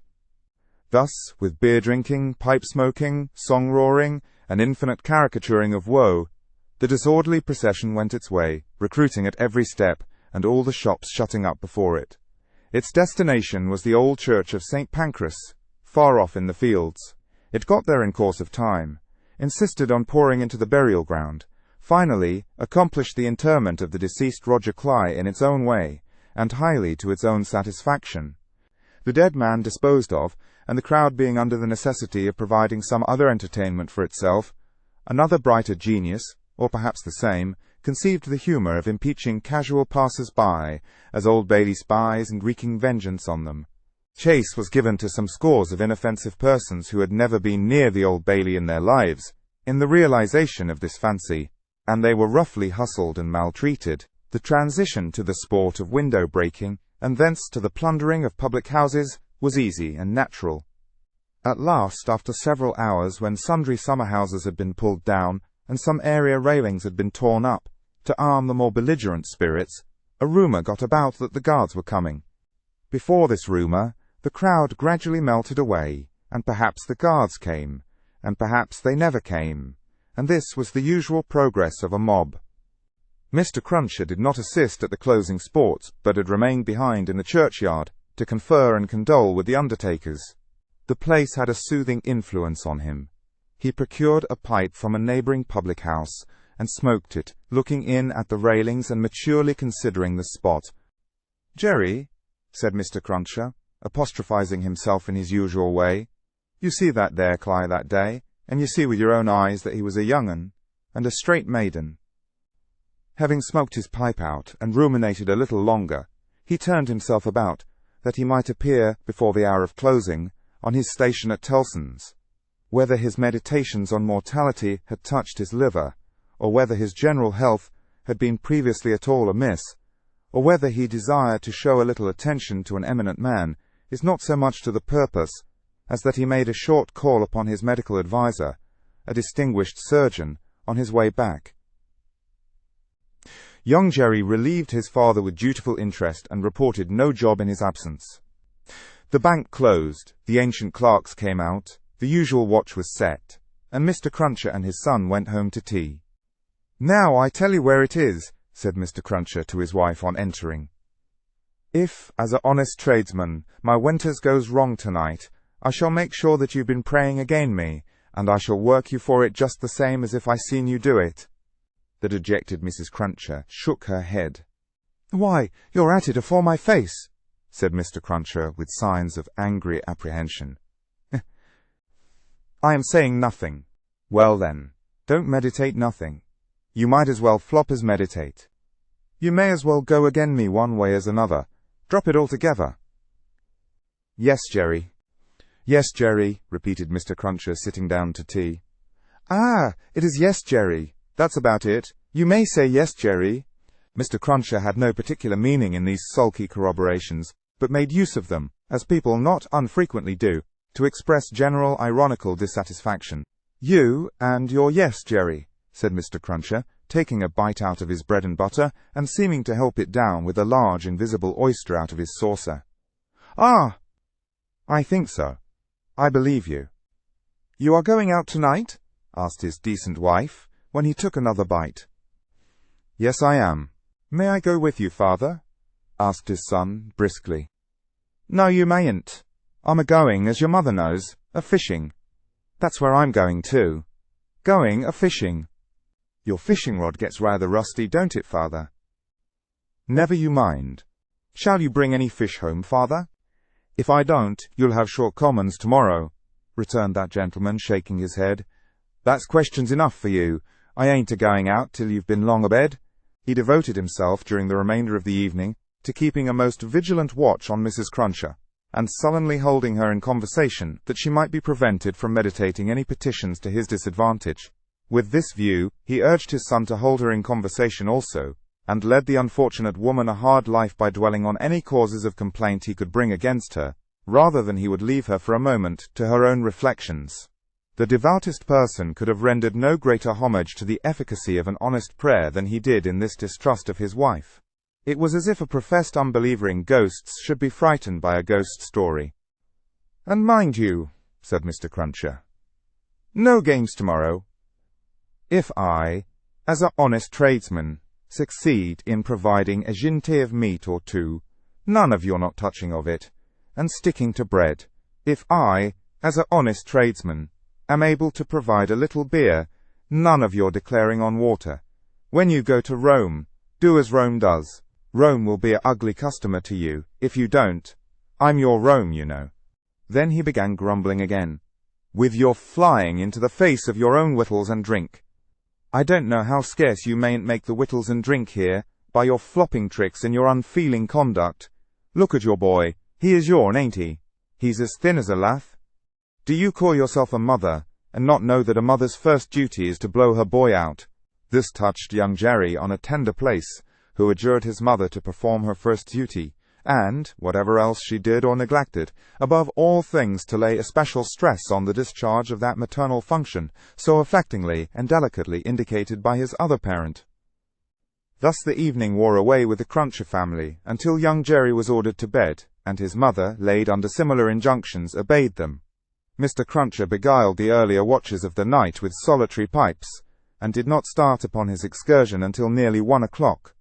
Towards that small and ghostly hour, he rose up from his chair, took a key out of his pocket, opened a locked cupboard, and brought forth a sack, a crowbar of convenient size, a rope and chain, and other fishing tackle of that nature. Disposing these articles about him in skilful manner, he bestowed a parting defiance on Mrs. Cruncher, extinguished the light, and went out. Young Jerry, who had only made a feint of undressing when he went to bed, was not long after his father. Under cover of the darkness he followed out of the room, followed down the stairs, followed down the court, followed out into the streets. He was in no uneasiness concerning his getting into the house again, for it was full of lodgers, and the door stood ajar all night. Impelled by a laudable ambition to study the art and mystery of his father's honest calling, young Jerry, keeping as close to house fronts, walls, and doorways, as his eyes were close to one another, held his honoured parent in view. The honoured parent, steering northward, had not gone far, when he was joined by another disciple of Isaac Walton, and the two trudged on together. Within half an hour from the first starting, they were beyond the winking lamps, and the more than winking watchman, and were out upon a lonely road. Another fisherman was picked up here, and that so silently, that if young Jerry had been superstitious, he might have supposed the second follower of the gentle craft to have, all of a sudden, split himself into two. The three went on, and young Jerry went on, until the three stopped under a bank overhanging the road. Upon the top of the bank was a low brick wall, surmounted by an iron railing. In the shadow of bank and wall, the three turned out of the road, and up a blind lane, of which the wall, there, risen to some 8 or 10 feet high, formed one side. Crouching down in a corner, peeping up the lane, the next object that young Jerry saw was the form of his honoured parent, pretty well defined against a watery and clouded moon, nimbly scaling an iron gate. He was soon over, and then the second fisherman got over, and then the third. They all dropped softly on the ground within the gate, and lay there a little, listening perhaps. Then they moved away on their hands and knees. It was now young Jerry's turn to approach the gate, which he did holding his breath. Crouching down again in a corner there, and looking in, he made out the three fishermen creeping through some rank grass, and all the gravestones in the churchyard. It was a large churchyard that they were in, looking on like ghosts in white, while the church tower itself looked on like the ghost of a monstrous giant. They did not creep far, before they stopped and stood upright, and then they began to fish. They fished with a spade at first. Presently the honoured parent appeared to be adjusting some instrument like a great corkscrew. Whatever tools they worked with, they worked hard, until the awful striking of the church clock so terrified young Jerry that he made off, with his hair as stiff as his father's. But his long-cherished desire to know more about these matters not only stopped him in his running away, but lured him back again. They were still fishing perseveringly when he peeped in at the gate for the second time, but now they seemed to have got a bite. There was a screwing and complaining sound down below, and their bent figures were strained, as if by a weight. By slow degrees the weight broke away the earth upon it, and came to the surface. Young Jerry very well knew what it would be, but when he saw it, and saw his honoured parent about to wrench it open, he was so frightened, being new to the sight, that he made off again, and never stopped until he had run a mile or more. He would not have stopped then, for anything less necessary than breath, it being a spectral sort of race that he ran, and one highly desirable to get to the end of. He had a strong idea that the coffin he had seen was running after him, and pictured as hopping on behind him, bolt upright, upon its narrow end, always on the point of overtaking him and hopping on at his side, perhaps taking his arm. It was a pursuer to shun. It was an inconsistent and ubiquitous fiend too, for, while it was making the whole night behind him dreadful, he darted out into the roadway to avoid dark alleys, fearful of its coming hopping out of them like a dropsical boy's kite without tail and wings. It hid in doorways too, rubbing its horrible shoulders against doors and drawing them up to its ears, as if it were laughing. It got into shadows on the road, and lay cunningly on its back to trip him up. All this time it was incessantly hopping on behind and gaining on him, so that when the boy got to his own door, he had reason for being half dead. And even then it would not leave him, but followed him upstairs with a bump on every stair, scrambled into bed with him, and bumped down, dead and heavy, on his breast when he fell asleep. From his oppressed slumber, young Jerry in his closet was awakened after daybreak and before sunrise, by the presence of his father in the family room. Something had gone wrong with him, at least so young Jerry inferred, from the circumstance of his holding Mrs. Cruncher by the ears, and knocking the back of her head against the headboard of the bed. "I told you I would," said Mr. Cruncher, "and I did." "Jerry, Jerry, Jerry," his wife implored. "You oppose yourself to the profit of the business," said Jerry, "and me and my partners suffer. You was to honour and obey. Why the devil don't you?" "I try to be a good wife, Jerry," the poor woman protested with tears. "Is it being a good wife to oppose your husband's business? Is it honouring your husband to dishonour his business? Is it obeying your husband to disobey him on the whittle subject of his business? You hadn't taken to the dreadful business then, Jerry." "It's enough for you," retorted Mr. Cruncher, "to be the wife of an honest tradesman, and not to occupy your female mind with calculations when he took to his trade or when he didn't. A honouring and obeying wife would let his trade alone altogether. Call yourself a religious woman? If you're a religious woman, give me a religious one. You have no more natural sense of duty than the bed of this here Thames River has of a pile, and similarly, it must be knocked into you." The altercation was conducted in a low tone of voice, and terminated in the honest tradesman's kicking off his clay-soiled boots, and lying down at his length on the floor.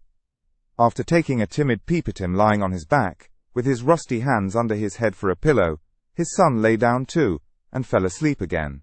There was no fish for breakfast, and not much of anything else.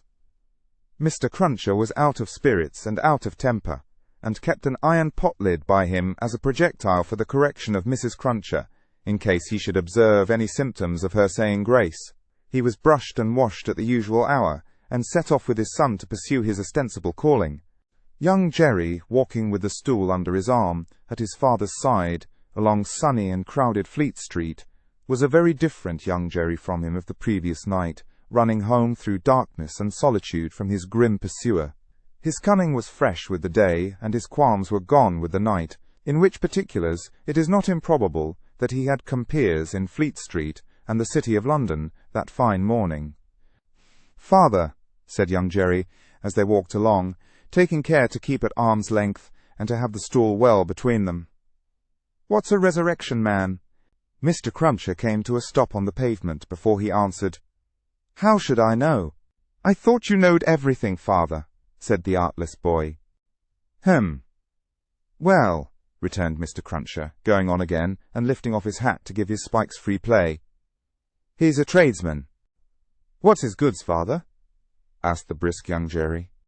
"His goods," said Mr. Cruncher, after turning it over in his mind, "is a branch of scientific goods." "Persons' bodies, ain't it, father?" asked the lively boy. "I believe it is something of that sort," said Mr. Cruncher. "Oh, father, I should so like to be a resurrection man when I'm quite growed up."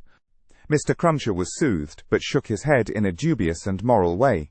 "It depends upon how you develop your talents. Be careful to develop your talents, and never to say no more than you can help to nobody, and there's no telling at the present time what you may not come to be fit for."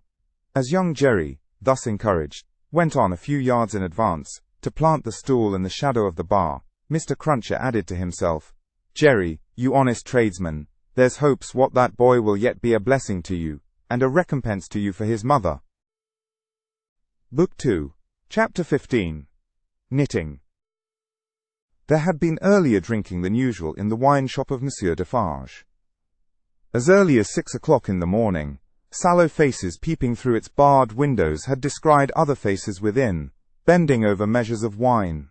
Monsieur Defarge sold a very thin wine at the best of times, but it would seem to have been an unusually thin wine that he sold at this time, a sour wine, moreover, or a souring, for its influence on the mood of those who drank it was to make them gloomy. No vivacious bacchanalian flame leaped out of the pressed grape of Monsieur Defarge, but a smouldering fire that burnt in the dark lay hidden in the dregs of it. This had been the third morning in succession on which there had been early drinking at the wine shop of Monsieur Defarge. It had begun on Monday, and here was Wednesday come. There had been more of early brooding than drinking, for many men had listened and whispered and slunk about there, from the time of the opening of the door, who could not have laid a piece of money on the counter to save their souls. These were to the full as interested in the place, however, as if they could have commanded whole barrels of wine, and they glided from seat to seat and from corner to corner, swallowing talk in lieu of drink, with greedy looks. Notwithstanding an unusual flow of company, the master of the wine shop was not visible. He was not missed, for nobody who crossed the threshold looked for him, nobody asked for him. Nobody wondered to see only Madame Defarge in her seat, presiding over the distribution of wine, with a bowl of battered small coins before her, as much defaced and beaten out of their original impress as the small coinage of humanity from whose ragged pockets they had come. A suspended interest and a prevalent absence of mind were perhaps observed by the spies who looked in at the wine shop, as they looked in at every place, high and low, from the King's Palace to the criminal's jail. Games at cards languished, players at dominoes musingly built towers with them, drinkers drew figures on the tables with spilt drops of wine. Madame Defarge herself picked out the pattern on her sleeve with her toothpick, and saw and heard something inaudible and invisible a long way off. Thus Saint Antoine in this vinous feature of his until midday. It was high noontide when two dusty men passed through his streets and under his swinging lamps, of whom one was Monsieur Defarge, the other a mender of roads in a blue cap. All adust and athirst, the two entered the wine shop. Their arrival had lighted a kind of fire in the breast of Saint Antoine, fast spreading as they came along, which stirred and flickered in flames of faces at most doors and windows. Yet no one had followed them, and no man spoke when they entered the wine shop, though the eyes of every man there were turned upon them. "Good day, gentlemen," said Monsieur Defarge. It may have been a signal for loosening the general tongue. It elicited an answering chorus of, "Good day." "It is bad weather, gentlemen," said Defarge, shaking his head. Upon which every man looked at his neighbour, and then all cast down their eyes and sat silent, except one man, who got up and went out. "My wife," said Defarge aloud, addressing Madame Defarge, "I have travelled certain leagues with this good mender of roads, called Jacques. I met him, by accident, a day and half's journey out of Paris. He is a good child, this mender of roads, called Jacques. Give him to drink, my wife." A second man got up and went out. Madame Defarge set wine before the mender of roads, called Jacques, who doffed his blue cap to the company, and drank. In the breast of his blouse he carried some coarse dark bread. He ate of this between whiles, and sat munching and drinking near Madame Defarge's counter. A third man got up and went out. Defarge refreshed himself with a draught of wine, but he took less than was given to the stranger, as being himself a man to whom it was no rarity, and stood waiting until the countryman had made his breakfast. He looked at no one present, and no one now looked at him, not even Madame Defarge, who had taken up her knitting and was at work. "Have you finished your repast, friend?" he asked in due season.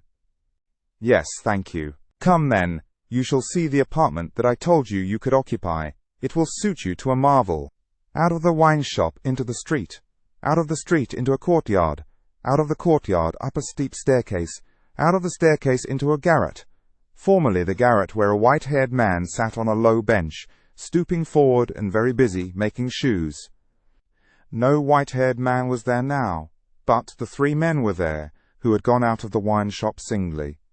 And between them and the white-haired man afar off was the one small link, that they had once looked in at him through the chinks in the wall. Defarge closed the door carefully and spoke in a subdued voice. Jacques I, Jacques II, Jacques III. This is the witness encountered by appointment. By me, Jacques IV. He will tell you all. Speak, Jacques V. The mender of roads, blue cap in hand, wiped his swarthy forehead with it and said, Where shall I commence, monsieur? Commence, was Monsieur Defarge's not unreasonable reply. At the commencement. I saw him then, monsieur, began the mender of roads, a year ago this running summer, underneath the carriage of the Marquis, hanging by the chain. Behold the manner of it. I leaving my work on the road, the sun going to bed, the carriage of the Marquis slowly ascending the hill, he hanging by the chain, like this. Again the mender of roads went through the whole performance, in which he ought to have been perfect by that time, seeing that it had been the infallible resource and indispensable entertainment of his village during a whole year. Jacques I struck in, and asked if he had ever seen the man before. Never, answered the mender of roads, recovering his perpendicular. Jacques III demanded how he afterwards recognized him then. By his tall figure, said the mender of roads, softly, and with his finger at his nose. When Monsieur the Marquis demands that evening, Say, what is he like? I make response, Tall as a spectre. You should have said short as a dwarf, returned Jacques II. But what did I know?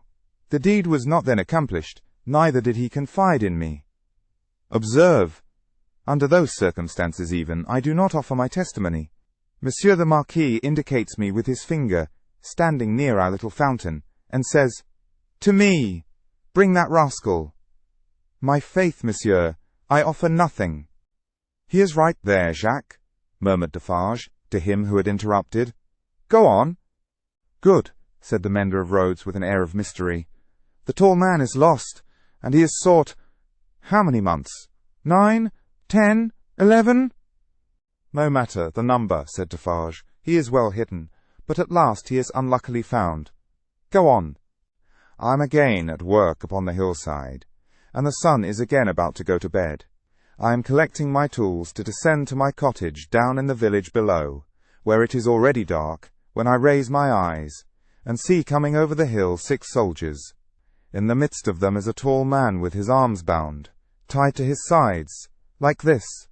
With the aid of his indispensable cap, he represented a man with his elbows bound fast at his hips, with cords that were knotted behind him.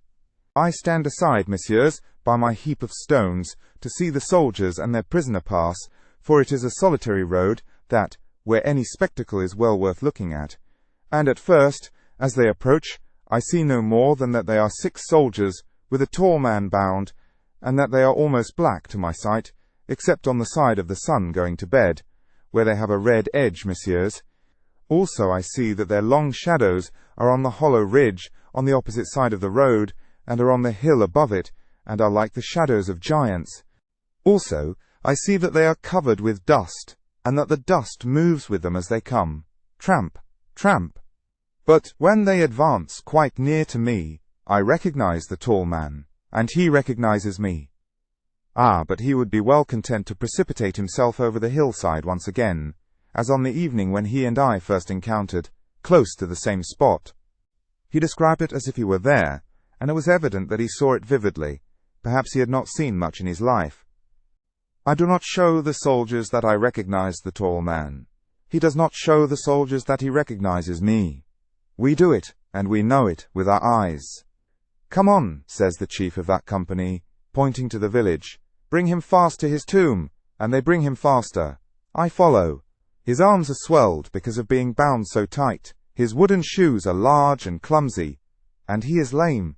Because he is lame and consequently slow, They drive him with their guns like this." He imitated the action of a man's being impelled forward by the butt ends of muskets. As they descend the hill like madmen running a race, he falls. They laugh and pick him up again. His face is bleeding and covered with dust, but he cannot touch it. Thereupon they laugh again. They bring him into the village. All the village runs to look. They take him past the mill and up to the prison. All the village sees the prison gate open in the darkness of the night and swallow him, like this. He opened his mouth as wide as he could, and shut it with a sounding snap of his teeth. Observant of his unwillingness to mar the effect by opening it again, Defarge said, "Go on, Jack." "All the village," pursued the mender of roads on tiptoe and in a low voice, "withdraws. All the village whispers by the fountain. All the village sleeps. All the village dreams of that unhappy one, within the locks and bars of the prison on the crag, and never to come out of it, except to perish. In the morning, with my tools upon my shoulder, eating my morsel of black bread as I go, I make a circuit by the prison. On my way to my work, there I see him, high up, behind the bars of a lofty iron cage, bloody and dusty as last night, looking through. He has no hand free to wave to me. I dare not call to him. He regards me like a dead man." Defarge and the three glanced darkly at one another. The looks of all of them were dark, repressed, and revengeful, as they listened to the countryman's story. The manner of all of them, while it was secret, was authoritative too. They had the air of a rough tribunal. Jacques I and II sitting on the old pallet bed, each with his chin resting on his hand, and his eyes intent on the road mender. Jacques III, equally intent, on one knee behind them, with his agitated hand always gliding over the network of fine nerves about his mouth and nose. Defarge standing between them and the narrator, whom he had stationed in the light of the window, by turns looking from him to them, and from them to him. "Go on, Jack," said Defarge. "He remains up there in his iron cage some days. The village looks at him by stealth, for it is afraid, but it always looks up, from a distance, at the prison on the crag. And in the evening, when the work of the day is achieved, and it assembles to gossip at the fountain, all faces are turned towards the prison. Formerly, they were turned towards the posting-house. Now, they are turned towards the prison. They whisper at the fountain, that although condemned to death he will not be executed. They say that petitions have been presented in Paris, showing that he was enraged and made mad by the death of his child. They say that a petition has been presented to the king himself. What do I know? It is possible. Perhaps yes, perhaps no. Listen then, Jacques." Number 1 of that name sternly interposed. "Know that a petition was presented to the king and queen. All here, yourself excepted, saw the king take it in his carriage in the street, sitting beside the queen. It is Defarge whom you see here, who, at the hazard of his life, darted out before the horses, with the petition in his hand." "And once again listen, Jacques," said the kneeling number 3, his fingers ever wandering over and over those fine nerves, with a strikingly greedy air, as if he hungered for something. "That was neither food nor drink. The guard, horse and foot, surrounded the petitioner, and struck him blows. You hear?" "I hear, monsieur." "Go on, then," said Defarge. "Again, on the other hand, they whisper at the fountain," resumed the countryman, "that he is brought down into our country to be executed on the spot, and that he will very certainly be executed. They even whisper that because he has slain Monseigneur, and because Monseigneur was the father of his tenants, serfs, what you will be executed as a parricide. One old man says at the fountain that his right hand, armed with the knife, will be burnt off before his face, that, into wounds which will be made in his arms, his breast, and his legs, there will be poured boiling oil, melted lead, hot resin, wax, and sulphur. Finally, that he will be torn limb from limb by 4 strong horses. That old man says all this was actually done to a prisoner who made an attempt on the life of the late King Louis XV. But how do I know if he lies? I am not a scholar." "Listen once again then, Jacques," said the man with the restless hand and the craving air. "The name of that prisoner was Damien, and it was all done in open day, in the open streets of this city of Paris, and nothing was more noticed in the vast concourse that saw it done than the crowd of ladies of quality and fashion, who were full of eager attention to the last. To the last, Jacques, prolonged until nightfall, when he had lost 2 legs and an arm, and still breathed. And it was done. Why, how old are you? 35, said the mender of roads, who looked 60. It was done when you were more than 10 years old. You might have seen it. Enough, said Defarge, with grim impatience. Long live the devil. Go on. Well, some whisper this, some whisper that. They speak of nothing else. Even the fountain appears to fall to that tune. At length, on Sunday night, when all the village is asleep, come soldiers, winding down from the prison, and their guns ring on the stones of the little street. Workmen dig, workmen hammer, soldiers laugh and sing. In the morning, by the fountain, there is raised a gallows 40 feet high, poisoning the water. The mender of roads looked through rather than at the low ceiling, and pointed as if he saw the gallows somewhere in the sky. All work is stopped. All assemble there. Nobody leads the cows out. The cows are there with the rest. At midday, the roll of drums. Soldiers have marched into the prison in the night, and he is in the midst of many soldiers. He is bound as before, and in his mouth there is a gag, tied so, with a tight string, making him look almost as if he laughed. He suggested it by creasing his face with his 2 thumbs, from the corners of his mouth to his ears. On the top of the gallows is fixed the knife, blade upwards, with its point in the air. He is hanged there 40 feet high, and is left hanging, poisoning the water.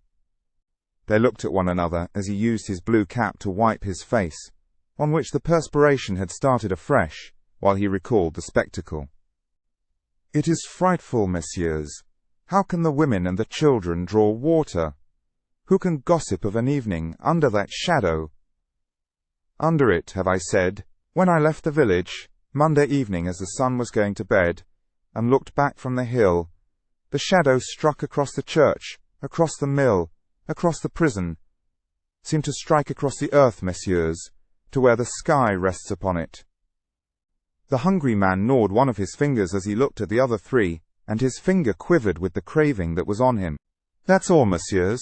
I left at sunset, as I had been warned to do, and I walked on, that night and half next day, until I met, as I was warned I should, this comrade. With him I came on, now riding and now walking, through the rest of yesterday and through last night. And here you see me. After a gloomy silence, the first Jacques said, Good, you have acted and recounted faithfully. Will you wait for us a little, outside the door? Very willingly, said the mender of roads, whom Defarge escorted to the top of the stairs, and leaving seated there, returned. The 3 had risen, and their heads were together when he came back to the garret. How say you, Jacques? Demanded number 1. To be registered? To be registered, as doomed to destruction, returned Defarge. Magnificent, croaked the man with the craving. The chateau and all the race? Inquired the first. The chateau and all the race, returned Defarge. Extermination. The hungry man repeated, in a rapturous croak, Magnificent, and began gnawing another finger. Are you sure, asked Jacques too, of Defarge, that no embarrassment can arise from our manner of keeping the register? Without doubt it is safe, for no one beyond ourselves can decipher it. But shall we always be able to decipher it? Or I ought to say, will she? Jacques, returned Defarge, drawing himself up. If Madame my wife undertook to keep the register in her memory alone, she would not lose a word of it, not a syllable of it. Knitted, in her own stitches and her own symbols, it will always be as plain to her as the sun can confide in Madame Defarge. It would be easier for the weakest poltroon that lives to erase himself from existence than to erase one letter of his name or crimes from the knitted register of Madame Defarge. There was a murmur of confidence and approval, and then the man who hungered asked, Is this rustic to be sent back soon? I hope so. He is very simple. Is he not a little dangerous? He knows nothing, said Defarge. At least nothing more than would easily elevate himself to a gallows of the same height. I charge myself with him. Let him remain with me. I will take care of him and set him on his road. He wishes to see the fine world, the king, the queen, and court. Let him see them on Sunday. What? Exclaimed the hungry man, staring. Is it a good sign, that he wishes to see royalty and nobility? Jacques, said Defarge. "Judiciously show a cat milk, if you wish her to thirst for it. Judiciously show a dog his natural prey, if you wish him to bring it down one day."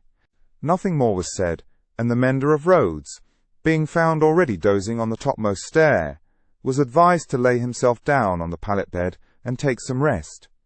He needed no persuasion, and was soon asleep. Worse quarters than Defarge's wine shop could easily have been found in Paris for a provincial slave of that degree. Saving for a mysterious dread of Madame by which he was constantly haunted, his life was very new and agreeable.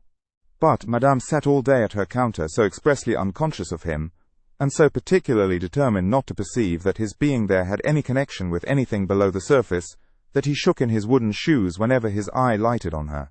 For he contended with himself that it was impossible to foresee what that lady might pretend next, and he felt assured that if she should take it into her brightly ornamented head to pretend that she had seen him do a murder and afterwards flay the victim, she would infallibly go through with it until the play was played out.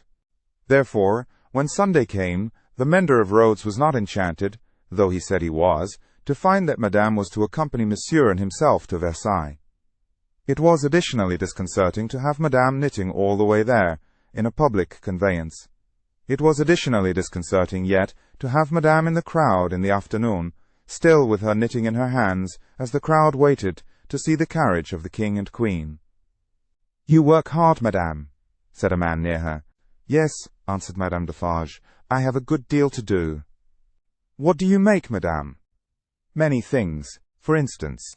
"For instance," returned Madame Defarge composedly, "shrouds." The man moved a little further away, as soon as he could, and the mender of roads found himself with his blue cap, feeling it mightily close and oppressive.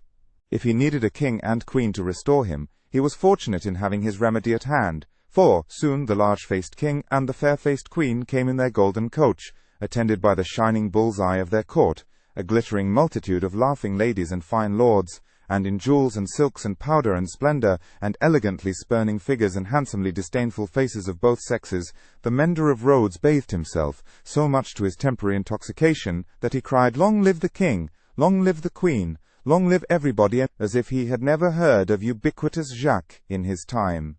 Then there were gardens, courtyards, terraces, fountains, green banks, more king and queen, more bull's-eye, more lords and ladies, more long live they all, until he absolutely wept with sentiment. During the whole of this scene, which lasted some 3 hours, he had plenty of shouting and weeping and sentimental company, and throughout Defarge held him by the collar, as if to restrain him from flying at the objects of his brief devotion, and tearing them to pieces. "Bravo!" said Defarge, clapping him on the back when it was over, like a patron. "You are a good boy." The mender of roads was now coming to himself, and was mistrustful of having made a mistake in his late demonstrations. But no, "You are the fellow we want," said Defarge in his ear. "You make these fools believe that it will last forever. Then they are the more insolent, and it is the nearer ended." "Hey?" cried the mender of roads reflectively. "That's true. These fools know nothing. While they despise your breath, and would stop it for ever and ever, in you, or in 100 like you, rather than in one of their own horses or dogs, they only know what your breath tells them. Let it deceive them, then, a little longer. It cannot deceive them too much." Madame Defarge looked superciliously at the client, and nodded in confirmation. "As to you," said she, "you would shout and shed tears for anything, if it made a show and a noise. Say, would you not?" "Truly, madam, I think so." "For the moment. If you were shown a great heap of dolls, and were set upon them to pluck them to pieces, and despoil them for your own advantage, you would pick out the richest and gayest. Say, would you not?" "Truly, yes, madame." "Yes, and if you were shown a flock of birds, unable to fly, and were set upon them to strip them of their feathers for your own advantage, you would set upon the birds of the finest feathers, would you not?" "It is true, madame." "You have seen both dolls and birds today," said Madame Defarge, with a wave of her hand towards the place where they had last been apparent. "Now, go home." Book 2, Chapter 16, Still Knitting. Madame Defarge and Monsieur her husband returned amicably to the bosom of Saint-Antoine, while a speck in a blue cap toiled through the darkness, and through the dust, and down the weary miles of avenue by the wayside, slowly tending towards that point of the compass where the chateau of Monsieur the Marquis, now in his grave, listened to the whispering trees. Such ample leisure had the stone faces now for listening to the trees and to the fountain, that the few village scarecrows who, in their quest for herbs to eat and fragments of dead stick to burn, strayed within sight of the great stone courtyard and terrace staircase, had it borne in upon their starved fancy that the expression of the faces was altered. A rumour just lived in the village, had a faint and bare existence there, as its people had, that when the knife struck home, the faces changed, from faces of pride to faces of anger and pain. Also, that when that dangling figure was hauled up 40 feet above the fountain, they changed again, and bore a cruel look of being avenged, which they would henceforth bear forever. In the stone face over the great window of the bedchamber where the murder was done, 2 fine dints were pointed out in the sculptured nose, which everybody recognized, and which nobody had seen of old. And on the scarce occasions, when 2 or 3 ragged peasants emerged from the crowd to take a hurried peep at Monsieur the Marquis petrified, a skinny finger would not have pointed to it for a minute, before they all started away among the moss and leaves, like the more fortunate hares who could find a living there. Chateau and hut, stone face and dangling figure, the red stain on the stone floor, and the pure water in the village, well, thousands of acres of land, a whole province of France, all France itself, lay under the night sky, concentrated into a faint hairbreadth line. So does a whole world, with all its greatnesses and littlenesses, lie in a twinkling star. And as mere human knowledge can split a ray of light and analyze the manner of its composition, so sublimer intelligences may read in the feeble shining of this earth of ours every thought and act, every vice and virtue of every responsible creature on it. The Defarge, husband and wife, came lumbering under the starlight, in their public vehicle, to that gate of Paris, whereunto their journey naturally tended. There was the usual stoppage at the barrier guard-house, and the usual lanterns came glancing forth for the usual examination and inquiry. Monsieur Defarge alighted, knowing 1 or 2 of the soldiery there, and 1 of the police. The latter he was intimate with, and affectionately embraced. When Saint Antoine had again enfolded the Defarge in his dusky wings, and they, having finally alighted near the saint's boundaries, were picking their way on foot through the black mud and offal of his streets, Madame Defarge spoke to her husband. "Say then, my friend, what did Jacques of the police tell thee?" "Very little tonight, but all he knows. There is another spy commissioned for our quarter. There may be many more, for all that he can say, but he knows of one." "Eh, well," said Madame Defarge, raising her eyebrows with a cool business air. "It is necessary to register him. How do they call that man?" "He is English." "So much the better. His name?" "Barsad," said Defarge, making it French by pronunciation. But he had been so careful to get it accurately that he then spelt it with perfect correctness. "Barsad," repeated Madame. "Good. Christian name?" "John." "John Barsad," repeated Madame, after murmuring it once to herself. "Good. His appearance, is it known?" "Age, about 40 years. Height, about 5 feet 9. Black hair. Complexion dark. Generally, rather handsome visage. Eyes dark. Face thin, long and sallow. Nose aquiline, but not straight, having a peculiar inclination towards the left cheek. Expression, therefore, sinister." "Eh, my faith, it is a portrait," said Madame, laughing. "He shall be registered tomorrow." They turned into the wine-shop, which was closed, for it was midnight, and where Madame Defarge immediately took her post at her desk, counted the small moneys that had been taken during her absence, examined the stock, went through the entries in the book, made other entries of her own, checked the serving man in every possible way, and finally dismissed him to bed. Then she turned out the contents of the bowl of money for the second time, and began knotting them up in her handkerchief, in a chain of separate knots, for safe-keeping through the night. All this while Defarge, with his pipe in his mouth, walked up and down, complacently admiring, but never interfering. In which condition, indeed, as to the business and his domestic affairs, he walked up and down through life. The night was hot, and the shop, close shut and surrounded by so foul a neighbourhood, was ill-smelling. Monsieur Defarge's olfactory sense was by no means delicate, but the stock of wine smelt much stronger than it ever tasted, and so did the stock of rum and brandy and aniseed. He whiffed the compound of scents away, as he put down his smoked-out pipe. "You are fatigued," said Madame, raising her glance as she knotted the money. "There are only the usual odours." "I am a little tired," her husband acknowledged. "You are a little depressed, too," said Madame, whose quick eyes had never been so intent on the accounts, but they had had a ray or two for him. "Oh, the men! The men!" "But, my dear," began Defarge. "But, my dear," repeated Madame, nodding firmly. "But, my dear, you are faint of heart tonight, my dear." "Well, then," said Defarge, as if a thought were wrung out of his breast, "it is a long time." "It is a long time," repeated his wife. "And when is it not a long time?" "Vengeance and retribution require a long time. It is the rule." "It does not take a long time to strike a man with lightning," said Defarge. "How long," demanded Madame composedly, "does it take to make and store the lightning? Tell me." Defarge raised his head thoughtfully, as if there were something in that too.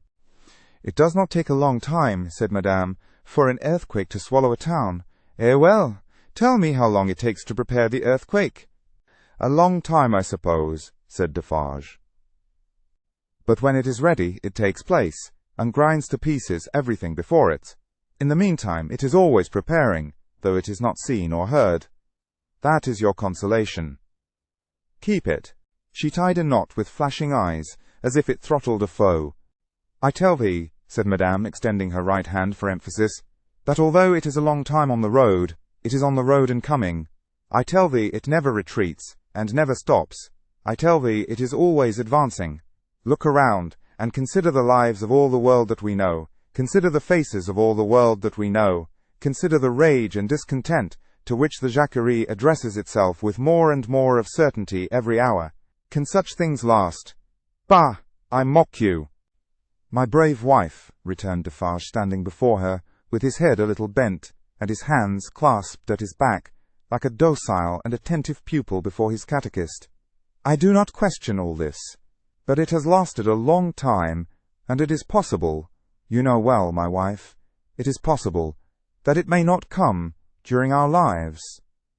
"Eh well, how then?" demanded Madame, tying another knot, as if there were another enemy strangled. "Well," said Defarge, with a half-complaining and half-apologetic shrug, "we shall not see the triumph." "We shall have helped it," returned Madame, with her extended hand in strong action. "Nothing that we do is done in vain. I believe, with all my soul, that we shall see the triumph.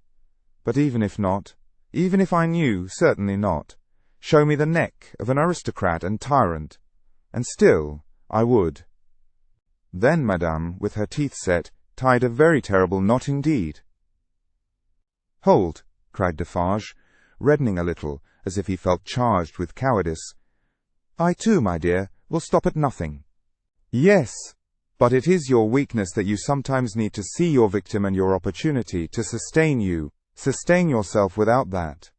When the time comes, let loose a tiger and a devil, but wait for the time with the tiger and the devil chained, not shown, yet always ready."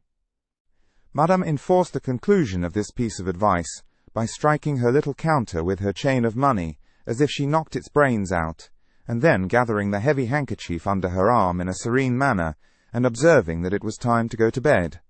Next noontide saw the admirable woman in her usual place in the wine-shop, knitting away assiduously. A rose lay beside her, and if she now and then glanced at the flower, it was with no infraction of her usual preoccupied air. There were a few customers, drinking or not drinking, standing or seated, sprinkled about. The day was very hot, and heaps of flies, who were extending their inquisitive and adventurous perquisitions into all the glutinous little glasses near Madame, fell dead at the bottom. Their decease made no impression on the other flies out promenading, who looked at them in the coolest manner, as if they themselves were elephants, or something as far removed, until they met the same fate. Curious to consider how heedless flies are, perhaps they thought as much at court that sunny summer day. A figure entering at the door threw a shadow on Madame Defarge which she felt to be a new one. She laid down her knitting, and began to pin her rose in her headdress before she looked at the figure. It was curious. The moment Madame Defarge took up the rose, the customers ceased talking, and began gradually to drop out of the wine-shop. "Good day, madame," said the newcomer. "Good day, monsieur." She said it aloud, but added to herself, as she resumed her knitting, "Ha! Good day." Age about 40, height about 5'9", black hair, generally rather handsome visage, complexion dark, eyes dark, thin, long and sallow face, aquiline nose but not straight, having a peculiar inclination towards the left cheek, which imparts a sinister expression. "Good day, one and all. Have the goodness to give me a little glass of old cognac, and a mouthful of cool fresh water, madame." Madame complied with a polite air. "Marvellous cognac this, madame." It was the first time it had ever been so complimented, and Madame Defarge knew enough of its antecedents to know better. She said, however, that the cognac was flattered, and took up her knitting. The visitor watched her fingers for a few moments, and took the opportunity of observing the place in general. "You knit with great skill, madame." "I am accustomed to it." "A pretty pattern, too." "You think so?" said madame, looking at him with a smile. "Decidedly. May one ask what it is for?" "Pastime," said madame, still looking at him with a smile while her fingers moved nimbly. "Not for use?" "That depends. I may find a use for it one day. If I do—" "Well," said madame, drawing a breath and nodding her head with a stern kind of coquetry, "I'll use it." It was remarkable, but the taste of Saint Antoine seemed to be decidedly opposed to a rose on the headdress of Madame Defarge. Two men had entered separately, and had been about to order drink, when, catching sight of that novelty, they faltered, made a pretence of looking about as if for some friend who was not there, and went away. Nor, of those who had been there when this visitor entered, was there one left. They had all dropped off. The spy had kept his eyes open, but had been able to detect no sign. They had lounged away in a poverty-stricken, purposeless, accidental manner, quite natural and unimpeachable. "John," thought Madame, checking off her work as her fingers knitted, and her eyes looked at the stranger. "Stay long enough, and I shall knit BARSAD before you go." "You have a husband, madame?" "I have." "Children?" "No children." "Business seems bad?" "Business is very bad. The people are so poor." "Ah, the unfortunate, miserable people. So oppressed, too, as you say." "As you say," Madame retorted, correcting him and deftly knitting an extra something into his name that boded him no good. "Pardon me. Certainly it was I who said so, but you naturally think so." "Of course." "I think," returned Madame in a high voice, "I and my husband have enough to do to keep this wine-shop open, without thinking. All we think here is how to live. That is the subject we think of, and it gives us, from morning to night, enough to think about, without embarrassing our heads concerning others." "I think for others?" "No, no." The spy, who was there to pick up any crumbs he could find or make, did not allow his baffled state to express itself in his sinister face, but stood with an air of gossiping gallantry, leaning his elbow on Madame Defarge's little counter, and occasionally sipping his cognac. "A bad business this, madame, of Gaspard's execution. Ah, the poor Gaspard!" with a sigh of great compassion. "My faith," returned madame, coolly and lightly, "if people use knives for such purposes, they have to pay for it." He knew beforehand what the price of his luxury was. He has paid the price. "I believe," said the spy, dropping his soft voice to a tone that invited confidence, and expressing an injured revolutionary susceptibility in every muscle of his wicked face, "I believe there is much compassion and anger in this neighbourhood, touching the poor fellow, between ourselves." "Is there?" asked Madame vacantly. "Is there not?"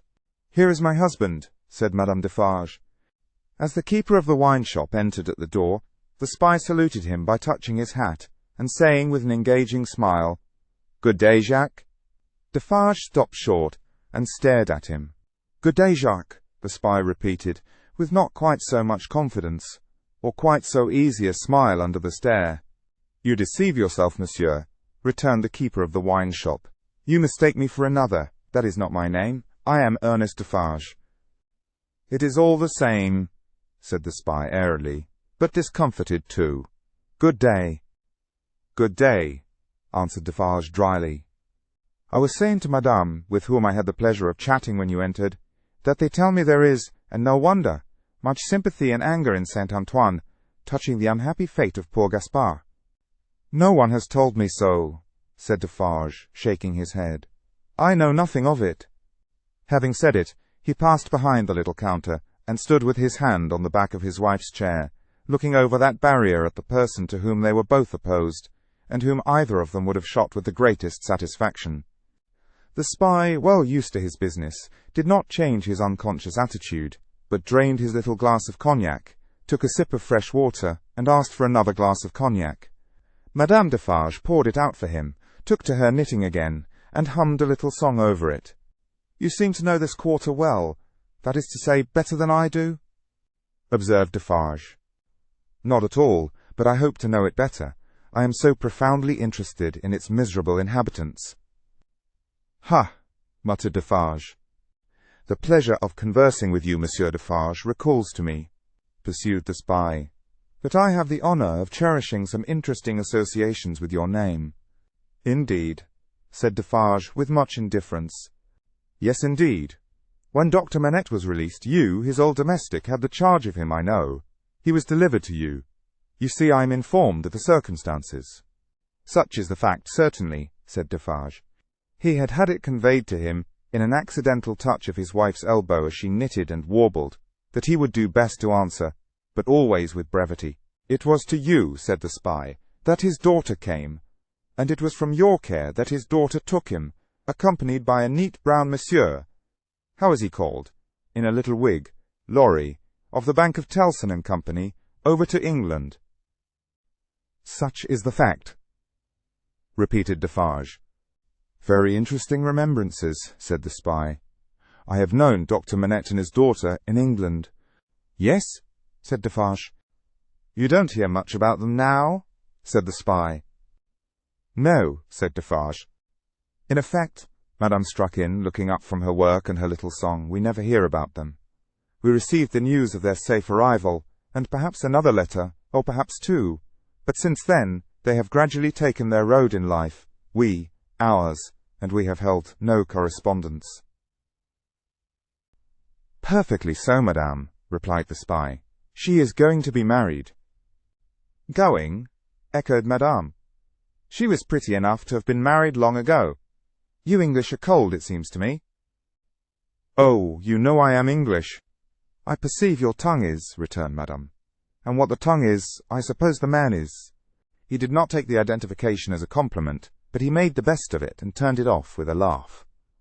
After sipping his cognac to the end, he added, "Yes, Miss Manette is going to be married, but not to an Englishman, to one who, like herself, is French by birth. And speaking of Gaspard, poor Gaspard, it was cruel, cruel. It is a curious thing that she is going to marry the nephew of Monsieur the Marquis, for whom Gaspard was exalted to that height of so many feet, in other words, the present Marquis. But he lives unknown in England. He is no Marquis there. He is Mr. Charles Darnay. Darnay is the name of his mother's family." Madame Defarge knitted steadily, but the intelligence had a palpable effect upon her husband. Do what he would, behind the little counter, as to the striking of a light and the lighting of his pipe, he was troubled, and his hand was not trustworthy. The spy would have been no spy if he had failed to see it, or to record it in his mind. Having made at least this one hit, whatever it might prove to be worth, and no customers coming in to help him to any other, Mr. Barsad paid for what he had drunk, and took his leave, taking occasion to say, in a genteel manner, before he departed, that he looked forward to the pleasure of seeing Monsieur and Madame Defarge again. For some minutes after he had emerged into the outer presence of Saint Antoine, the husband and wife remained exactly as he had left them, lest he should come back. "Can it be true?" said Defarge in a low voice, looking down at his wife as he stood smoking with his hand on the back of her chair. "What he has said of Mademoiselle Manette?" "As he has said it," returned Madame, lifting her eyebrows a little. It is probably false, but it may be true. If it is, Defarge began and stopped. If it is, repeated his wife. And if it does come, while we live to see it triumph, I hope, for her sake, Destiny will keep her husband out of France. Her husband's destiny, said Madame Defarge with her usual composure, will take him where he is to go, and will lead him to the end that is to end him. That is all I know. But it is very strange. Now at least, is it not very strange, said Defarge, rather pleading with his wife to induce her to admit it, that, after all our sympathy for Monsieur her father, and herself, her husband's name should be prescribed under your hand at this moment, by the side of that infernal dog's who has just left us? Stranger things than that will happen when it does come, answered Madame. I have them both here of a certainty, and they are both here for their merits. That is enough. She rolled up her knitting when she had said those words, and presently took the rose out of the handkerchief that was wound about her head. Either Saint Antoine had an instinctive sense that the objectionable decoration was gone, or Saint Antoine was on the watch for its disappearance. Howbeit, the Saint took courage to lounge in, very shortly afterwards, and the wine-shop recovered its habitual aspect. In the evening, at which season of all others, Saint Antoine turned himself inside out, and sat on doorsteps and window-ledges, and came to the corners of vile streets and courts, for a breath of air, Madame Defarge, with her work in her hand, was accustomed to pass from place to place, and from group to group. A missionary. There were many like her, such as the world will do well never to breed again. All the women knitted. They knitted worthless things, but the mechanical work was a mechanical substitute for eating and drinking. The hands moved for the jaws and the digestive apparatus. If the bony fingers had been still, the stomachs would have been more famine-pinched. But, as the fingers went, the eyes went, and the thoughts. And as Madame Defarge moved on from group to group, all three went quicker and fiercer among every little knot of women that she had spoken with, and left behind. Her husband smoked at his door, looking after her with admiration. "A great woman," said he, "a strong woman, a grand woman, a frightfully grand woman." Darkness closed around, and then came the ringing of church bells and the distant beating of the military drums in the palace courtyard as the women sat knitting. Darkness encompassed them. Another darkness was closing in as surely, when the church bells, then ringing pleasantly in many an airy steeple over France, should be melted into thundering cannon, when the military drums should be beating to drown a wretched voice, that night all potent as the voice of power and plenty, freedom and life.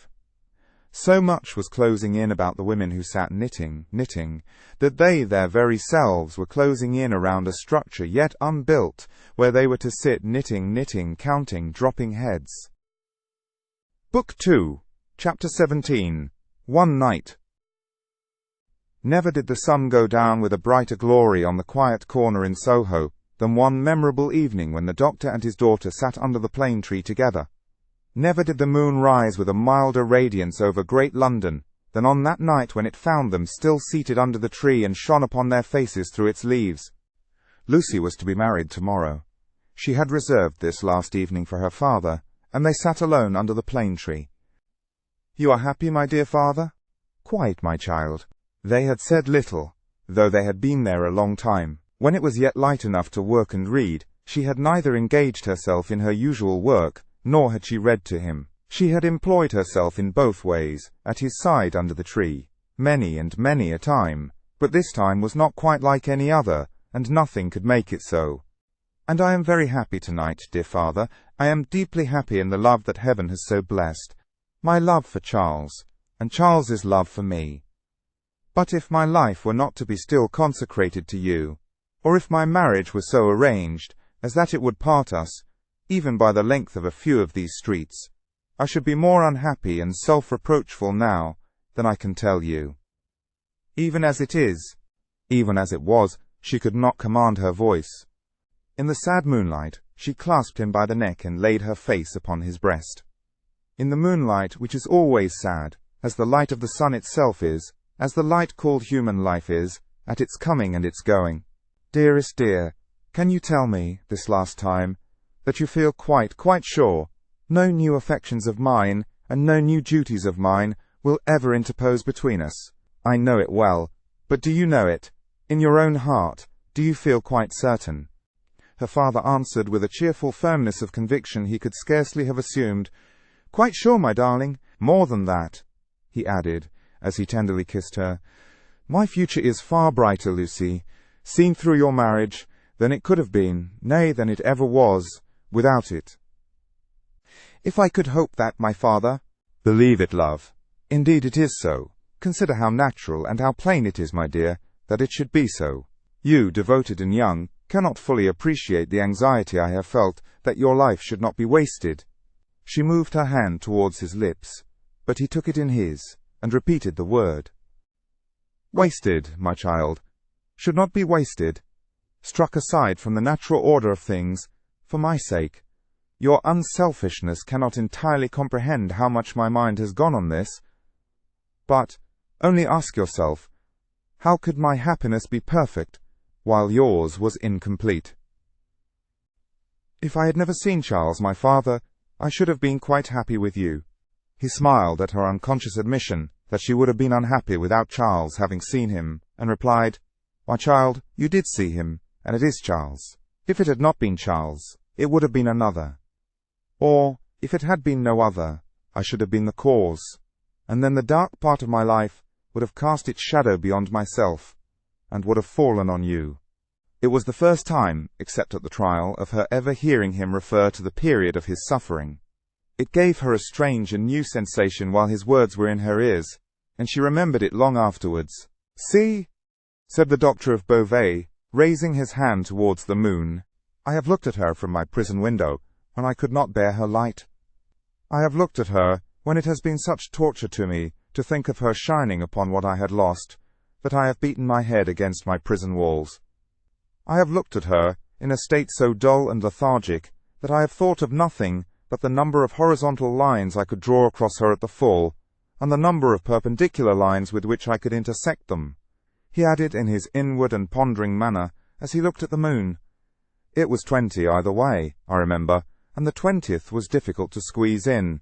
The strange thrill with which she heard him go back to that time deepened as he dwelt upon it, but there was nothing to shock her in the manner of his reference.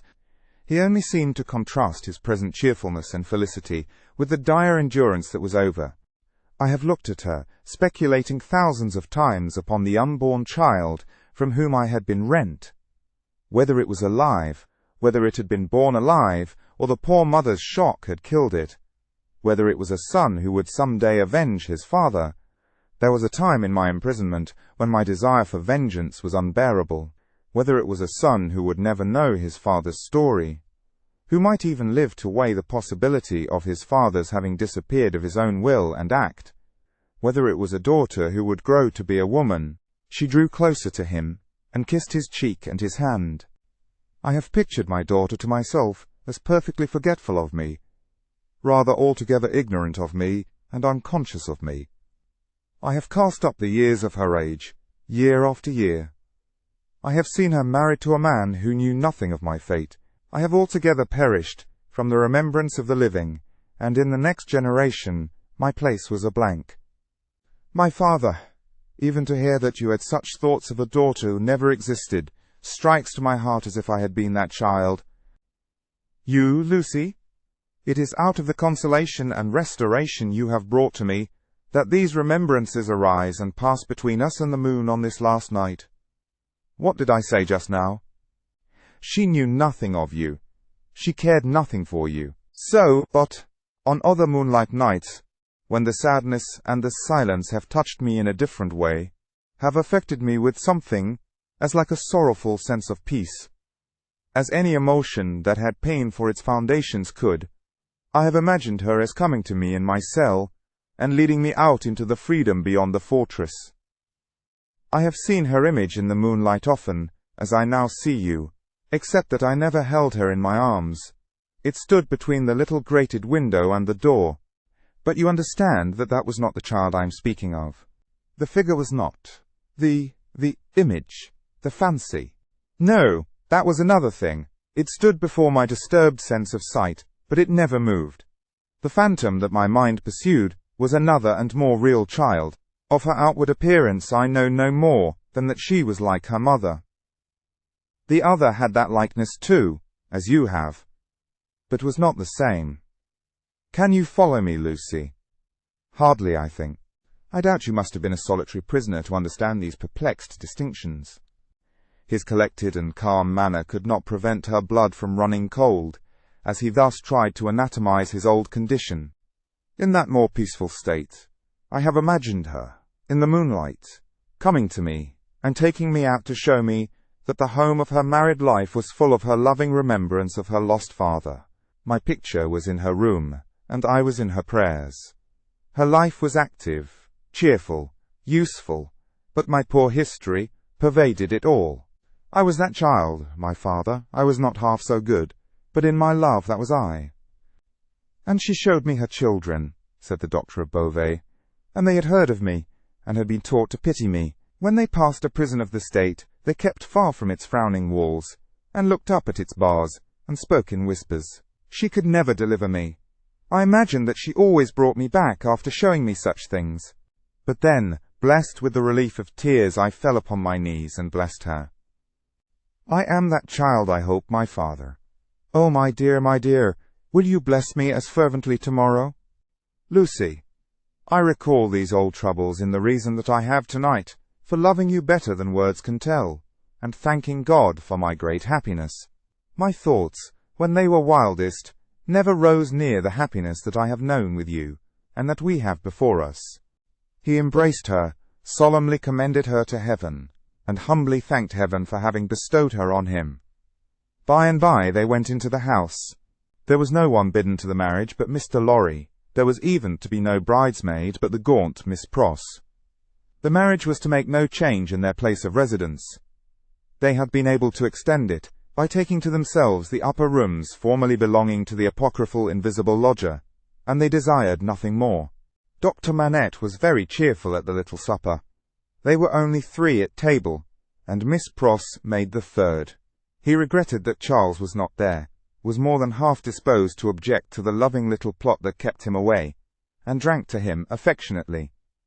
So the time came for him to bid Lucy good night, and they separated. But in the stillness of the 3rd hour of the morning, Lucy came downstairs again and stole into his room, not free from unshaped fears beforehand. All things, however, were in their places, all was quiet, and he lay asleep, his white hair picturesque on the untroubled pillow, and his hands lying quiet on the coverlet. She put her needless candle in the shadow at a distance, crept up to his bed, and put her lips to his, then leaned over him and looked at him. Into his handsome face the bitter waters of captivity had worn, but he covered up their tracks with a determination so strong that he held the mastery of them even in his sleep. A more remarkable face in its quiet, resolute, and guarded struggle with an unseen assailant was not to be beheld in all the wide dominions of sleep that night. She timidly laid her hand on his dear breast, and put up a prayer that she might ever be as true to him as her love aspired to be, and as his sorrows deserved. Then she withdrew her hand, and kissed his lips once more, and went away. So the sunrise came, and the shadows of the leaves of the plane tree moved upon his face, as softly as her lips had moved in praying for him. Book 2, Chapter 18, 9 Days. The marriage day was shining brightly, and they were ready outside the closed door of the doctor's room, where he was speaking with Charles Darnay. They were ready to go to church. The beautiful bride, Mr. Lorry and Miss Pross, to whom the event, through a gradual process of reconcilement to the inevitable, would have been one of absolute bliss, but for the yet lingering consideration that her brother Solomon should have been the bridegroom. "And so," said Mr. Lorry, who could not sufficiently admire the bride, and who had been moving round her to take in every point of her quiet, pretty dress, "and so it was for this, my sweet Lucy, that I brought you across the channel? Such a baby! Lord bless me! How little I thought what I was doing! How lightly I valued the obligation I was conferring on my friend Mr. Charles."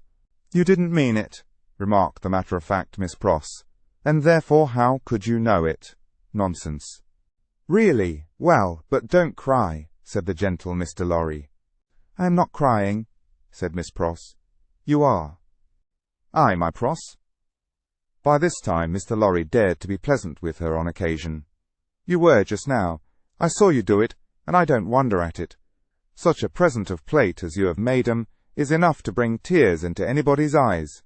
"There's not a fork or a spoon in the collection," said Miss Pross, "that I didn't cry over, last night after the box came, till I couldn't see it." "I am highly gratified," said Mr. Lorry, "though, upon my honour, I had no intention of rendering those trifling articles of remembrance invisible to anyone. Dear me! This is an occasion that makes a man speculate on all he has lost. Dear, dear, dear! To think that there might have been a Mrs. Lorry any time these 50 years almost." "Not at all," from Miss Pross. "You think there never might have been a Mrs. Lorry?" asked the gentleman of that name. "Pooh!" rejoined Miss Pross. "You were a bachelor in your cradle." "Well," observed Mr. Lorry, beamingly adjusting his little wig, "that seems probable too." "And you were cut out for a bachelor," pursued Miss Pross, "before you were put in your cradle." "Then I think," said Mr. Lorry, "that I was very unhandsomely dealt with, and that I ought to have had a voice in the selection of my pattern. Enough, now, my dear Lucy," drawing his arm soothingly round her waist. "I hear them moving in the next room, and Miss Pross and I, as two formal folks of business, are anxious not to lose the final opportunity of saying something to you that you wish to hear. You leave your good father, my dear, in hands as earnest and as loving as your own. He shall be taken every conceivable care of. During the next fortnight, while you are in Warwickshire and thereabouts, even Tellson's shall go to the wall, comparatively speaking, before him. And when, at the fortnight's end, he comes to join you and your beloved husband on your other fortnight's trip in Wales, you shall say that we have sent him to you in the best health and in the happiest frame. Now I hear somebody's step coming to the door. Let me kiss my dear girl with an old-fashioned bachelor blessing before somebody comes to claim his own." For a moment he held the fair face from him to look at the well-remembered expression on the forehead, and then laid the bright golden hair against his little brown wig, with a genuine tenderness and delicacy which, if such things be old-fashioned, were as old as Adam. The door of the doctor's room opened, and he came out with Charles Darnay. He was so deadly pale, which had not been the case when they went in together, that no vestige of colour was to be seen in his face. But in the composure of his manner he was unaltered, except that to the shrewd glance of Mr. Lorry it disclosed some shadowy indication that the old air of avoidance and dread had lately passed over him, like a cold wind. He gave his arm to his daughter, and took her downstairs to the chariot which Mr. Lorry had hired in honour of the day. The rest followed in another carriage, and soon, in a neighbouring church, where no strange eyes looked on, Charles Darnay and Lucy Manette were happily married. Besides the glancing tears that shone among the smiles of the little group when it was done, some diamonds, very bright and sparkling, glanced on the bride's hand, which were newly released from the dark obscurity of one of Mr. Lorry's pockets. They returned home to breakfast, and all went well, and in due course the golden hair that had mingled with the poor shoemaker's white locks in the Paris garret were mingled with them again in the morning sunlight on the threshold of the door at parting. It was a hard parting, though it was not for long, but her father cheered her, and said at last, gently disengaging himself from her enfolding arms, "Take her, Charles, she is yours," and her agitated hand waved to them from a chaise window, and she was gone. The corner being out of the way of the idle and curious, and the preparations having been very simple and few, the doctor, Mr. Lorry, and Miss Pross were left quite alone. It was when they turned into the welcome shade of the cool old hall that Mr. Lorry observed a great change to have come over the doctor, as if the golden arm uplifted there had struck him a poisoned blow. He had naturally repressed much, and some revulsion might have been expected in him when the occasion for repression was gone. But it was the old scared lost look that troubled Mr. Lorry, and through his absent manner of clasping his head and drearily wandering away into his own room when they got upstairs, Mr. Lorry was reminded of Defarge the wine-shop keeper, and the starlight ride. "I think," he whispered to Miss Pross, after anxious consideration, "I think we had best not speak to him just now, or at all disturb him. I must look in at Tellson's, so I will go there at once and come back presently. Then we will take him a ride into the country, and dine there, and all will be well. It was easier for Mr. Lorry to look in at Tellson's than to look out of Tellson's. He was detained 2 hours. When he came back, he ascended the old staircase alone, having asked no question of the servant. Going thus into the doctor's rooms, he was stopped by a low sound of knocking. "Good God!" he said with a start. "What's that?" Miss Pross, with a terrified face, was at his ear. "Oh me, all is lost!" cried she, wringing her hands. "What is to be told to Ladybird? He doesn't know me, and is making shoes." Mr. Lorry said what he could to calm her, and went himself into the doctor's room. The bench was turned towards the light, as it had been when he had seen the shoemaker at his work before, and his head was bent down, and he was very busy. "Dr. Manette, my dear friend, Dr. Manette." The doctor looked at him for a moment, half inquiringly, half as if he were angry at being spoken to, and bent over his work again. He had laid aside his coat and waistcoat, his shirt was open at the throat, as it used to be when he did that work, and even the old haggard, faded surface of face had come back to him. He worked hard, impatiently, as if in some sense of having been interrupted. Mr. Lorry glanced at the work in his hand, and observed that it was a shoe of the old size and shape. He took up another that was lying by him, and asked what it was. "A young lady's walking shoe," he muttered without looking up. "It ought to have been finished long ago. Let it be." "But, Dr. Manette, look at me." He obeyed in the old mechanically submissive manner, without pausing in his work. "You know me, my dear friend. Think again.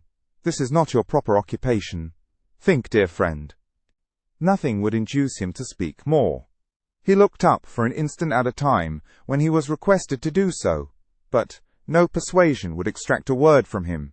He worked and worked and worked, in silence, and words fell on him as they would have fallen on an echoless wall, or on the air. The only ray of hope that Mr. Lorry could discover was that he sometimes furtively looked up without being asked. In that, there seemed a faint expression of curiosity or perplexity, as though he were trying to reconcile some doubts in his mind. Two things at once impressed themselves on Mr. Lorry, as important above all others. The first, that this must be kept secret from Lucy. The second, that it must be kept secret from all who knew him. In conjunction with Miss Pross, he took immediate steps towards the latter precaution, by giving out that the doctor was not well, and required a few days of complete rest. In aid of the kind deception to be practiced on his daughter, Miss Pross was to write, describing his having been called away professionally, and referring to an imaginary letter of 2 or 3 hurried lines in his own hand, represented to have been addressed to her by the same post. These measures, advisable to be taken in any case, Mr. Lorry took in the hope of his coming to himself. If that should happen soon, he kept another course in reserve, which was, to have a certain opinion that he thought the best on the doctor's case. In the hope of his recovery, and of resort to this third course being thereby rendered practicable, Mr. Lorry resolved to watch him attentively, with as little appearance as possible of doing so. He therefore made arrangements to absent himself from Tellson's for the first time in his life, and took his post by the window in the same room. He was not long in discovering that it was worse than useless to speak to him, since, on being pressed, he became worried. He abandoned that attempt on the first day, and resolved merely to keep himself always before him, as a silent protest against the delusion into which he had fallen, or was falling. He remained, therefore, in his seat near the window, reading and writing, and expressing in as many pleasant and natural ways as he could think of, that it was a free place. Dr. Manette took what was given him to eat and drink, and worked on that first day, until it was too dark to see, worked on, half an hour after Mr. Lorry could not have seen for his life to read or write. When he put his tools aside as useless, until morning, Mr. Lorry rose and said to him, "Will you go out?" He looked down at the floor on either side of him in the old manner, looked up in the old manner, and repeated in the old low voice, "Out? Yes, for a walk with me, why not?" He made no effort to say why not, and said not a word more. But Mr. Lorry thought he saw, as he leaned forward on his bench in the dusk, with his elbows on his knees and his head in his hands, that he was in some misty way asking himself, why not? The sagacity of the man of business perceived an advantage here, and determined to hold it. Miss Pross and he divided the night into 2 watches, and observed him at intervals from the adjoining room. He paced up and down for a long time before he lay down, but when he did finally lay himself down, he fell asleep. In the morning he was up betimes, and went straight to his bench and to work. On this second day Mr. Lorry saluted him cheerfully by his name, and spoke to him on topics that had been of late familiar to them. He returned no reply, but it was evident that he heard what was said, and that he thought about it, however confusedly. This encouraged Mr. Lorry to have Miss Pross in with her work several times during the day. At those times they quietly spoke of Lucy, and of her father then present, precisely in the usual manner, and as if there were nothing amiss. This was done without any demonstrative accompaniment, not long enough, or often enough to harass him, and it lightened Mr. Lorry's friendly heart to believe that he looked up oftener, and that he appeared to be stirred by some perception of inconsistencies surrounding him. When it fell dark again, Mr. Lorry asked him as before, "Dear Doctor, will you go out?" As before, he repeated, "Out? Yes, for a walk with me, why not?" This time Mr. Lorry feigned to go out when he could extract no answer from him, and, after remaining absent for an hour, returned. In the meanwhile, the doctor had removed to the seat in the window, and had sat there, looking down at the plane tree. But on Mr. Lorry's return, he slipped away to his bench. The time went very slowly on, and Mr. Lorry's hope darkened, and his heart grew heavier again, and grew yet heavier and heavier every day. The 3rd day came and went, the 4th, the 5th. 5 days, 6 days, 7 days, 8 days, 9 days. With a hope ever darkening, and with a heart always growing heavier and heavier, Mr. Lorry passed through this anxious time. The secret was well kept, and Lucy was unconscious and happy, but he could not fail to observe that the shoemaker, whose hand had been a little out at first, was growing dreadfully skilful, and that he had never been so intent on his work, and that his hands had never been so nimble and expert, as in the dusk of the 9th evening. Book 2, Chapter 19. An Opinion. Worn out by anxious watching, Mr. Lorry fell asleep at his post. On the 10th morning of his suspense he was startled by the shining of the sun into the room where a heavy slumber had overtaken him when it was dark night. He rubbed his eyes and roused himself, but he doubted, when he had done so, whether he was not still asleep. For, going to the door of the doctor's room and looking in, he perceived that the shoemaker's bench and tools were put aside again, and that the doctor himself sat reading at the window. He was in his usual morning dress, and his face, which Mr. Lorry could distinctly see, though still very pale, was calmly studious and attentive. Even when he had satisfied himself that he was awake, Mr. Lorry felt giddily uncertain for some few moments whether the late shoemaking might not be a disturbed dream of his own. For, did not his eyes show him his friend before him in his accustomed clothing and aspect, and employed as usual, and was there any sign within their range that the change of which he had so strong an impression had actually happened? It was but the inquiry of his first confusion and astonishment, the answer being obvious. If the impression were not produced by a real corresponding and sufficient cause, how came he, Jarvis Lorry, there?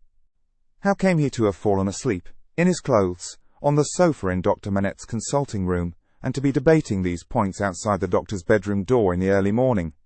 Within a few minutes Miss Pross stood whispering at his side.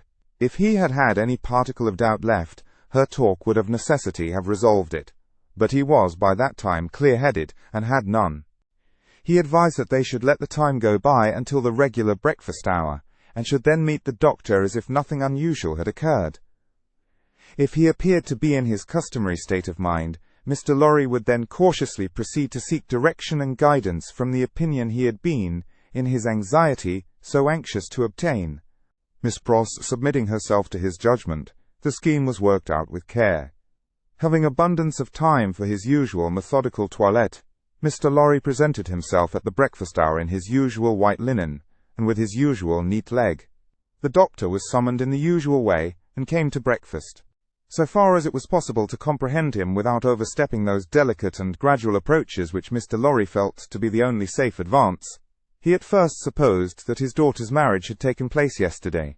An incidental allusion purposely thrown out to the day of the week, and the day of the month, set him thinking and counting, and evidently made him uneasy. In all other respects, however, he was so composedly himself that Mr. Lorry determined to have the aid he sought, and that aid was his own. Therefore, when the breakfast was done and cleared away, and he and the doctor were left together, Mr. Lorry said feelingly, "My dear Manette, I am anxious to have your opinion in confidence on a very curious case in which I am deeply interested. That is to say, it is very curious to me. Perhaps, to your better information, it may be less so." Glancing at his hands, which were discoloured by his late work, the doctor looked troubled and listened attentively. He had already glanced at his hands more than once. "Dr. Manette," said Mr. Lorry, touching him affectionately on the arm, "the case is the case of a particularly dear friend of mine. Pray give your mind to it, and advise me well for his sake, and above all for his daughter's. His daughter's, my dear Manette." "If I understand," said the doctor in a subdued tone, "some mental shock." "Yes." "Be explicit," said the doctor. "Spare no detail." Mr. Lorry saw that they understood one another, and proceeded. "My dear Manette, it is the case of an old and a prolonged shock, of great acuteness and severity to the affections, the feelings, as you express it, the mind. The mind. It is the case of a shock under which the sufferer was borne down, one cannot say for how long, because I believe he cannot calculate the time himself, and there are no other means of getting at it. It is the case of a shock from which the sufferer recovered, by a process that he cannot trace himself, as I once heard him publicly relate in a striking manner. It is the case of a shock from which he has recovered so completely as to be a highly intelligent man, capable of close application of mind and great exertion of body, and of constantly making fresh additions to his stock of knowledge, which was already very large. But unfortunately there has been," he paused and took a deep breath, "a slight relapse." The doctor, in a low voice, asked, "Of how long duration?" 9 days and nights. "How did it show itself, I infer," glancing at his hands again, "in the resumption of some old pursuit connected with the shock?" "That is the fact." "Now, did you ever see him?" asked the doctor, distinctly and collectedly, though in the same low voice. "Engaged in that pursuit originally?" "Once." "And when the relapse fell on him, was he in most respects, or in all respects, as he was then?" "I think in all respects. You spoke of his daughter. Does his daughter know of the relapse?" "No, it has been kept from her, and I hope will always be kept from her. It is known only to myself, and to one other who may be trusted." The doctor grasped his hand and murmured, "That was very kind. That was very thoughtful." Mr. Lorry grasped his hand in return, and neither of the two spoke for a little while. "Now, my dear Manette," said Mr. Lorry at length, in his most considerate and most affectionate way, "I am a mere man of business, and unfit to cope with such intricate and difficult matters. I do not possess the kind of information necessary. I do not possess the kind of intelligence. I want guiding. There is no man in this world on whom I could so rely for right guidance as on you. Tell me, how does this relapse come about? Is there danger of another? Could a repetition of it be prevented? How should a repetition of it be treated? How does it come about at all? What can I do for my friend? No man ever can have been more desirous in his heart to serve a friend than I am to serve mine, if I knew how. But I don't know how to originate in such a case. If your sagacity, knowledge, and experience could put me on the right track, I might be able to do so much. Unenlightened and undirected, I can do so little. Pray discuss it with me. Pray enable me to see it a little more clearly, and teach me how to be a little more useful." Dr. Manette sat meditating after these earnest words were spoken, and Mr. Lorry did not press him. "I think it probable," said the doctor, breaking silence with an effort, "that the relapse you have described, my dear friend, was not quite unforeseen by its subject." "Was it dreaded by him?" Mr. Lorry ventured to ask. "Very much. He said it with an involuntary shudder. You have no idea how such an apprehension weighs on the sufferer's mind, and how difficult, how almost impossible it is for him to force himself to utter a word upon the topic that oppresses him." "Would he," asked Mr. Lorry, "be sensibly relieved if he could prevail upon himself to impart that secret brooding to anyone, when it is on him?" "I think so. But it is, as I have told you, next to impossible. I even believe it, in some cases, to be quite impossible." "Now," said Mr. Lorry, gently laying his hand on the doctor's arm again, after a short silence on both sides, "to what would you refer this attack?" "I believe," returned Dr. Manette, "that there had been a strong and extraordinary revival of the train of thought and remembrance that was the first cause of the malady. Some intense associations of a most distressing nature were vividly recalled, I think. It is probable that there had long been a dread lurking in his mind, that those associations would be recalled, say under certain circumstances, say on a particular occasion. He tried to prepare himself in vain. Perhaps the effort to prepare himself made him less able to bear it." "Would he remember what took place in the relapse?" asked Mr. Lorry, with natural hesitation. The doctor looked desolately round the room, shook his head, and answered in a low voice, "Not at all." "Now, as to the future," hinted Mr. Lorry. "As to the future," said the doctor, recovering firmness, "I should have great hope. As it pleased Heaven in its mercy to restore him so soon, I should have great hope. He, yielding under the pressure of a complicated something, long dreaded and long vaguely foreseen and contended against, and recovering, after the cloud had burst and passed, I should hope that the worst was over." "Well, well, that's good comfort. I am thankful," said Mr. Lorry. "I am thankful," repeated the doctor, bending his head with reverence. "There are two other points," said Mr. Lorry, "on which I am anxious to be instructed. I may go on?" "You cannot do your friend a better service." The doctor gave him his hand. "To the first, then. He is of a studious habit and unusually energetic. He applies himself with great ardor to the acquisition of professional knowledge, to the conducting of experiments, to many things. Now, does he do too much? I think not. It may be the character of his mind to be always in singular need of occupation. That may be in part natural to it, in part the result of affliction. The less it was occupied with healthy things, the more it would be in danger of turning in the unhealthy direction. He may have observed himself and made the discovery." "You are sure that he is not under too great a strain?" "I think I am quite sure of it. My dear Manette, if he were overworked now—" "My dear Lorry, I doubt if that could easily be. There's been a violent stress in one direction, and it needs a counterweight. Excuse me, as a persistent man of business, assuming for a moment that he was overworked, it would show itself in some renewal of this disorder." "I do not think so. I do not think," said Dr. Manette, with the firmness of self-conviction, "that anything but the one train of association would renew it. I think that, henceforth, nothing but some extraordinary jarring of that cord could renew it. After what has happened, and after his recovery, I find it difficult to imagine any such violent sounding of that string again. I trust, and I almost believe, that the circumstances likely to renew it are exhausted." He spoke with the diffidence of a man who knew how slight a thing would overset the delicate organization of the mind, and yet with the confidence of a man who had slowly won his assurance out of personal endurance and distress. It was not for his friend to abate that confidence. He professed himself more relieved and encouraged than he really was, and approached his second and last point. He felt it to be the most difficult of all, but remembering his old Sunday morning conversation with Miss Pross, and remembering what he had seen in the last 9 days, he knew that he must face it. The occupation resumed under the influence of this passing affliction so happily recovered from, said Mr. Lorry, clearing his throat. "We will call blacksmith's work. We will say, to put a case and for the sake of illustration, that he had been used, in his bad time, to work at a little forge. We will say that he was unexpectedly found at his forge again. Is it not a pity that he should keep it by him?" The doctor shaded his forehead with his hand and beat his foot nervously on the ground. "He has always kept it by him," said Mr. Lorry, with an anxious look at his friend. "Now would it not be better that he should let it go?" Still, the doctor, with shaded forehead, beat his foot nervously on the ground. "You do not find it easy to advise me?" said Mr. Lorry. "I quite understand it to be a nice question, and yet I think—" And there he shook his head and stopped.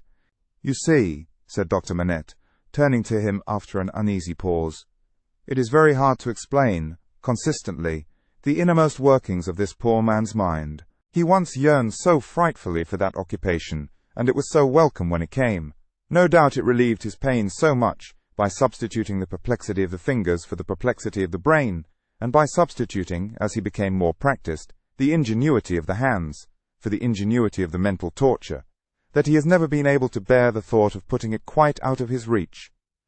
Even now, when I believe he is more hopeful of himself than he has ever been, and even speaks of himself with a kind of confidence, the idea that he might need that old employment and not find it gives him a sudden sense of terror, like that which one may fancy strikes to the heart of a lost child. He looked like his illustration as he raised his eyes to Mr. Lorry's face, but may not mind. I ask for information, as a plodding man of business who only deals with such material objects as guineas, shillings, and banknotes. May not the retention of the thing involve the retention of the idea? If the thing were gone, my dear Manette, might not the fear go with it? In short, is it not a concession to the misgiving to keep the forge? There was another silence. You see, too, said the doctor, tremulously, it is such an old companion. I would not keep it, said Mr. Lorry, shaking his head, for he gained in firmness as he saw the doctor disquieted. I would recommend him to sacrifice it. I only want your authority. I am sure it does no good. Come, give me your authority, like a dear good man, for his daughter's sake, my dear Manette. Very strange to see what a struggle there was within him. In her name, then, let it be done. I sanction it, but I would not take it away while he was present. Let it be removed when he is not there. Let him miss his old companion after an absence. Mr. Lorry readily engaged for that, and the conference was ended. They passed the day in the country, and the doctor was quite restored. On the 3 following days, he remained perfectly well, and on the 14th day, he went away to join Lucy and her husband. The precaution that had been taken to account for his silence, Mr. Lorry had previously explained to him, and he had written to Lucy in accordance with it, and she had no suspicions. On the night of the day on which he left the house, Mr. Lorry went into his room with a chopper, saw, chisel, and hammer, attended by Miss Pross carrying a light. There, with closed doors, and in a mysterious and guilty manner, Mr. Lorry hacked the shoemaker's bench to pieces, while Miss Pross held the candle as if she were assisting at a murder, for which indeed, in her grimness, she was no unsuitable figure. The burning of the body, previously reduced to pieces convenient for the purpose, was commenced without delay in the kitchen fire, and the tools, shoes, and leather were buried in the garden. So wicked do destruction and secrecy appear to honest minds, that Mr. Lorry and Miss Pross, while engaged in the commission of their deed, and in the removal of its traces, almost felt and almost looked like accomplices in a horrible crime. Book 2, Chapter 10X, A Plea. When the newly married pair came home, the first person who appeared to offer his congratulations was Sidney Carton. They had not been at home many hours when he presented himself. He was not improved in habits, or in looks, or in manner, but there was a certain rugged air of fidelity about him, which was new to the observation of Charles Darnay. He watched his opportunity of taking Darnay aside into a window, and of speaking to him when no one overheard. "Mr. Darnay," said Carton, "I wish we might be friends." "We are already friends, I hope." "You are good enough to say so as a fashion of speech, but I don't mean any fashion of speech. Indeed, when I say I wish we might be friends, I scarcely mean quite that either." Charles Darnay, as was natural, asked him in all good humour and good fellowship what he did mean. "Upon my life," said Carton, smiling, "I find that easier to comprehend in my own mind than to convey to yours. However, let me try. You remember a certain famous occasion when I was more drunk than usual. I remember a certain famous occasion when you forced me to confess that you had been drinking." "I remember it too. The curse of those occasions is heavy upon me, for I always remember them. I hope it may be taken into account one day, when all days are at an end for me. Don't be alarmed. I am not going to preach." "I am not at all alarmed. Earnestness in you is anything but alarming to me." "Ah," said Carton, with a careless wave of his hand, as if he waved that away. "On the drunken occasion in question, one of a large number, as you know, I was insufferable about liking you and not liking you. I wish you would forget it." "I forgot it long ago. Fashion of speech again. But Mr. Darnay, oblivion is not so easy to me as you represent it to be to you. I have by no means forgotten it, and a light answer does not help me to forget it. If it was a light answer, returned Darnay, I beg your forgiveness for it. I had no other object than to turn a slight thing, which, to my surprise, seems to trouble you too much, aside. I declare to you, on the faith of a gentleman, that I have long dismissed it from my mind. Good heaven, what was there to dismiss? Have I had nothing more important to remember in the great service you rendered me that day? As to the great service, said Carton, I am bound to avow to you, when you speak of it in that way, that it was mere professional claptrap. I don't know that I cared what became of you when I rendered it. Mind, I say when I rendered it. I am speaking of the past. You make light of the obligation, returned Darnay, but I will not quarrel with your light answer. Genuine truth, Mr. Darnay, trust me. I have gone aside from my purpose. I was speaking about our being friends. Now, you know me. You know I am incapable of all the higher and better flights of men. If you doubt it, ask Stryver, and he'll tell you so. I prefer to form my own opinion, without the aid of his. Well, at any rate you know me as a dissolute dog, who has never done any good and never will. I don't know that you never will. But I do, and you must take my word for it. Well, if you could endure to have such a worthless fellow, and a fellow of such indifferent reputation, coming and going at odd times, I should ask that I might be permitted to come and go as a privileged person here, that I might be regarded as an useless, and I would add, if it were not for the resemblance I detected between you and me, an unornamental piece of furniture, tolerated for its old service, and taken no notice of. I doubt if I should abuse the permission. It is 100 to 1 if I should avail myself of it 4 times in a year. It would satisfy me, I dare say, to know that I had it. Will you try? That is another way of saying that I am placed on the footing I have indicated. I thank you, Darnay. I may use that freedom with your name. I think so, Carton, by this time. They shook hands upon it, and Sidney turned away. Within a minute afterwards he was, to all outward appearance, as unsubstantial as ever. When he was gone, and in the course of an evening passed with Miss Pross, the doctor, and Mr. Lorry, Charles Darnay made some mention of this conversation in general terms, and spoke of Sidney Carton as a problem of carelessness and recklessness. He spoke of him, in short, not bitterly or meaning to bear hard upon him, but as anybody might who saw him, as he showed himself. He had no idea that this could dwell in the thoughts of his fair young wife. But, when he afterwards joined her in their own rooms, he found her waiting for him with the old pretty lifting of the forehead strongly marked. "We are thoughtful tonight," said Darnay, drawing his arm about her. "Yes, dearest Charles," with her hands on his breast and the inquiring and attentive expression fixed upon him. "We are rather thoughtful tonight, for we have something on our mind tonight." "What is it, my Lucy?" "Will you promise not to press one question on me, if I beg you not to ask it?" "Will I promise? What will I not promise to my love?" What indeed, with his hand putting aside the golden hair from the cheek, and his other hand against the heart that beat for him. "I think, Charles, poor Mr. Carton deserves more consideration and respect than you expressed for him tonight." "Indeed, my own. Why so?" "That is what you are not to ask me. But I think, I know, he does." "If you know it, it is enough. What would you have me do, my life?" "I would ask you, dearest, to be very generous with him always, and very lenient on his faults when he is not by. I would ask you to believe that he has a heart he very, very seldom reveals, and that there are deep wounds in it. My dear, I have seen it bleeding."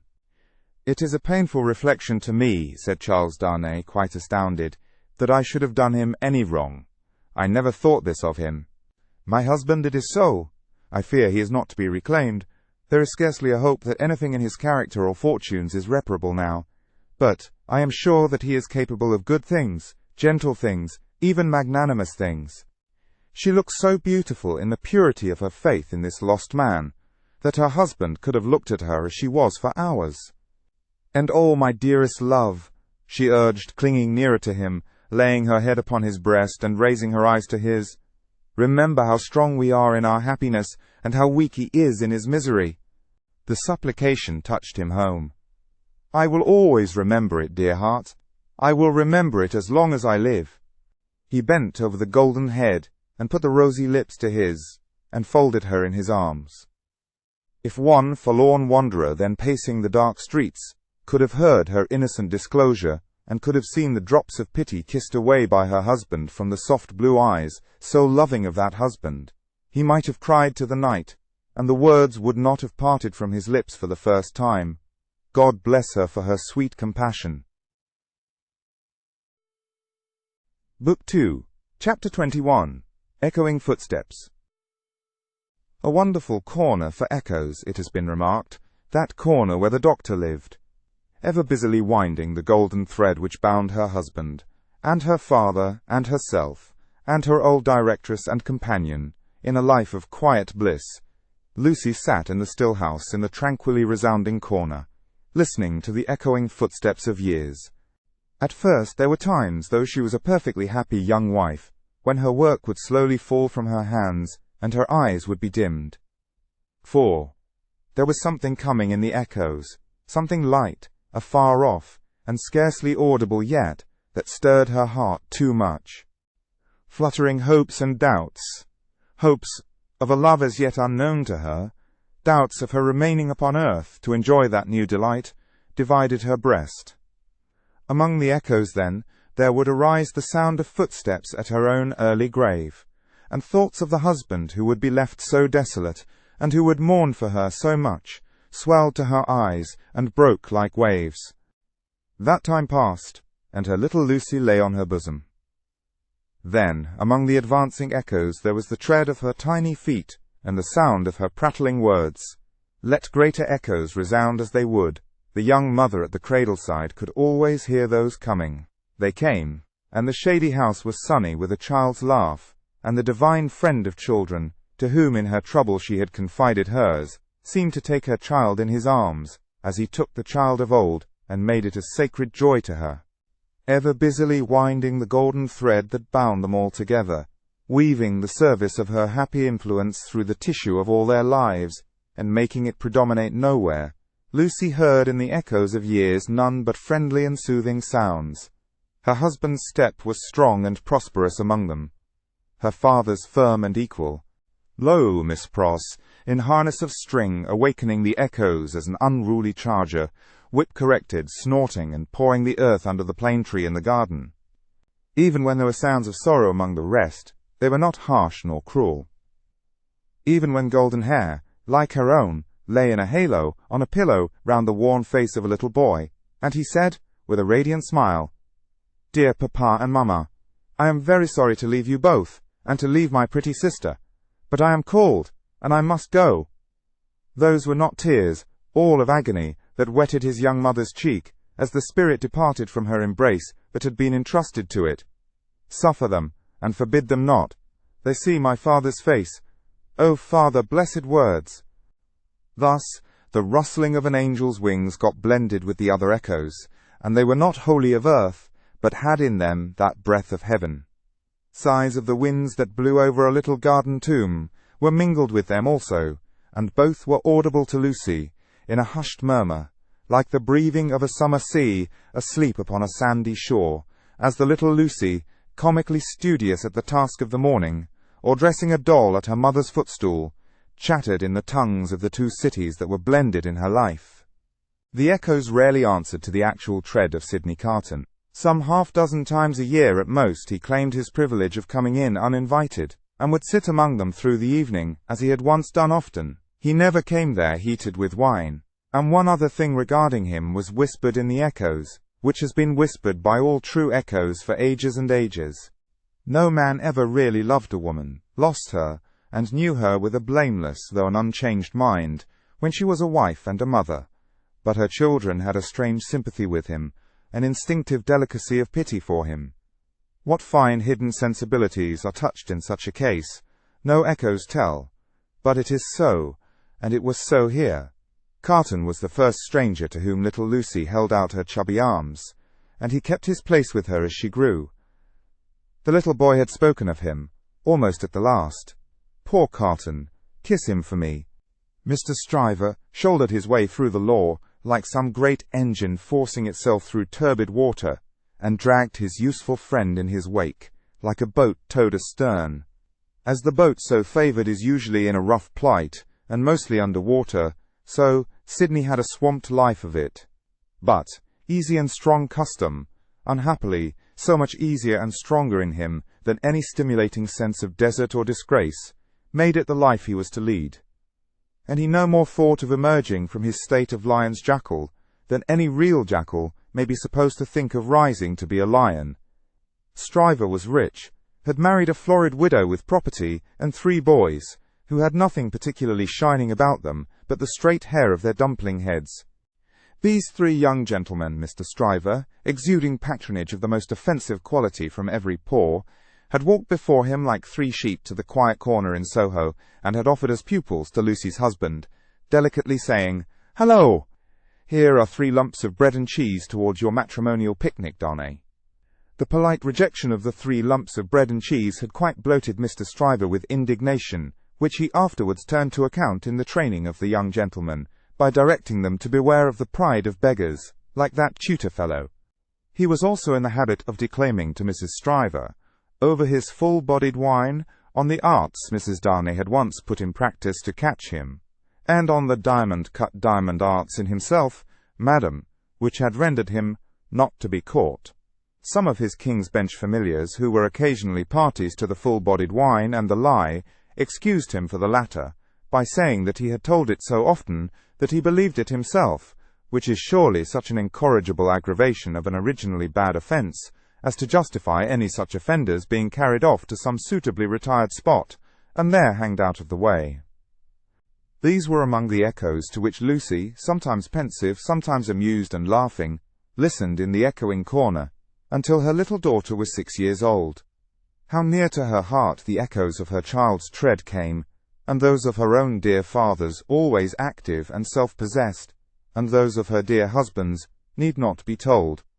Nor how the lightest echo of their united home, directed by herself with such a wise and elegant thrift that it was more abundant than any waste, was music to her. Nor how there were echoes all about her, sweet in her ears, of the many times her father had told her that he found her more devoted to him married, if that could be, than single, and of the many times her husband had said to her that no cares and duties seemed to divide her love for him or her help to him, and asked her, "What is the magic secret, my darling, of your being everything to all of us, as if there were only one of us, yet never seeming to be hurried, or to have too much to do?" But there were other echoes, from a distance, that rumbled menacingly in the corner all through this space of time. And it was now, about little Lucy's 6th birthday, that they began to have an awful sound, as of a great storm in France, with a dreadful sea rising. On a night in mid-July, 1789, Mr. Lorry came in late, from Tellson's, and sat himself down by Lucy and her husband in the dark window. It was a hot, wild night, and they were all 3 reminded of the old Sunday night when they had looked at the lightning from the same place. "I began to think," said Mr. Lorry, pushing his brown wig back, "that I should have to pass the night at Tellson's. We have been so full of business all day that we have not known what to do first, or which way to turn. There is such an uneasiness in Paris that we have actually a run of confidence upon us. Our customers over there seem not to be able to confide their property to us fast enough. There is positively a mania among some of them for sending it to England." "That has a bad look," said Darnay. "A bad look, you say, my dear Darnay?" "Yes, but we don't know what reason there is in it. People are so unreasonable. Some of us at Tellson's are getting old, and we really can't be troubled out of the ordinary course without due occasion." "Still," said Darnay, "you know how gloomy and threatening the sky is." "I know that, to be sure," assented Mr. Lorry, trying to persuade himself that his sweet temper was soured, and that he grumbled. "But I am determined to be peevish after my long day's botheration. Where is Manette?" "Here he is," said the doctor, entering the dark room at the moment. "I am quite glad you are at home, for these hurries and forebodings by which I have been surrounded all day long have made me nervous without reason. You are not going out, I hope?" "No, I am going to play backgammon with you if you like," said the doctor. "I don't think I do like, if I may speak my mind. I am not fit to be pitted against you tonight. Is the tea-board still there, Lucy?" "I can't see." Of course it has been kept for you. Thank ye, my dear. The precious child is safe in bed, and sleeping soundly. That's right. All safe and well. I don't know why anything should be otherwise than safe and well here, thank God. But I have been so put out all day, and I am not as young as I was. My tea, my dear? Thank ye. Now, come and take your place in the circle, and let us sit quiet, and hear the echoes about which you have your theory. Not a theory. It was a fancy. A fancy then, my wise pet, said Mr. Lorry, patting her hand. They are very numerous and very loud, though, are they not? Only hear them. Headlong, mad, and dangerous footsteps to force their way into anybody's life, footsteps not easily made clean again if once stained red, the footsteps raging in Saint Antoine afar off, as the little circle sat in the dark London window. Saint Antoine had been, that morning, a vast dusky mass of scarecrows heaving to and fro, with frequent gleams of light above the billowy heads, where steel blades and bayonets shone in the sun. A tremendous roar arose from the throat of Saint Antoine, and a forest of naked arms struggled in the air, like shriveled branches of trees in a winter wind, all the fingers convulsively clutching at every weapon or semblance of a weapon that was thrown up from the depths below, no matter how far off, who gave them out, whence they last came, where they began, through what agency they crookedly quivered and jerked, scores at a time, over the heads of the crowd, like a kind of lightning. No eye in the throng could have told. But muskets were being distributed, so were cartridges, powder and ball, bars of iron and wood, knives, axes, pikes, every weapon that distracted ingenuity could discover or devise. People who could lay hold of nothing else set themselves with bleeding hands to force stones and bricks out of their places in walls. Every pulse and heart in Saint Antoine was on high fever strain and at high fever heat. Every living creature there held life as of no account, and was demented with a passionate readiness to sacrifice it. As a whirlpool of boiling waters has a centre point, so all this raging circled round Defarge's wine shop, and every human drop in the cauldron had a tendency to be sucked towards the vortex, where Defarge himself, already begrimed with gunpowder and sweat, issued orders, issued arms, thrust this man back, dragged this man forward, disarmed one to arm another, laboured and strove in the thickest of the uproar. "Keep near to me, Jacques III," cried Defarge, "and do you, Jacques I and II, separate and put yourselves at the head of as many of these patriots as you can. Where is my wife?" "Eh, well, here you see me," said Madame, composed as ever, but not knitting today. Madame's resolute right hand was occupied with an axe, in place of the usual softer implements, and in her girdle were a pistol and a cruel knife. "Where do you go, my wife?" "I go," said Madame, "with you at present.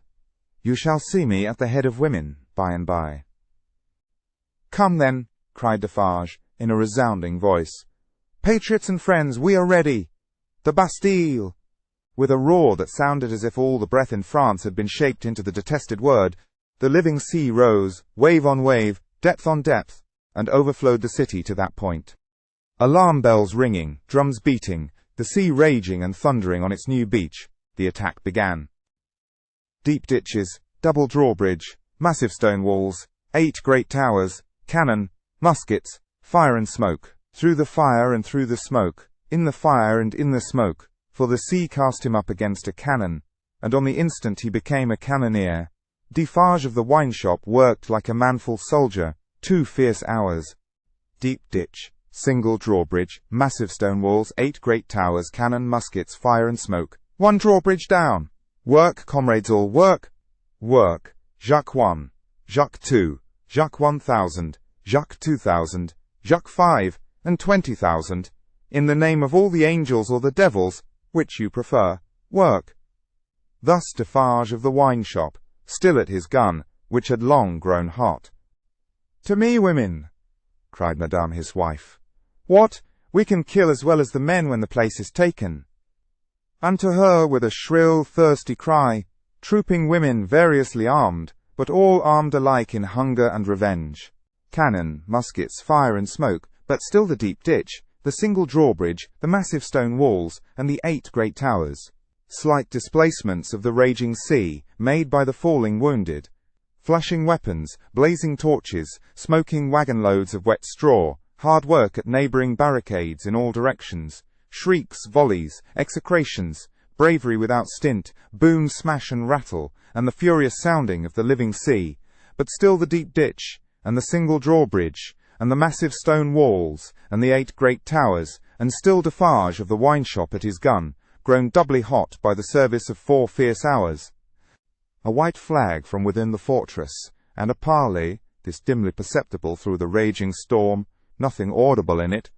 Suddenly the sea rose immeasurably wider and higher, and swept Defarge of the wine-shop over the lower drawbridge, past the massive stone outer walls, in among the 8 great towers surrendered. So resistless was the force of the ocean bearing him on, that even to draw his breath or turn his head was as impracticable as if he had been struggling in the surf at the South Sea, until he was landed in the outer courtyard of the Bastille. There, against an angle of a wall, he made a struggle to look about him. Jacques III was nearly at his side.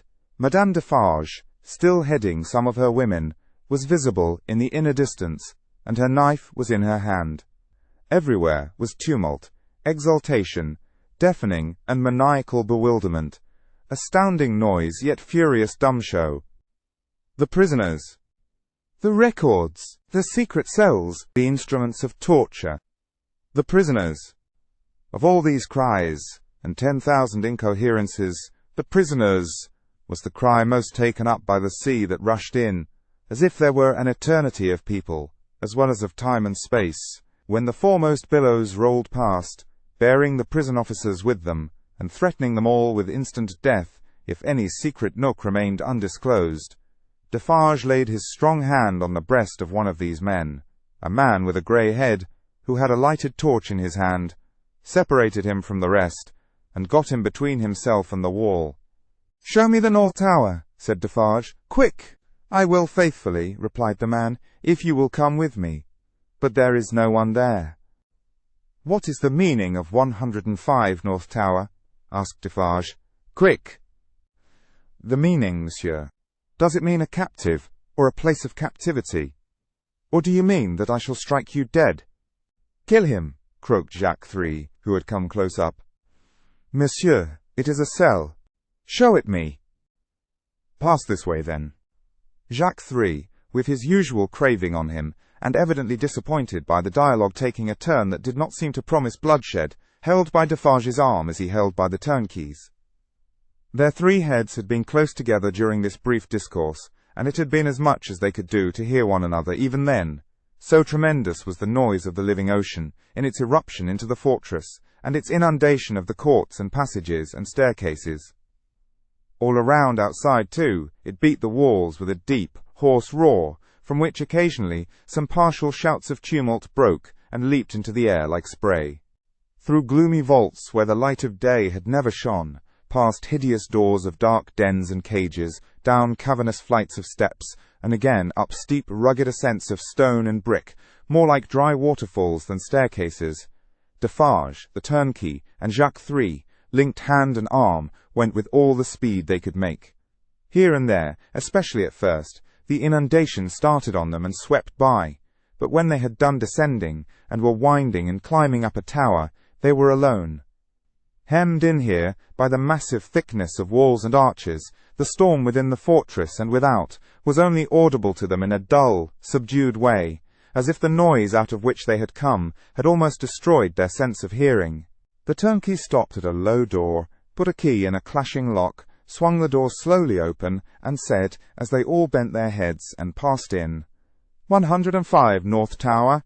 There was a small, heavily grated, unglazed window high in the wall, with a stone screen before it, so that the sky could be only seen by stooping low and looking up. There was a small chimney, heavily barred across, a few feet within. There was a heap of old feathery wood ashes on the hearth. There was a stool and table and a straw bed. There were the 4 blackened walls and a rusted iron ring in one of them. "Pass that torch slowly along these walls, that I may see them," said Defarge to the turnkey. The man obeyed, and Defarge followed the light closely with his eyes. "Stop! Look here, Jacques." "A.M. croaked Jacques III, as he read greedily. Alexandre Manette, said Defarge in his ear, following the letters with his swart forefinger, deeply ingrained with gunpowder. And here he wrote, "A poor physician." And it was he, without doubt, who scratched a calendar on this stone. "What is that in your hand?" "A crowbar." "Give it me."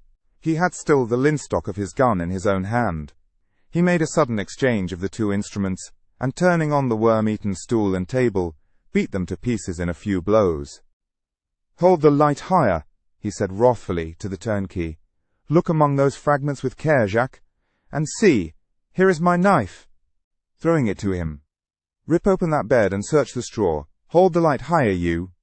With a menacing look at the turnkey, he crawled upon the hearth, and, peering up the chimney, struck and prized at its sides with the crowbar, and worked at the iron grating across it.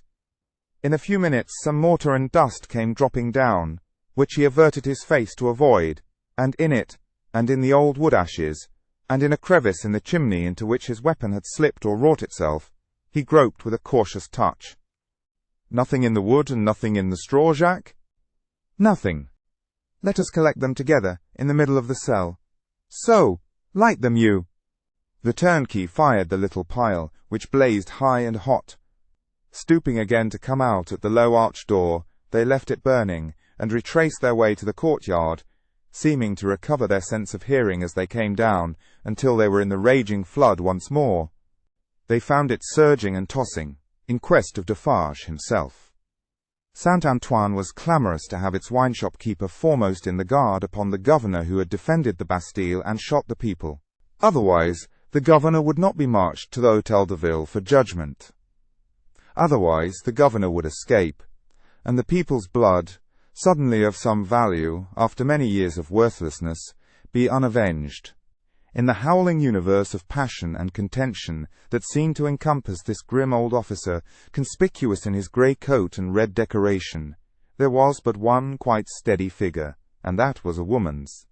"See, there is my husband," she cried, pointing him out. "See, Defarge." She stood immovable close to the grim old officer, and remained immovable close to him, remained immovable close to him through the streets, as Defarge and the rest bore him along, remained immovable close to him when he was got near his destination, and began to be struck at from behind, remained immovable close to him when the long-gathering rain of stabs and blows fell heavy, was so close to him when he dropped dead under it, that suddenly animated, she put her foot upon his neck, and with her cruel knife, long ready, hewed off. The hour was come when Saint-Antoine was to execute his horrible idea of hoisting up men for lamps to show what he could be and do. Saint-Antoine's blood was up, and the blood of tyranny and domination by the iron hand was down.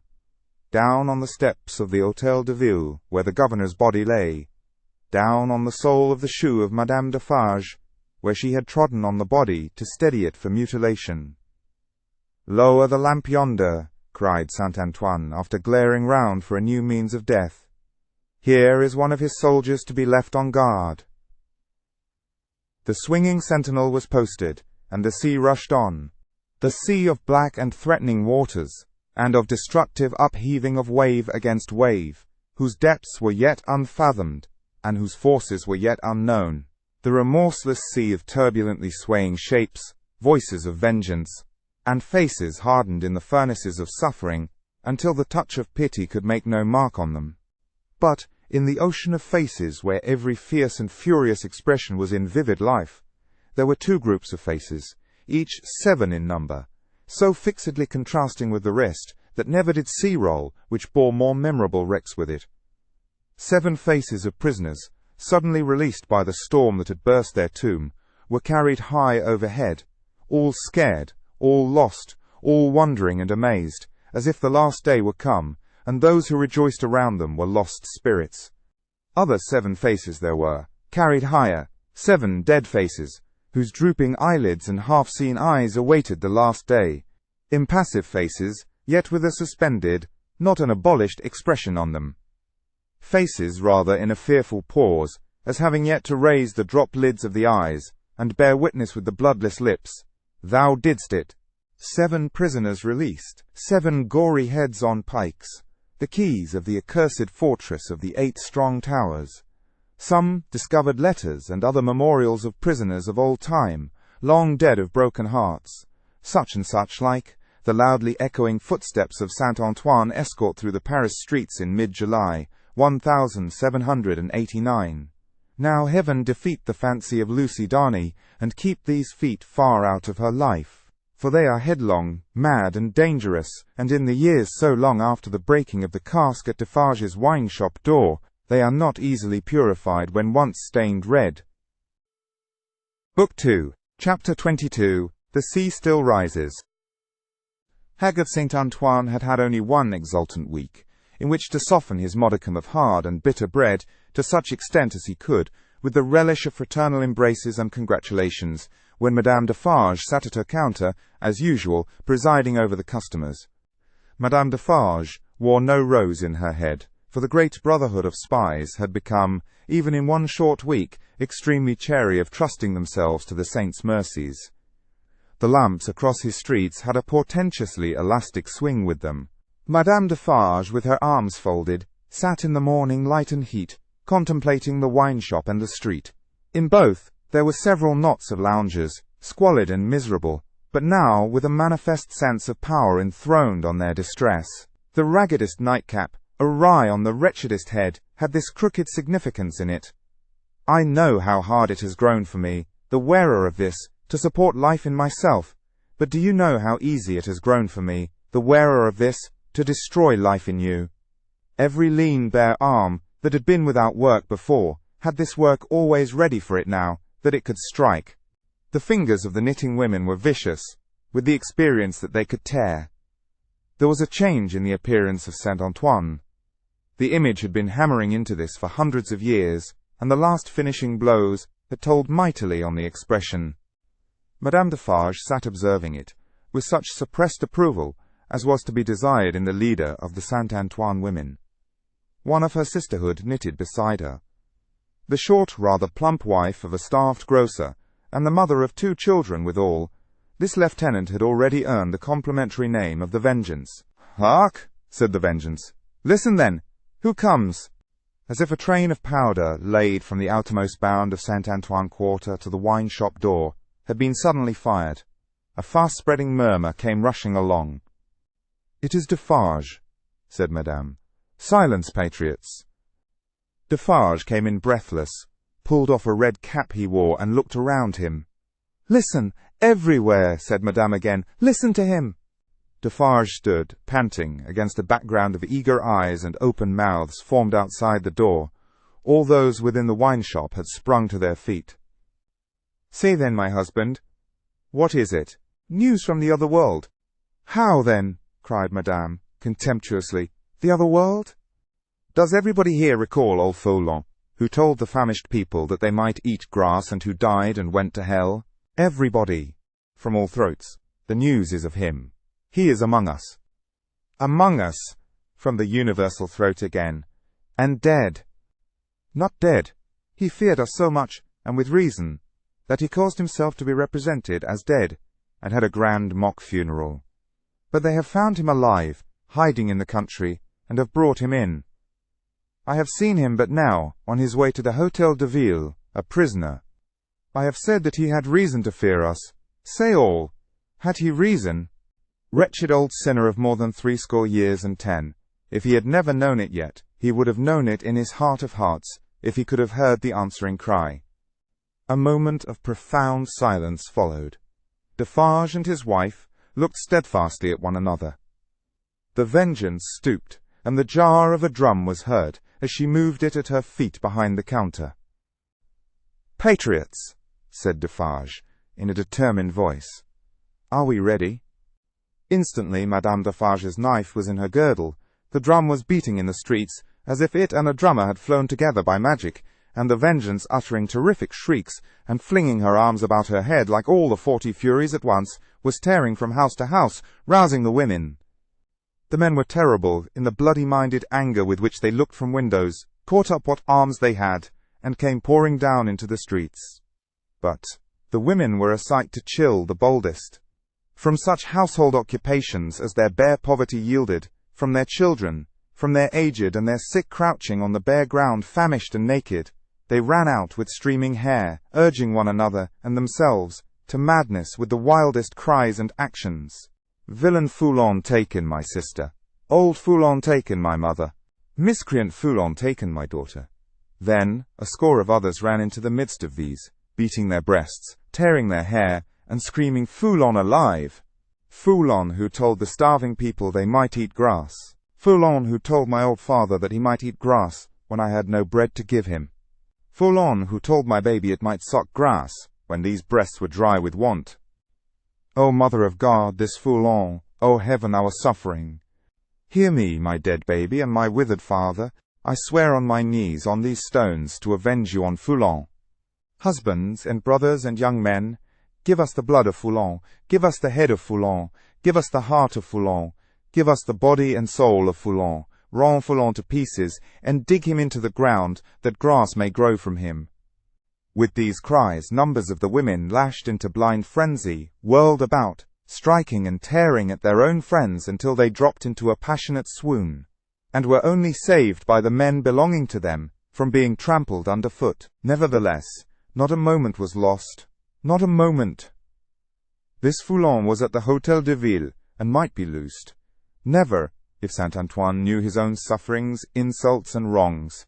Armed men and women flocked out of the quarter so fast, and drew even these last dregs after them with such a force of suction, that within a quarter of an hour there was not a human creature in Saint Antoine's bosom, but a few old crones, and the wailing children.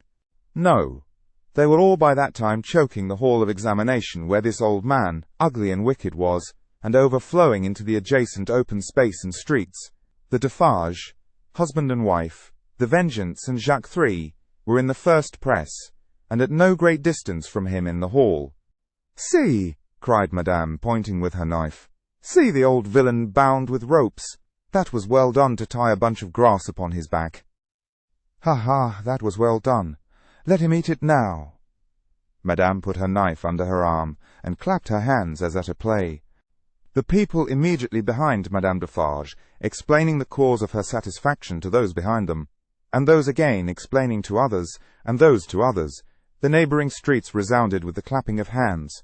Similarly, during 2 or 3 hours of drawl, and the winnowing of many bushels of words, Madame Defarge's frequent expressions of impatience were taken up, with marvellous quickness, at a distance. The more readily, because certain men, who had by some wonderful exercise of agility climbed up the external architecture to look in from the windows, knew Madame Defarge well, and acted as a telegraph between her and the crowd outside the building. At length the sun rose so high that it struck a kindly ray as of hope or protection directly down upon the old prisoner's head. The favour was too much to bear. In an instant the barrier of dust and chaff that had stood surprisingly long went to the winds, and Saint Antoine had got him. It was known directly, to the furthest confines of the crowd. Defarge had but sprung over a railing and a table, and folded the miserable wretch in a deadly embrace. Madame Defarge had but followed, and turned her hand in one of the ropes with which he was tied.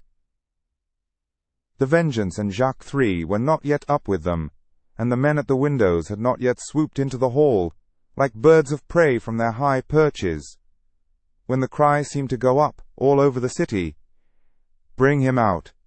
Bring him to the lamp!" Down and up, and head foremost on the steps of the building. Now on his knees, now on his feet, now on his back. Dragged and struck at, and stifled by the bunches of grass and straw that were thrust into his face by hundreds of hands. Torn, bruised, panting, bleeding, yet always entreating and beseeching for mercy. Now full of vehement agony of action, with a small clear space about him as the people drew one another back that they might see.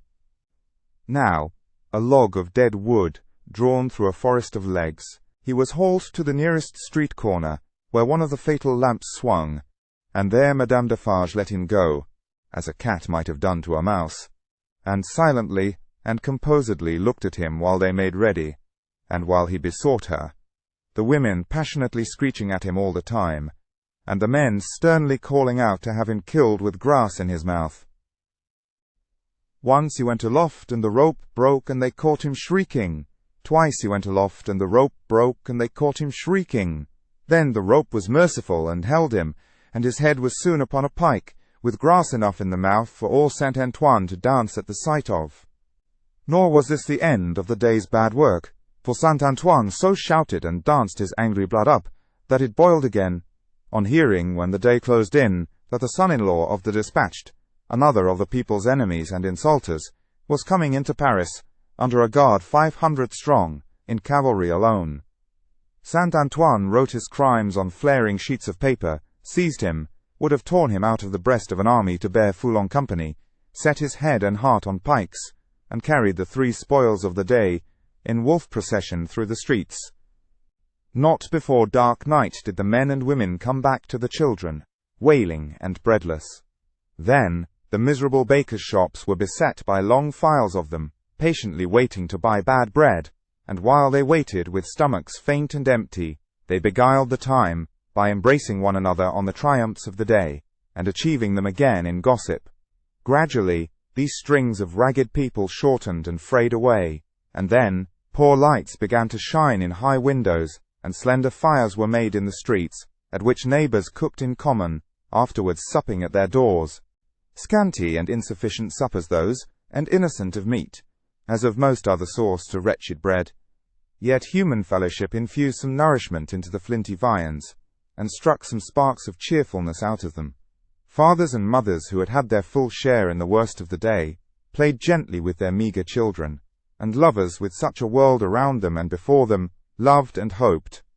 It was almost morning when Defarge's wine shop parted with its last knot of customers, and Monsieur Defarge said to Madame his wife in husky tones, while fastening the door, "At last it is come, my dear." "Eh well," returned Madame, "almost." Saint Antoine slept, the Defarges slept, even the Vengeance slept with her starved grocer, and the drum was at rest. The drum's was the only voice in Saint Antoine that blood and hurry had not changed. The Vengeance, as custodian of the drum, could have wakened him up, and had the same speech out of him as before the Bastille fell, or old Foulon was seized. Not so with the hoarse tones of the men and women in Saint Antoine's bosom. Book 2, Chapter 23. Fire rises. There was a change on the village where the fountain fell, and where the mender of roads went forth daily to hammer out of the stones on the highway such morsels of bread as might serve for patches to hold his poor ignorant soul and his poor reduced body together. The prison on the crag was not so dominant as of yore. There were soldiers to guard it, but not many. There were officers to guard the soldiers, but not one of them knew what his men would do. Beyond this, that it would probably not be what he was ordered. Far and wide lay a ruined country, yielding nothing but desolation. Every green leaf, every blade of grass and blade of grain was as shriveled and poor as the miserable people. Everything was bowed down, dejected, oppressed and broken. Habitations, fences, domesticated animals, men, women, children, and the soil that bore them, all worn out. Monseigneur, often a most worthy individual gentleman, was a national blessing, gave a chivalrous tone to things, was a polite example of luxurious and shining life, and a great deal more to equal purpose. Nevertheless, Monseigneur as a class had, somehow or other, brought things to this. Strange that creation, designed expressly for Monseigneur, should be so soon wrung dry and squeezed out. There must be something short-sighted in the eternal arrangements, surely. Thus it was, however, and the last drop of blood having been extracted from the flints, and the last screw of the rack having been turned so often that its purchase crumbled, and it now turned and turned with nothing to bite, Monseigneur began to run away from a phenomenon so low and unaccountable. But this was not the change on the village, and on many a village like it. For scores of years gone by, Monseigneur had squeezed it, and wrung it, and had seldom graced it with his presence, except for the pleasures of the chase. Now found in hunting the people, now found in hunting the beasts, for whose preservation Monseigneur made edifying spaces of barbarous and barren wilderness. No, the change consisted in the appearance of strange faces of low caste, rather than in the disappearance of the high caste, chiselled, and otherwise beautified, and beautifying features of Monseigneur. For in these times, as the mender of roads worked, solitary, in the dust, not often troubling himself to reflect that dust he was, and to dust he must return, being for the most part too much occupied in thinking how little he had for supper, and how much more he would eat if he had it. In these times, as he raised his eyes from his lonely labour, and viewed the prospect, he would see some rough figure approaching on foot, the like of which was once a rarity in those parts, but was now a frequent presence. As it advanced, the mender of roads would discern without surprise that it was a shaggy-haired man, of almost barbarian aspect, tall, in wooden shoes that were clumsy, even to the eyes of a mender of roads, grim, rough, swart, steeped in the mud and dust of many highways, dank with the marshy moisture of many low grounds, sprinkled with the thorns and leaves and moss of many byways through woods. Such a man came upon him, like a ghost, at noon in the July weather, as he sat on his heap of stones under a bank, taking such shelter as he could get from a shower of hail.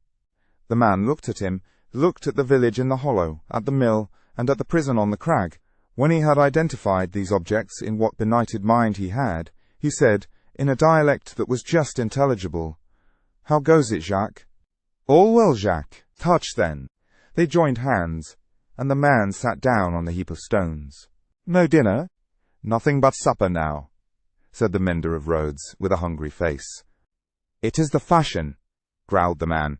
"I meet no dinner anywhere."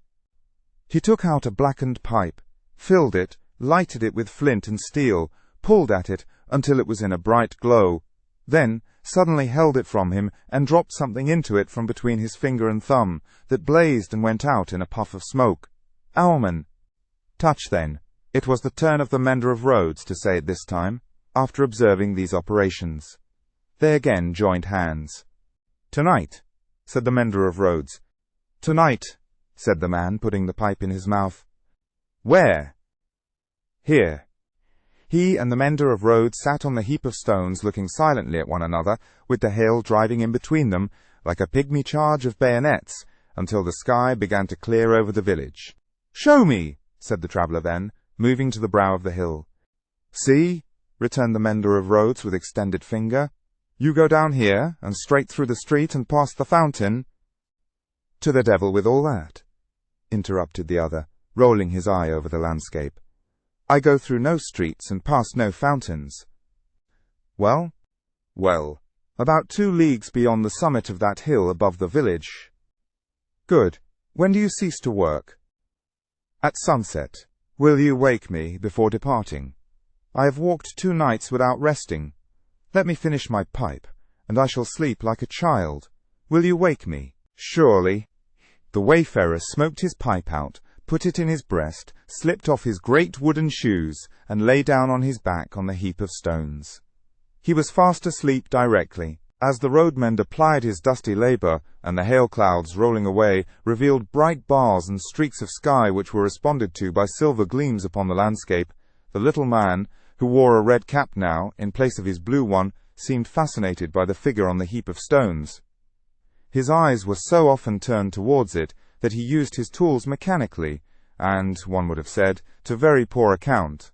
The bronze face, the shaggy black hair and beard, the coarse woolen red cap, the rough medley dress of homespun stuff and hairy skins of beasts, the powerful frame attenuated by spare living, and the sullen and desperate compression of the lips in sleep, inspired the mender of roads with awe. The traveller had travelled far, and his feet were footsore, and his ankles chafed and bleeding. His great shoes, stuffed with leaves and grass, had been heavy to drag over the many long leagues, and his clothes were chafed into holes, as he himself was into sores. Stooping down beside him, the road mender tried to get a peep at secret weapons in his breast or where not, but in vain, for he slept with his arms crossed upon him, and set as resolutely as his lips. Fortified towns with their stockades, guardhouses, gates, trenches, and drawbridges seemed to the mender of roads to be so much air as against this figure. And when he lifted his eyes from it to the horizon and looked around, he saw in his small fancy similar figures, stopped by no obstacle, tending to centres all over France.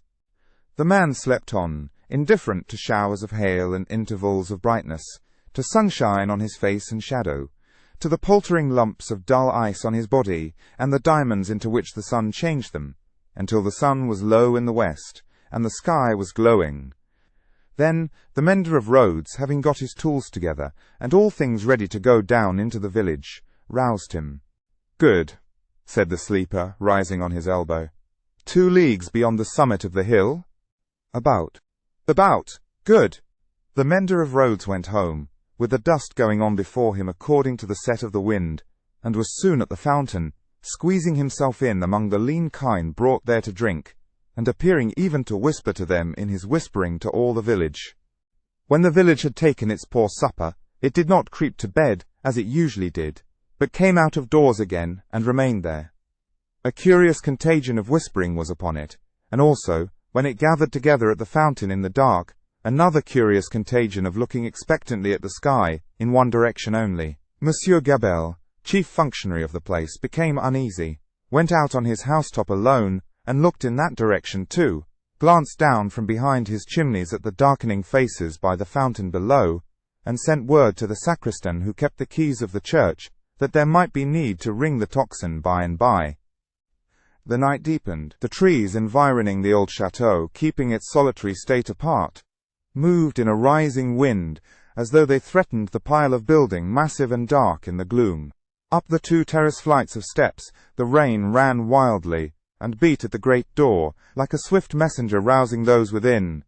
Uneasy rushes of wind went through the hall, among the old spears and knives, and passed lamenting up the stairs, and shook the curtains of the bed where the last Marquis had slept. East, west, north, and south, through the woods, 4 heavy-treading, unkempt figures crushed the high grass and cracked the branches, striding on cautiously to come together in the courtyard. 4 lights broke out there, and moved away in different directions, and all was black again. But not for long. Presently, the chateau began to make itself strangely visible by some light of its own, as though it were growing luminous. Then, a flickering streak played behind the architecture of the front, picking out transparent places, and showing where balustrades, arches, and windows were. Then, it soared higher, and grew broader and brighter. Soon, from a score of the great windows, flames burst forth, and the stone faces awakened, stared out of fire. A faint murmur arose about the house from the few people who were left there, and there was a saddling of a horse and riding away. There was spurring and splashing through the darkness, and bridle was drawn in the space by the village fountain, and the horse in a foam stood at Monsieur Gabelle's door. "Help, Gabelle! Help, everyone!" The tocsin rang impatiently, but other help, if that were any, there was none. The mender of roads, and 250 particular friends, stood with folded arms at the fountain, looking at the pillar of fire in the sky. "It must be 40 feet high," said they grimly, and never moved. The rider from the chateau, and the horse in a foam, clattered away through the village, and galloped up the stony steep, to the prison on the crag. At the gate a group of officers were looking at the fire, removed from them, a group of soldiers. "Help, gentlemen! Officers! The chateau is on fire. Valuable objects may be saved from the flames by timely aid. Help! Help!" The officers looked towards the soldiers who looked at the fire, gave no orders, and answered, with shrugs and biting of lips, "It must burn." As the rider rattled down the hill again, and through the street, the village was illuminating. The mender of roads, and the 250 particular friends, inspired as one man and woman by the idea of lighting up, had darted into their houses, and were putting candles in every dull little pane of glass. The general scarcity of everything occasioned candles to be borrowed in a rather peremptory manner of Monsieur Gabelle, and in a moment of reluctance and hesitation on that functionary's part, the mender of roads, once so submissive to authority, had remarked that carriages were good to make bonfires with, and that post-horses would roast. The chateau was left to itself to flame and burn. In the roaring and raging of the conflagration, a red-hot wind, driving straight from the infernal regions, seemed to be blowing the edifice away. With the rising and falling of the blaze, the stone faces showed as if they were in torment. When great masses of stone and timber fell, the face with the 2 dints in the nose became obscured, anon struggled out of the smoke again, as if it were the face of the cruel Marquis, burning at the stake and contending with the fire. The chateau burned, the nearest trees, laid hold of by the fire, scorched and shriveled. Trees at a distance, fired by the 4 fierce figures, begirt the blazing edifice with a new forest of smoke. Molten lead and iron boiled in the marble basin of the fountain. The water ran dry.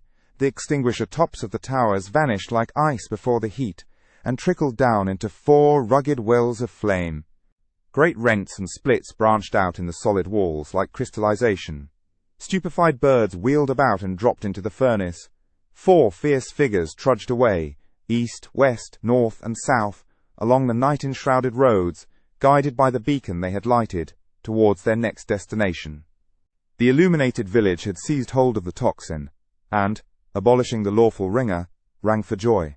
Not only that, but the village, light-headed with famine, fire, and bell-ringing, and bethinking itself that Monsieur Gabelle had to do with the collection of rent and taxes, though it was but a small instalment of taxes and no rent at all, that Gabelle had got in those latter days, became impatient for an interview with him, and surrounding his house, summoned him to come forth for personal conference.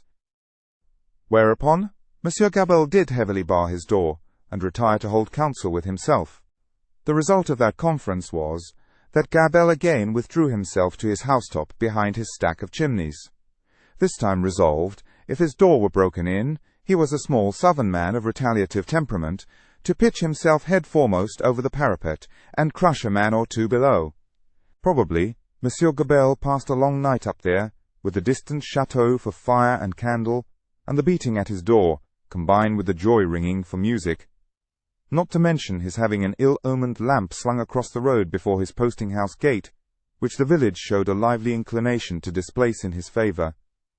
A trying suspense to be passing a whole summer night on the brink of the black ocean, ready to take that plunge into it upon which Monsieur Gabelle had resolved.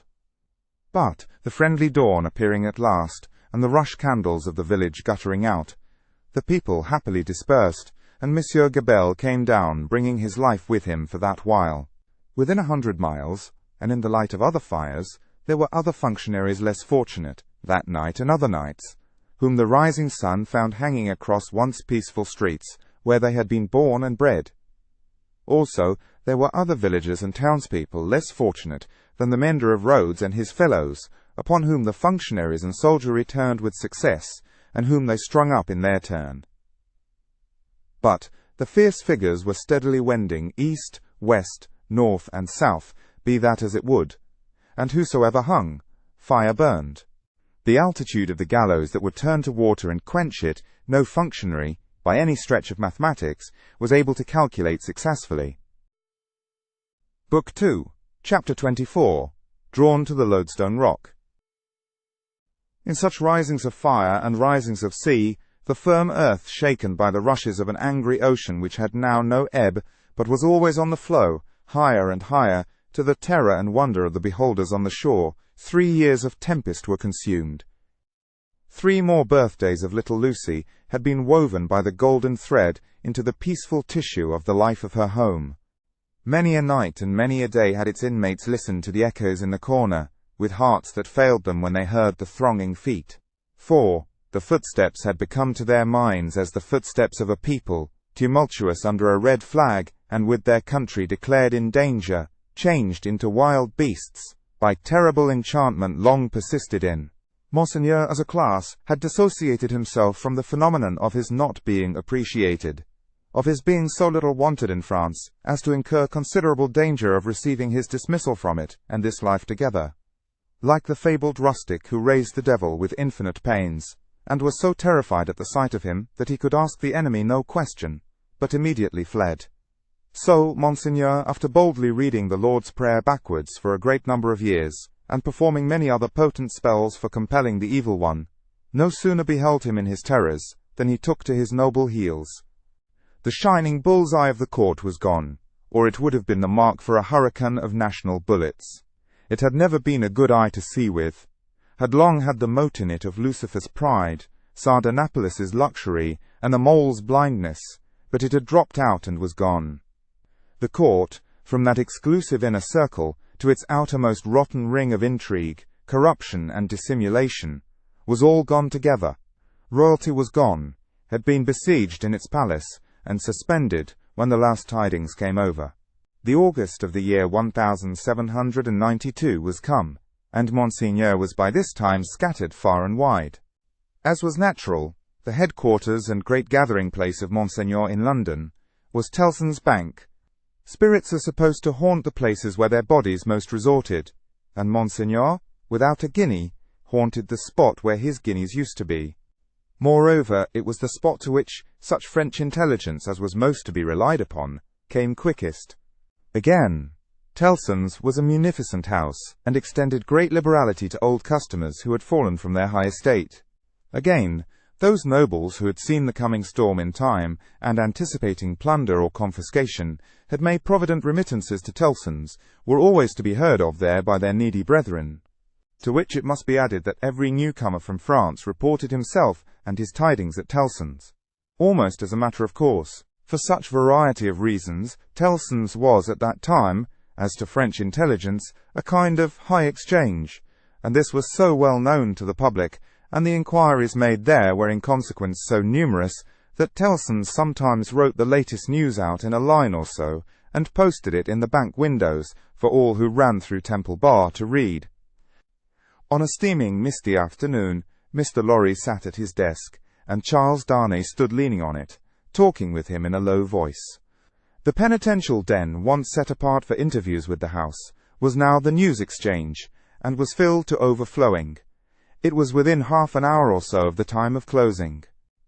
"But, although you are the youngest man that ever lived," said Charles Darnay, rather hesitating, "I must still suggest to you—" "I understand. That I am too old?" said Mr. Lorry. "Unsettled weather, a long journey, uncertain means of travelling, a disorganized country, a city that may not be even safe for you." "My dear Charles," said Mr. Lorry, with cheerful confidence, "you touch some of the reasons for my going, not for my staying away. It is safe enough for me.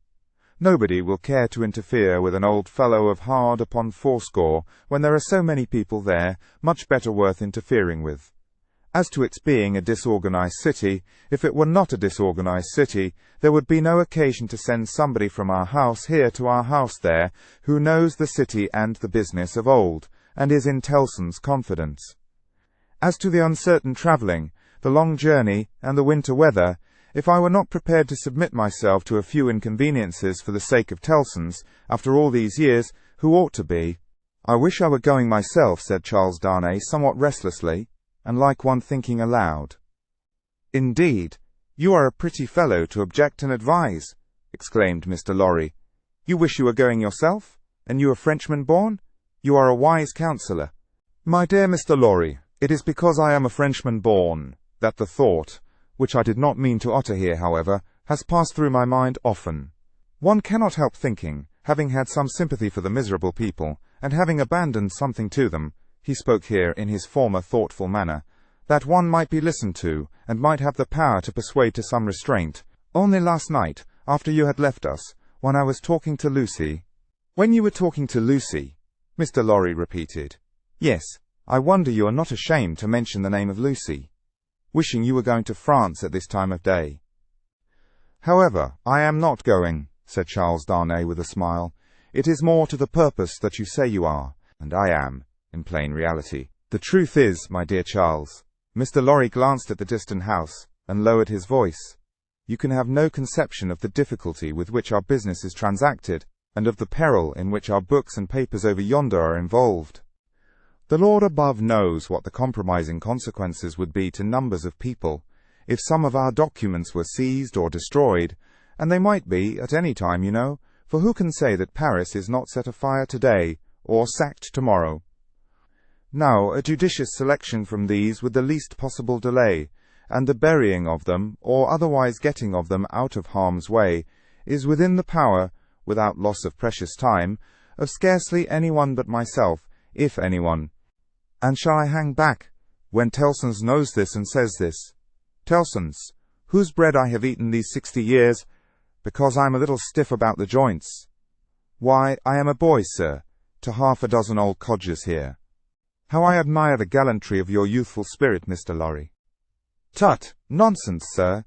And, my dear Charles," said Mr. Lorry, glancing at the house again, "you are to remember that getting things out of Paris at this present time, no matter what things, is next to an impossibility.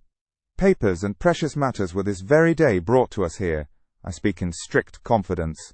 It is not businesslike to whisper it, even to you. By the strangest bearers you can imagine, every one of whom had his head hanging on by a single hair as he passed the barriers. At another time our parcels would come and go, as easily as in businesslike old England. But now, everything is stopped. And do you really go tonight? I really go tonight, for the case has become too pressing to admit of delay. And do you take no one with you? All sorts of people have been proposed to me, but I will have nothing to say to any of them. I intend to take Jerry. Jerry has been my bodyguard on Sunday nights for a long time past, and I am used to him. Nobody will suspect Jerry of being anything but an English bulldog, or of having any design in his head but to fly at anybody who touches his master. I must say again that I heartily admire your gallantry and youthfulness.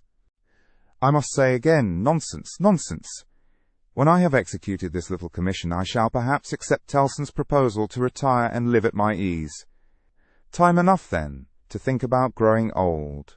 This dialogue had taken place at Mr. Lorry's usual desk, with Monseigneur swarming within a yard or two of it, boastful of what he would do to avenge himself on the rascal people before long. It was too much the way of Monseigneur under his reverses as a refugee, and it was much too much the way of native British orthodoxy, to talk of this terrible revolution, as if it were the only harvest ever known under the skies that had not been sown, as if nothing had ever been done, or omitted to be done, that had led to it, as if observers of the wretched millions in France, and of the misused and perverted resources that should have made them prosperous, had not seen it inevitably coming years before, and had not in plain words recorded what they saw. Such vapouring, combined with the extravagant plots of Monseigneur for the restoration of a state of things that had utterly exhausted itself, and worn out heaven and earth as well as itself, was hard to be endured without some remonstrance by any sane man who knew the truth. And it was such vapouring all about his ears, like a troublesome confusion of blood in his own head, added to a latent uneasiness in his mind, which had already made Charles Darnay restless, and which still kept him so. Among the talkers was Stryver, of the King's Bench Bar, far on his way to state promotion, and therefore loud on the theme, broaching to Monseigneur his devices for blowing the people up and exterminating them from the face of the earth, and doing without them, and for accomplishing many similar objects akin in their nature to the abolition of eagles by sprinkling salt on the tails of the race. Him Darnay heard with a particular feeling of objection, and Darnay stood divided between going away that he might hear no more, and remaining to interpose his word, when the thing that was to be went on to shape itself out. The House approached Mr. Lorry, and laying a soiled and unopened letter before him, asked if he had yet discovered any traces of the person to whom it was addressed. The House laid the letter down so close to Darnay that he saw the direction, the more quickly because it was his own right name. The address, turned into English, ran, "Very pressing, to Monsieur heretofore the Marquis Street Evremond de France, confided to the cares of Mrs. Tellson and Company, bankers, London, England." On the marriage morning, Dr. Manette had made it his one urgent and express request to Charles Darnay that the secret of this name should be, unless he, the doctor, dissolved the obligation, kept inviolate between them. Nobody else knew it to be his name. His own wife had no suspicion of the fact. Mr. Lorry could have none. "No," said Mr. Lorry in reply to the House.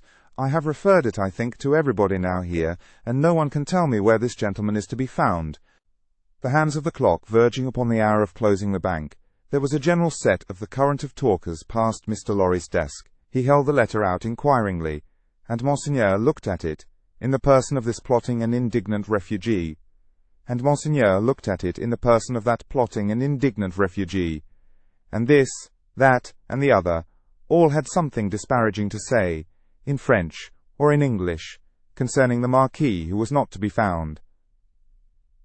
"Nephew, I believe, but in any case degenerate successor, of the polished Marquis who was murdered," said one. "Happy to say, I never knew him." "A craven who abandoned his post," said another. This Monseigneur had been got out of Paris, legs uppermost and half suffocated, in a load of hay, some years ago. "Infected with the new doctrines," said a third, eyeing the direction through his glass in passing, set himself in opposition to the last Marquis, abandoned the estates when he inherited them, and left them to the ruffian herd. They will recompense him now, I hope, as he deserves." "Hey?" cried the blatant Stryver. "Did he, though? Is that the sort of fellow? Let us look at his infamous name. Deem the fellow!" Darnay, unable to restrain himself any longer, touched Mr. Stryver on the shoulder and said, "I know the fellow." "Do you, by Jupiter?" said Stryver. "I am sorry for it." "Why? Why, Mr. Darnay? Do you hear what he did? Don't ask. Why? In these times." "But I do ask why." "Then I tell you again, Mr. Darnay, I am sorry for it. I am sorry to hear you putting any such extraordinary questions. Here is a fellow who, infected by the most pestilent and blasphemous code of devilry that ever was known, abandoned his property to the vilest scum of the earth that ever did murder by wholesale. And you ask me why I am sorry that a man who instructs youth knows him. Well, but I'll answer you. I am sorry because I believe there is contamination in such a scoundrel. That's why." Mindful of the secret, Darnay with great difficulty checked himself and said, "You may not understand the gentleman."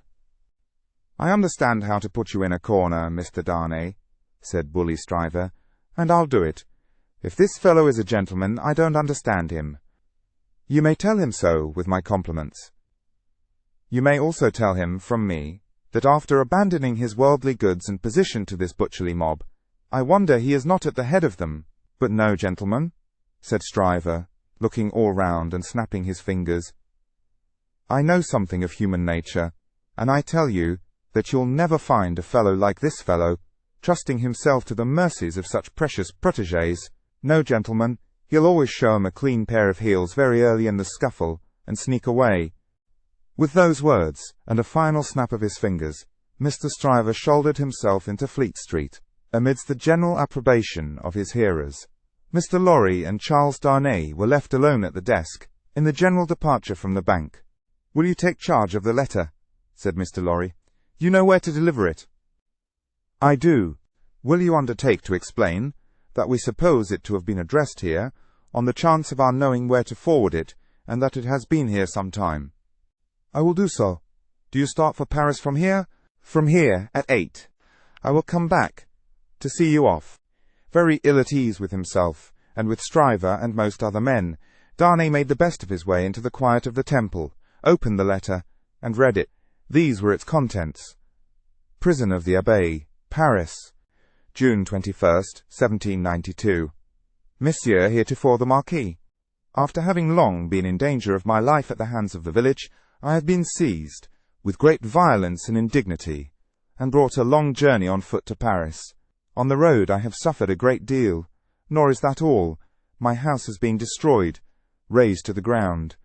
The crime for which I am imprisoned, Monsieur heretofore the Marquis, and for which I shall be summoned before the tribunal, and shall lose my life, without your so generous help, is, they tell me, treason against the majesty of the people, in that I have acted against them for an emigrant. It is in vain I represent that I have acted for them, and not against according to your commands. It is in vain I represent that, before the sequestration of emigrant property, I had remitted the imposts they had ceased to pay, that I had collected no rent, that I had had recourse to no process. The only response is, that I have acted for an emigrant, and where is that emigrant? Ah, most gracious Monsieur, heretofore the Marquis, where is that emigrant? I cry in my sleep, where is he? I demand of heaven, will he not come to deliver me? No answer. Ah, Monsieur heretofore the Marquis, I send my desolate cry across the sea, hoping it may perhaps reach your ears through the great bank of Tilson known at Paris. For the love of heaven, of justice, of generosity, of the honour of your noble name, I supplicate you, Monsieur heretofore the Marquis, to succour and release me. My fault is, that I have been true to you. O Monsieur heretofore the Marquis, I pray you be you true to me. From this prison here of horror, whence I every hour tend nearer and nearer to destruction, I send you, Monsieur heretofore the Marquis, the assurance of my dolorous and unhappy service. Your afflicted, Gabelle. The latent uneasiness in Darnay's mind was roused to vigorous life by this letter. The peril of an old servant and a good one, whose only crime was fidelity to himself and his family, stared him so reproachfully in the face, that, as he walked to and fro in the temple considering what to do, He almost hid his face from the passers-by. He knew very well that in his horror of the deed which had culminated the bad deeds and bad reputation of the old family house, in his resentful suspicions of his uncle, and in the aversion with which his conscience regarded the crumbling fabric that he was supposed to uphold, he had acted imperfectly. He knew very well that in his love for Lucy, his renunciation of his social place, though by no means new to his own mind, had been hurried and incomplete. He knew that he ought to have systematically worked it out and supervised it, and that he had meant to do it, and that it had never been done. The happiness of his own chosen English home, the necessity of being always actively employed, the swift changes and troubles of the time, which had followed on one another so fast, that the events of this week annihilated the immature plans of last week, and the events of the week following made all new again. He knew very well that to the force of these circumstances he had yielded, not without disquiet, but still without continuous and accumulating resistance. That he had watched the times for a time of action, and that they had shifted and struggled until the time had gone by, and the nobility were trooping from France by every highway and byway, and their property was in course of confiscation and destruction, and their very names were blotting out, was as well known to himself as it could be to any new authority in France that might impeach him for it. But he had oppressed no man. He had imprisoned no man.